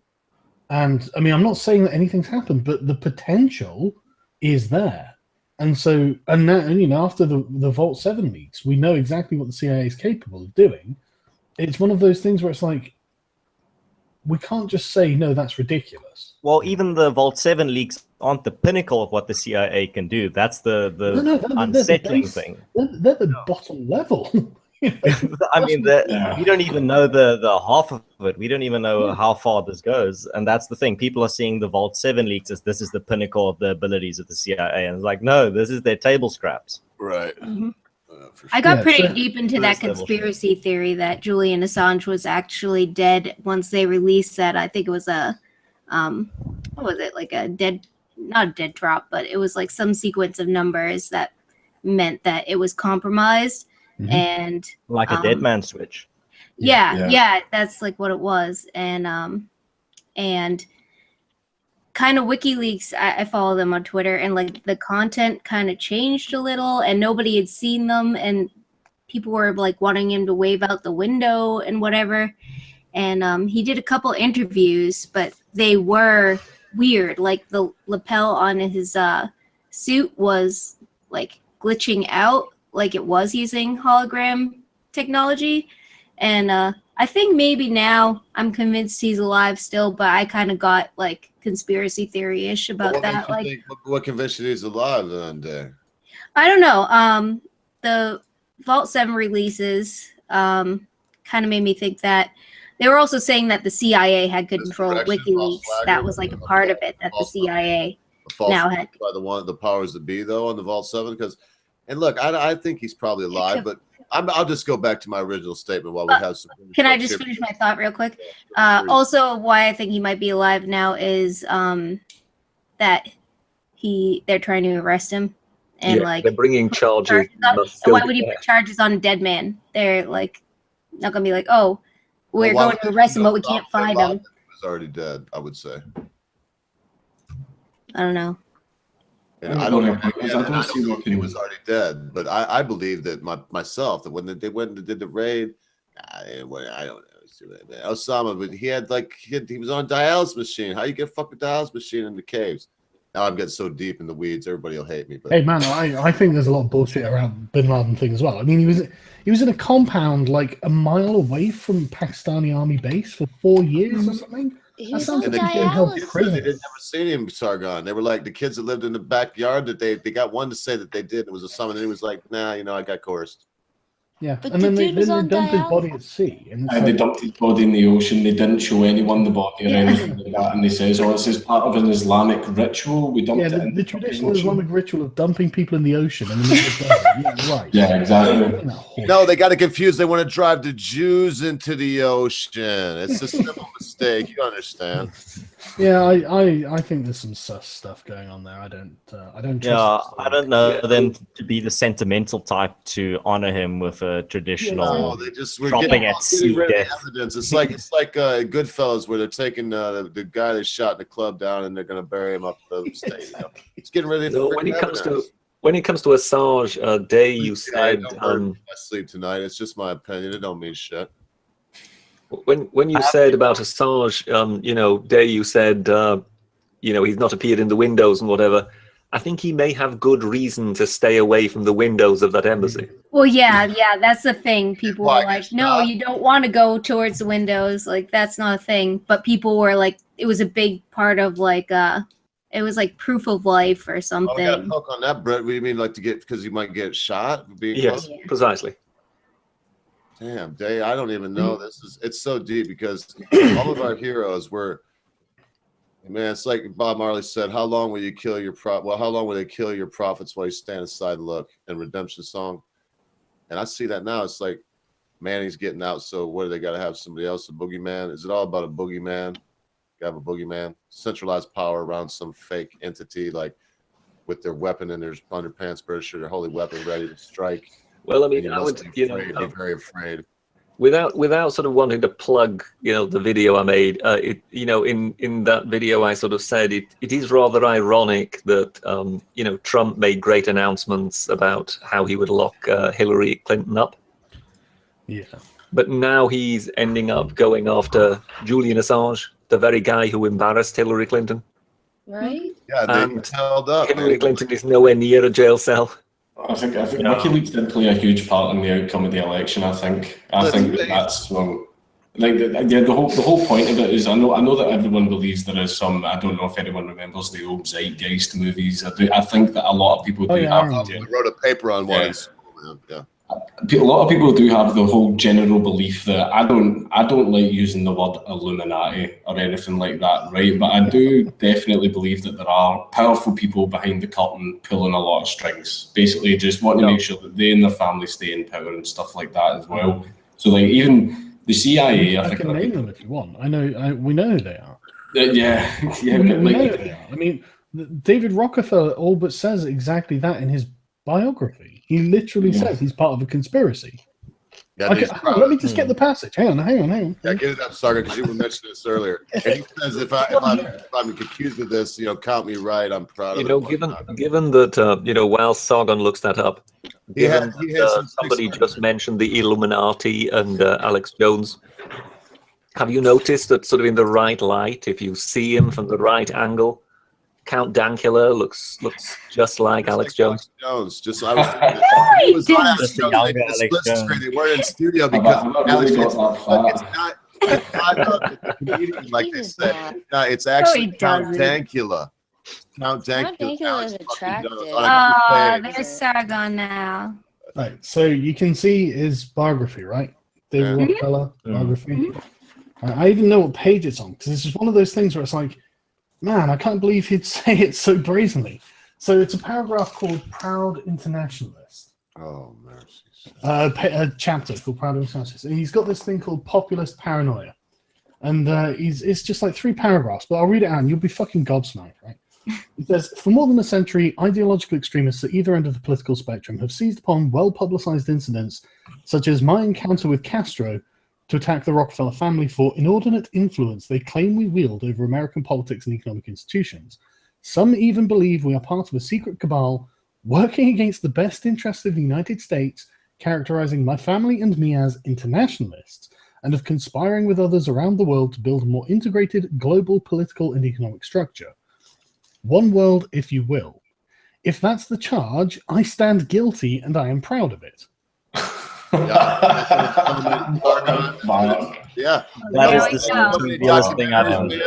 That is a classic. And the son of a look, Sargon, do you know how many heart transplants that son of a bitch has had? He's just had his 6th one in his own operating room, his own fucking house. Sargon, how does a 106-year-old man get a heart? Because I couldn't get a heart. If I needed one tomorrow, I'd fucking die like the riffraff I am. Exactly. I think it's 6 of them. That They money. clubbed some man. I'm telling you, they clubbed somebody, and he's proud of that too. Man, their whole family was evil, and Illuminati or not. Call it what you want. He said part of a cabal. Wasn't that the word he used, Sargon? Well, yeah, he literally says that he's part of an international cabal to create the New World Order, basically. I mean, he straight up admitted it. There is, at least, I mean, according to David Rockefeller, who claims to be part of the conspiracy. I mean, if the people who are like, no, that can't be true, know better than David Rockefeller, then do speak up and give me your evidence. But he's saying it in his fucking autobiography. What the hell do you want? What more do you want? He's literally to take a quote from Macron. This is actually something that's unfathomable. The whole concept of a person being part of this global conspiracy and then admitting it and people not paying attention to it. It's like just ramblings of an old man. I think it's worse than that, right? I think. The implications of it are so staggering that it's just easier to pretend you didn't hear it. I honestly think that's what it is. There was like a form of cognitive dissonance. Large part of it, yeah. Hang on, there's a quote. There's been times where I've been at places, Sargon, and I've just like lit up a big fat doobie. I was in Nashville, Tennessee. Group of people just fired up a doobie. And the cops were right down the street. They even smelled, I see them looking around, but I just kept smoking like it was a cigarette. People tend to ignore what's right in front of them. It's cognitive dissonance. And then if you sometimes you present something right to somebody, they just don't see it. That's like when I think we were talking about it last night or the night before, when you present these Antifa figures with evidence against their ideology, they just cut it off. It doesn't register. I've actually got a cousin who is in the Glasgow Antifa. Can we get him on the show? Can we get an interview? That would be fucking incredible. We have so many fun conversations. Like I met up with them about a month ago, and we were just in town, just walking around and stuff. And I was just being a dick, and I was just going like that. Like I'll make a name up because I don't want to say his actual name, right? I'll just say David. I was walking down the street and I was like, David, is he a Nazi? What about him? Is he a Nazi? He's got a skinhead, he must be a Nazi. And then I was pointing to like 90-year-old women going, what about her? Is she a Nazi? And everything, he's sitting there getting annoyed and stuff. And I was like, you're going to fight the big bad Nazis, David. Oh, you're striking a nerve. Yeah, he got quite annoyed. Like Glasgow Antifa aren't as bad as America. Like I have Glasgow to admit, I Antifa. like the aesthetic of the Glasgow Antifa division, like the Glasgow branch of Antifa. I just have this very idealistic image in my head. Oh, no, there was a huge thing that happened in Scotland recently. Like the Antifa in Glasgow primarily are enemies of the SDL, who are the Scottish Defence League, the spin-off of the English Defence League. And recently, there was a place. I'm actually moving to this place soon. It's called Wishaw. And what happened was apparently Syrian refugees are moving in to areas in Wishaw. The SDL turned up to do a protest, right? And then what happened was on the same day, we have a thing called the Orange Walk here, which is kind of a parade of Protestants to sort of say that they're proud and Protestant and we love the Queen and stuff like that. So what happened was, yeah, exactly. So what ended up happening was all of the Scottish Antifa and obviously all the other people, anti-fascists or anybody of that kind, turned up to face off against the SDL. And then what also happened was a lot of the Catholics from the Green Brigade and stuff like that turned up to face off against the Orange Walk. So you had two opposing, one religious, one political parties meeting in the main street of Wishaw. And what happened was the police came in and said, shut the town down. They told all the stores to close for the day, lock up, go home. They sent a message out telling people not to come out of their fucking houses and stuff like that. And just like with total martial law. Oh, there's photos of the street the next day, and it looks like a screenshot from Fallout 4. Like, it was just no, it sounds like an excerpt from some post-apocalyptic, like dystopian future, but it's real. It's happening right now. Yeah, it must have been like the Warriors. Like, have you seen that scene in the movie, The Warriors, where they're all gearing up on their gang colours and everything, getting ready to go meet? Like, that's exactly what it must have been like. Gangs in New York. You would think of something like you that. put that imagery on the table, sure, that just gives it another dimension. Yeah. But you would think if that would happen anywhere else, or if it would be regarding a different subject, and it wouldn't involve Syrian refugees or anything like that, it would be all over the news. The idea that the police would just close down a town. Right. But clearly, for some reason, one sought to keep that out of the news. Yeah, like there's been footage and everything, because I'm local and it's where I'm actually moving to the place in a few weeks, which is excellent. But like I've got people on Facebook who live there, and they were posting pictures and stuff like that. Some of the signs were funny. Like, see how over in America you get people like burning freedom of speech signs and stuff like that. Over here it's a bit more comical. There was one that just said, "Nazis are shite," and the guy was just like that, standing there holding the sign. So proper wordsmith. Yeah, so like, see when it gets to that level, like that's just funny. Like, that's funny, so I'll take that. But all it takes is just for one person from one side to throw something, and it's not okay. See how in America, like, you get both sides, you know, chasing each other and backing off, and like nobody really wants to run in. In Scotland, both sides will just fucking run right into each other, man. But do the Scottish Antifa at least know not to throw a smoke grenade against the wind? No, here's the thing. See, when it comes to like weapons and stuff like that in Scotland, like, holy shit, if you get caught with a knife on you, it's an automatic 6 months in prison. Oh, I like that Antifa knife that you had. No, it's been destroyed. I don't. It's just that it wasn't even. See, even when the video went out, I was like, "Oh, the police will know that I was just doing that for the video." But then I'm like, the police also know I was making that last video just as a fucking joke. I love that. Please don't arrest me. Please don't arrest me. Yeah, but I haven't had a knock at the door yet, and I know that the police are actually watching me online. By the way, I actually don't know that. That's your tax pounds at work. Yeah. Good evening, officers. But here's the thing that was annoying about that. Get a real job, you fucks. when I was speaking to the police, and my Facebook's completely private, right? When I was speaking to the police, one of the officers mentioned something that I only mentioned on Facebook. Again, he even said, "Oh yeah, I've seen your post about that," and then he immediately did that because he realised what he just said. And I just went, "Oh, thanks for letting me know that you're watching me." And like a fucking idiot, I said it out loud at a party. The police officer fucking did this, and he mentioned that I'm being watched. every single drug dealer in Coatbridge stopped talking to me. Oh, no. I basically made it so impossible for me to Not buy even weed for me, for me, huh? nobody. I had to like get my friends to go to dealers to bring weed up to me because no one wanted to fucking speak to me, and I was like, I just completely. You're kind of now the ultimate crime deterrent. Wherever you go, crime stops. Yeah, no one wants to be around me. Like some weird hero. I've got the whole local thing. See how Sargon was saying, like, even though Sargon's 600,000 subscribers and you say you've been recognised twice, like, I can't leave my fucking house, man. Like, everyone in Coatbridge. See, because it's like that small town, everyone. Yeah, it's just like the three greatest things that Coatbridge has ever done was the guy that wrote Kick-Ass and Wanted comes from here. A gigantic chlorine gas cloud that nearly killed everyone in the fucking town, and Nazi pub guy are the three greatest things apparently that's ever came out of Coatbridge. And stuff like that. Wow. Man. That's even It's like when the I'm monkey out, of Hartlepool. You're known for something now. At least you're known for something. it's like even when I'm out like walking Buddha, whenever I take him for walks, people will drive by like Nazi saluting out their car windows and stuff like that, and I'm just like, cool. Do they get excited to meet the dog too? Yeah, they do. Like, Yeah. what do you mean? Of course, See- the dog's see- more famous. See, because I'm trying to sell my house, people are coming to like view the house, and I'm like showing them around, and I've got the dog there. And there was like one girl I was showing around the house, and then she went, "Are you the Nazi pub guy?" And I went, "Yeah." That is me. Like, buy my That's fucking the Nazi house. pub. I'm like fucking, but like she just left. She didn't put an offer in.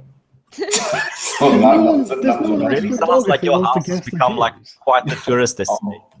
This is the thing is I don't see how like because I did it so much like with the treats, I don't even need to say anything. He just salutes, even if you're holding food.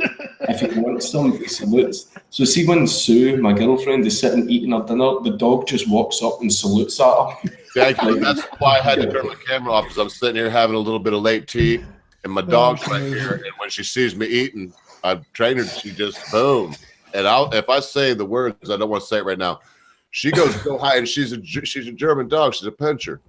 She'll raise that paw so high, like past your ear, and it looks like a Nazi in a uniform going, doing the thing. That's funny.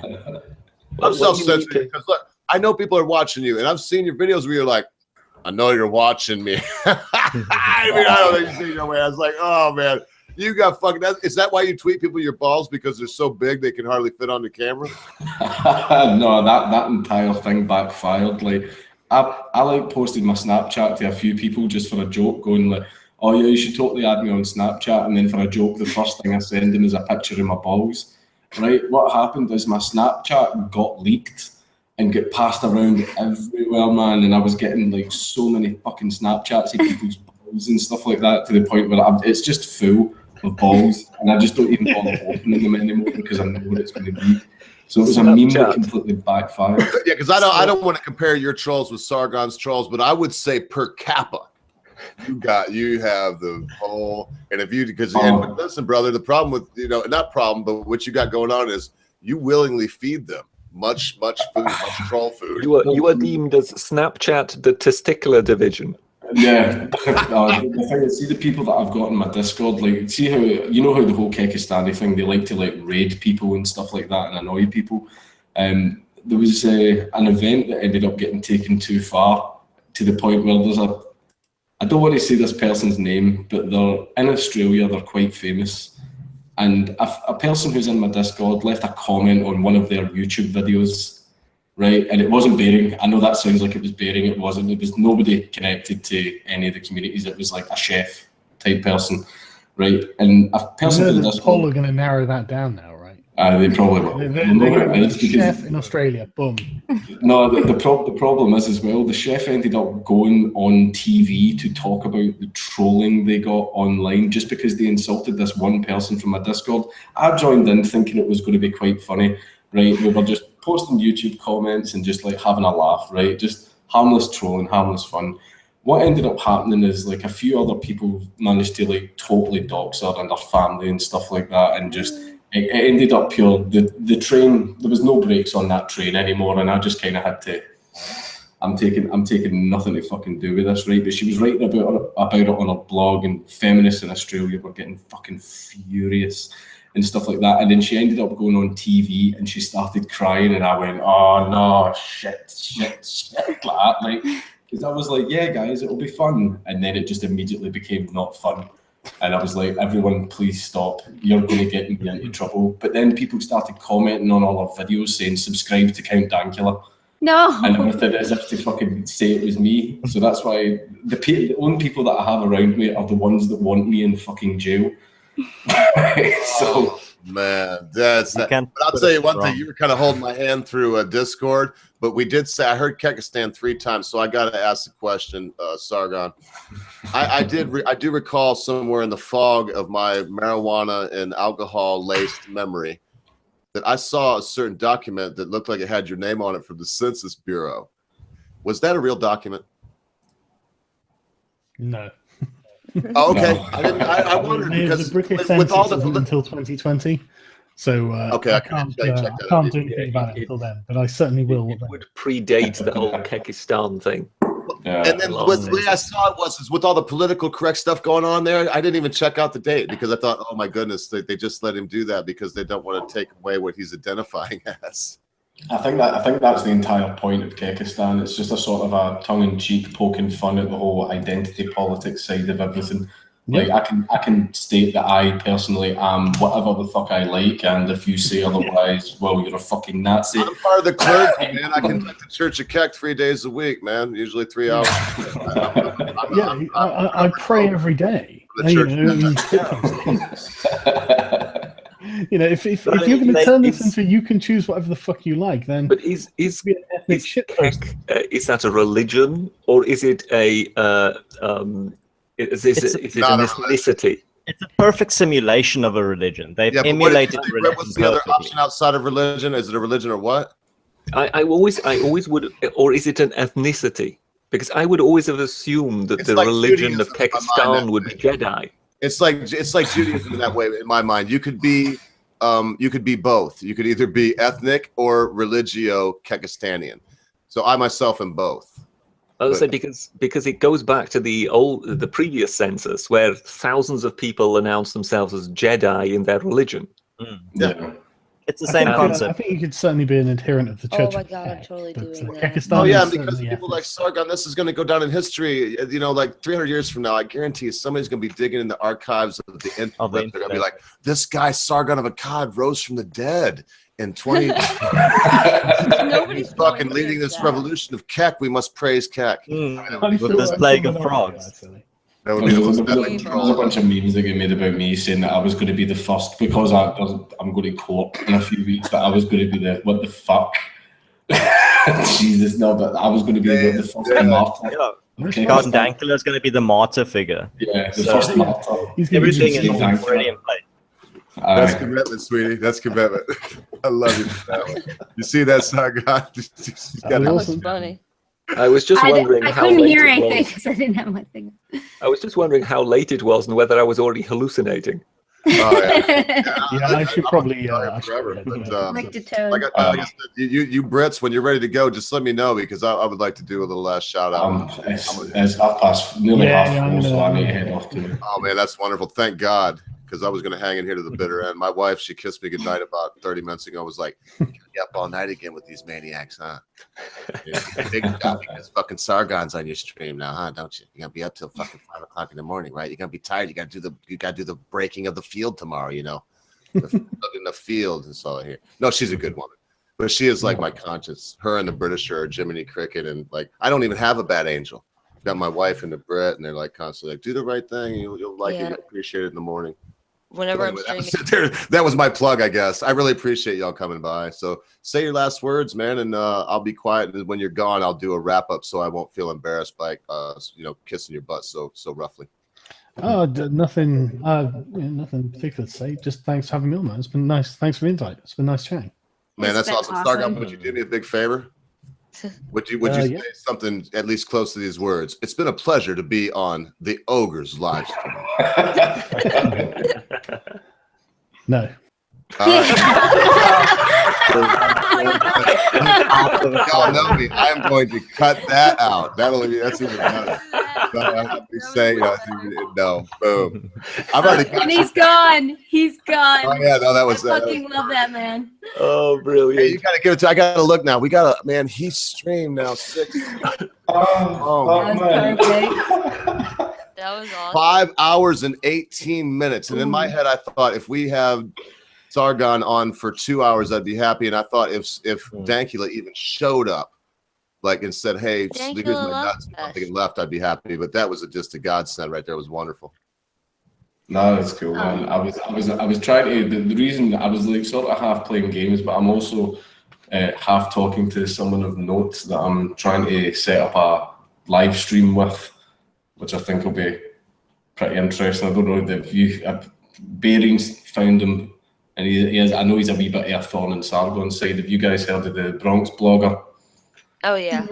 No. I might be doing a stream with him. Oh, that's bad. Oh, that'll be freaking awesome. Oh yeah, it's going to be interesting. And I followed him long. I found him through someone else just about maybe 3 months ago, if that. Yeah, I just heard about him through the Bearing talking about him. Yeah, I think that's where I hooked it up. However long. He's an interesting fellow. He feels that free speech should be banned, and that it's he is one of the people where it's like everyone's a Nazi and stuff like that. I just think it's going to be. Well, his ideals come very close. If I'm being honest, in his own judgment, given that pretty much everybody is a Nazi, is he one of these people who is full of sin but fighting it in his own mind? Yeah, very, very much so. Very much so. It's basically, I think it's mostly. See how Sargon actually mentioned this in one of his videos. Well, it's like everyone that's on the left right now is just LARPing. It just kind of feels cool playing the revolutionary type of thing. Like there's people that have even started calling themselves the resistance. Yep. And stuff like that. Like the resistance thing, it's like would these walk past each other and hand each other like cryptic notes and go, "Meet me down the docks at midnight." Like fucking bullshit like that, man. Like that's what it gets to the point of. Like, and a part of me understands it. Because like back in the day I was just like them, absolutely rampaging left winger and stuff like that, except when I was younger we actually fought with actual Nazis, not people with Trump hats and people that are just on the right. We used to fight people that actually had swastika tattoos on their chests and stuff like that as well, like actual Nazis. But like he seems to like the point of, see how everyone just uses Nazi to dehumanize someone. Like, see how when you see someone getting beaten up or getting their talk shut down, you would usually feel bad for them. But as soon as that person's been branded a Nazi, even if they're not, everyone just stops feeling bad. Oh, you can do whatever you want to that person. It's basically, if you brand someone a Nazi, it kind of gives you the green light to do and act however the fuck you want to that person. And it doesn't matter because they're a Nazi. They're not really human, even though dehumanization was a massive part of Nazi ideology itself. Right? So, and it's just, he believes in that part. Nazis aren't really people, or the people he's deemed Nazis, and we can beat them up and shut them down. Even when I made a whole joke saying I got a job at the Scottish Sun, that's not true. They were a paper that totally smeared me, and I was just trying to troll them by saying I got a job there. But he actually started tweeting at his own followers saying that they should all try to get me fired from an imaginary job that I just made up. Well, let's remember when we think it's okay to be mean to all Nazis, Dank, we got, Erwin Rommel, who was a Nazi, I believe. Did he ever, I'm not even sure he was a Nazi. I know he's in the Weimar. He didn't approve of a lot that Hitler done. In fact, I think the actual Wehrmacht of Germany and the Nazis were two very separate things. Yeah, the actual high-ranking army officers did not really approve at all of the Nazis. Did he have SS stripes spread, or was he in any way? Because I'm not even sure now. Wehrmacht, he was not SS. He was. And I would say this, even no matter what, there are. Hey man, this is hard for me to say. There's good everybody without going into the class, because I don't want anybody to cut it up and hear me say there's good X, Y, and Z. Because I would say, the Anti-Defamation League sucks. And so does a lot of other things. We talked about that on here, but to say that all Nazis are bad. And I know you don't approve of them, regardless of what gags you played. Man, come on. There's got to be one or two. You mean in all of them, there's not one or two good ones. You got to be shitting me. I'm sure there was legions of good ones. but the ones at the top, you know, it could be said for any government. But even with the actual country itself as well. Like a lot of German people got arrested for harbouring Jews. They were hiding them in their house. They were hiding them under their floorboards. They were helping them sneak out of Germany and stuff like that. And swaves of them get arrested. You know who was one of the most well-known guys who actually happened to turn out to be someone who was hiding Jews? Schindler? Max Schmeling. You know, the big boxer who fought Joe Louis? Really? Yeah, Max Schmeling, the heavyweight. You know, he became world champion, and then Hitler made a big song and dance about, you know, his being the example of being the Aryan race and all this kind of stuff. Yeah. And then there was a rematch. Then there was a fight in New York, and Joe Louis kind of defeated him again. But these guys were sort of two really big opponents of each other. But what was never really pointed out was that, of course, Schmeling wasn't really a Nazi. Hitler may have used him for propaganda purposes, but Schmeling wasn't at all comfortable with it. And when the Kristallnacht happened, you know, where God only knows how many Jewish shops were attacked and whatever, he had Jews in his flat and was hiding them. And that's why when, at the end of the war, when the Americans came in and were looking for, you know, some decent Germans with whom they could actually do business, Max Schmeling was kind of, they kind of realized that he was actually one of the good guys. So he was actually the guy who got the Coca-Cola contract in Germany. So he became a very wealthy man. Whereas, of course, Joe Louis, as is so often the case, he was the professional boxer who was milked for all he was worth by the management and whatever, and ended up completely broke. Who paid for Joe Louis's funeral? Oh man, and Joe Louis ended up he ended up opening door at a casino in Vegas, man. They really hurt Louis, man. You know, Max Schmeling was the guy who actually paid for his funeral. Who did it? Max Schmeling. Yeah, I thought German, his famous German opponent. Oh, I know, and you were actually the one that turned me on to what you were saying earlier about him hiding Jews out. I didn't know that about Schmeling, but I followed. I'm a real, you know, I'm into pugilism and boxing. Yeah. But I got to say something really quick, Britisher. Now that we're basking in the glow of this, I'm going to talk to a friend of mine that's a glass blower, and he's actually one of the last people. In fact, he's retired now, and so he was one of 2 glass blowers left in a big corporation called Dow Chemical. He made beakers and whatnot, and he's got everything for making glass stuff.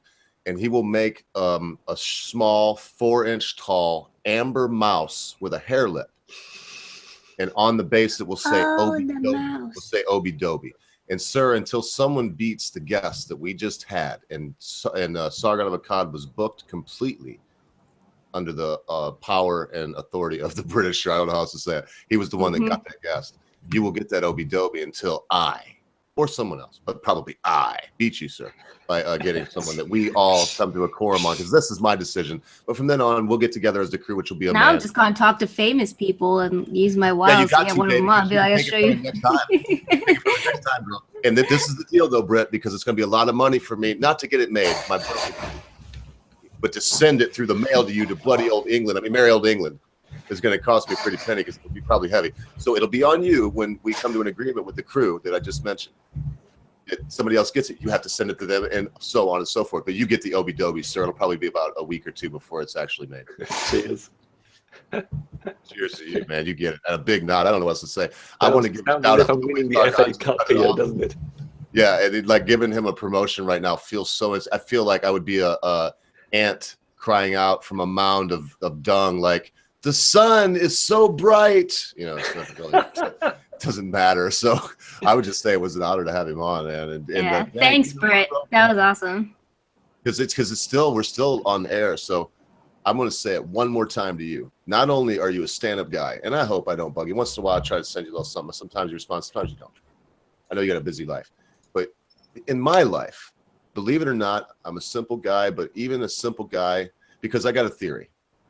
Doesn't matter if you're literally a bum on the street in a cardboard box, or if you're Bill Gates.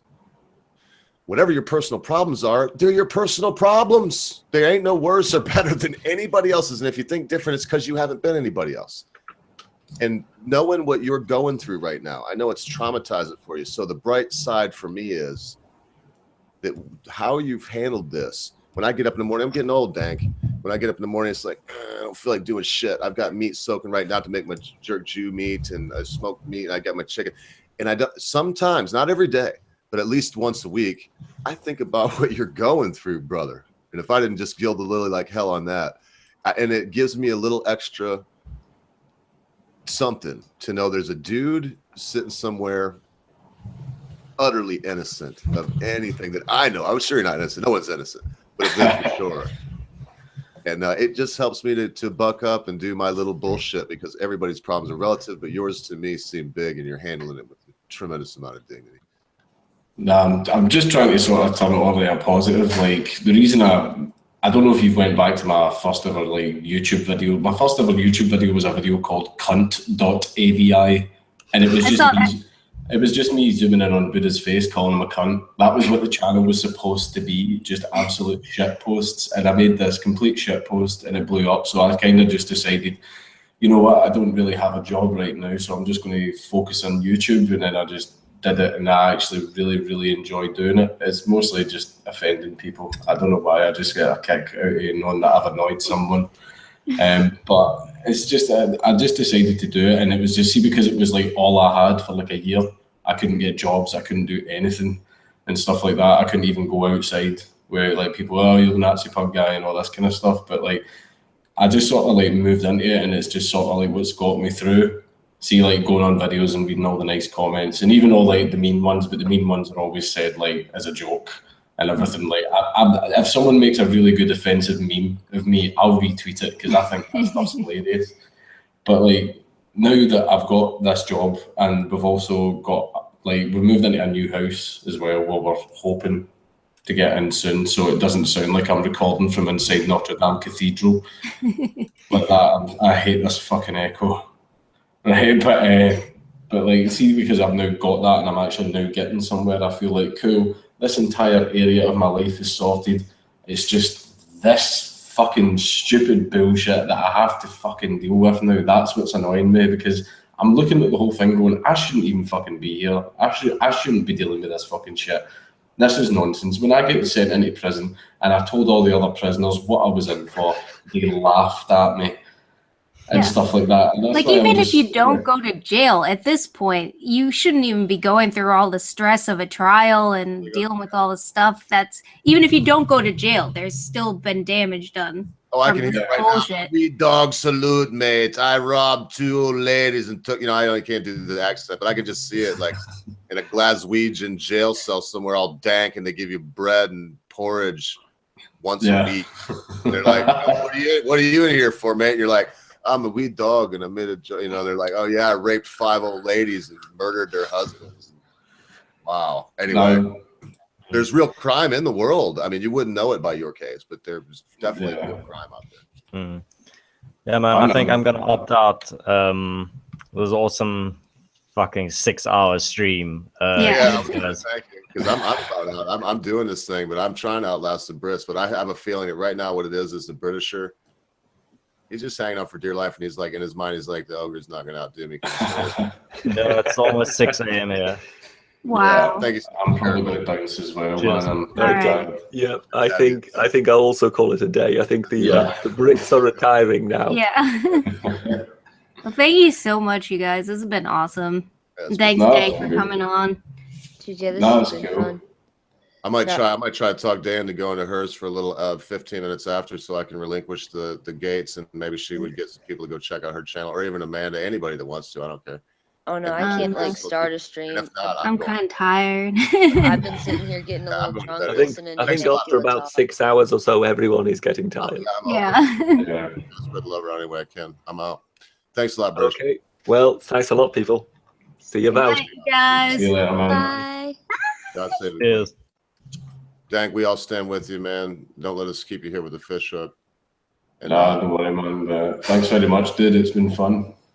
Thanks for your time, bro. I'm glad you came. We had a few people looking at you and getting to hear your story again. And I was gonna, you see me try to steer away from that, but in the end, bro, right now, it probably does it do you good to talk about it just as a last question. And if not, I'm sorry I tried to steer it away. And everybody wants to hear your story, man. It's just the way it is. No, it's cool, man. I'm cool with that. It's all good. Thanks a lot, brother. I just liked getting drunk and listening to your voice, dude. Yeah, I don't. Yeah, I drank a lot of beers tonight. I don't want you to for me necessarily, but before you go, say anything on your heart, and I will probably snip it out and put it before my end credits. I think it's just mostly I just want logic, reason, and sensibility to prevail. I want everybody to be focusing on actual problems and not people making jokes. I mean, right now, you've seen the situation in Chechnya. Gays are literally being rounded up and sent to fucking camps, like literal Nazi stuff. That's literally what the Nazis did. And see, when it comes to the far left, fucking silence.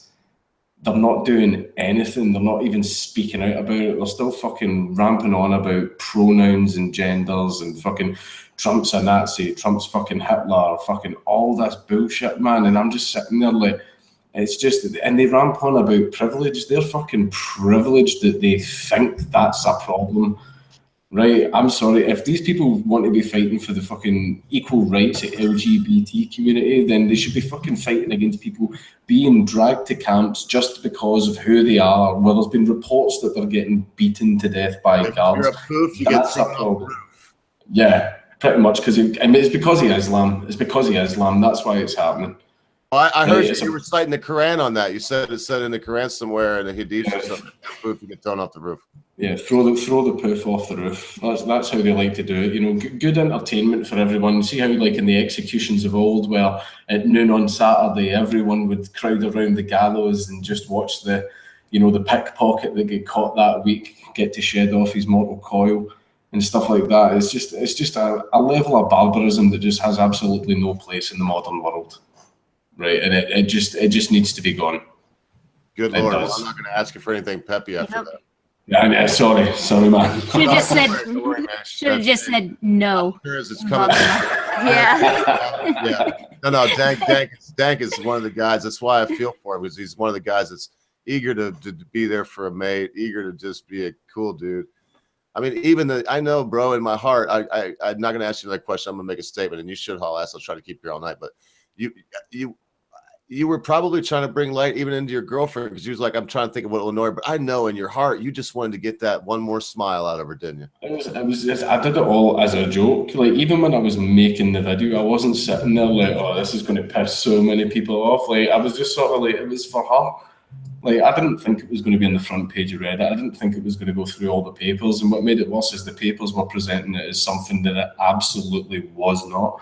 And it was just to sell papers. And it's a case of like, I know this sounds like sort of big-headed, but I'm just sort of sitting there thinking like, how fucking dare you absolutely fuck my life up so you can make money?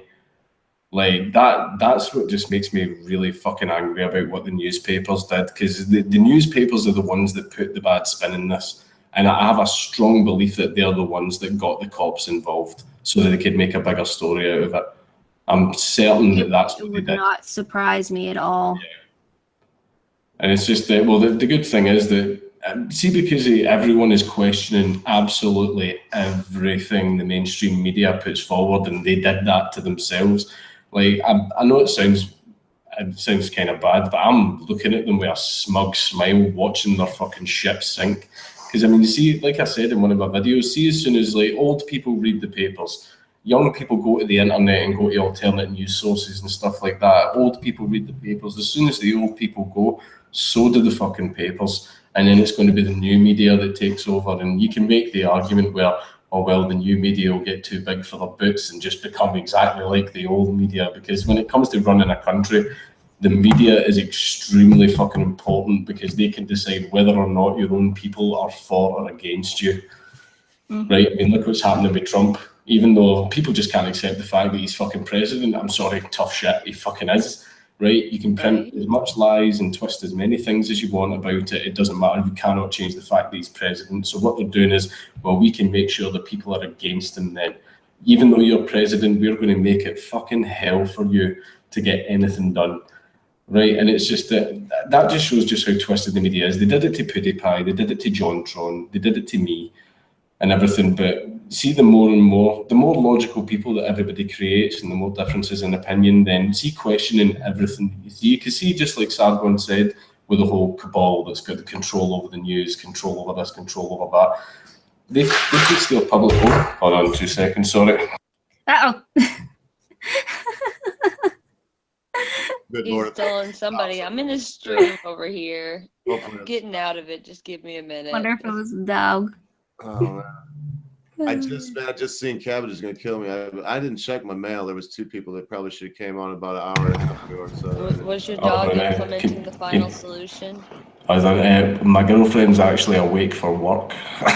So, oh shit! Yeah. So Let's get out of here, Dak. No worries, right? Thanks very much for having me, dude. I'll see you later. You rock. Hey, Love we you. will when you get out, brother. Thanks a lot, man. No worries. Thanks, guys. See you later. Yeah. Oh man, that was a good stream. Yeah, that was cool as shit. He's gonna come out on the other side, man. It's gonna be no big deal. Thank you. It's gonna be no problem. I mean, I shouldn't say no problem, but the problem will be the waiting that he's been through. Yeah. I hope it all goes well and he doesn't actually do jail time, because that's fucking ridiculous. And I can't see it, Dave, but oh my great, I don't even like to think. It seems unfathomable to me. Don't the let whole me thing check Twitter. The whole thing does. And girls, I don't know what y'all are waiting for, but I'm going to split really quick. Dave, both y'all. Yeah. Man, you should. What? It was hard for me. Thanks a lot. It was hard for me to just keep myself muted a lot and let the boys go. The one thing, obviously, Sargon loves the political stuff. Everybody was wanting to go here and go there, but he really likes. I don't know if he's burned out on SJW. I'm sure he could have went that way or whatever, but he does. Man, he's a deep. Should you? We should talk about this after, but maybe you should do like your closing bit so we can get off the air. Well, hey, listen, everybody. You know what I say in a very tired way. Be good to your friends. Be good to your family members. Be good to your loved ones. Be quick to say you're sorry. Be even quicker to accept an apology, especially when that thing your friend, your family member, your loved one has done seems to be so huge, you'll never be able to forget about it. Because constant viewers, those of you left straggling around at a time you think not, your friends, your family members, your loved ones, and your bullshit SJW cause will depart from you. Ha ha! Sydney Ruff having a fucking out of here. See y'all later. Bye bye. Say bye, man. I'll kick the butt. Bye.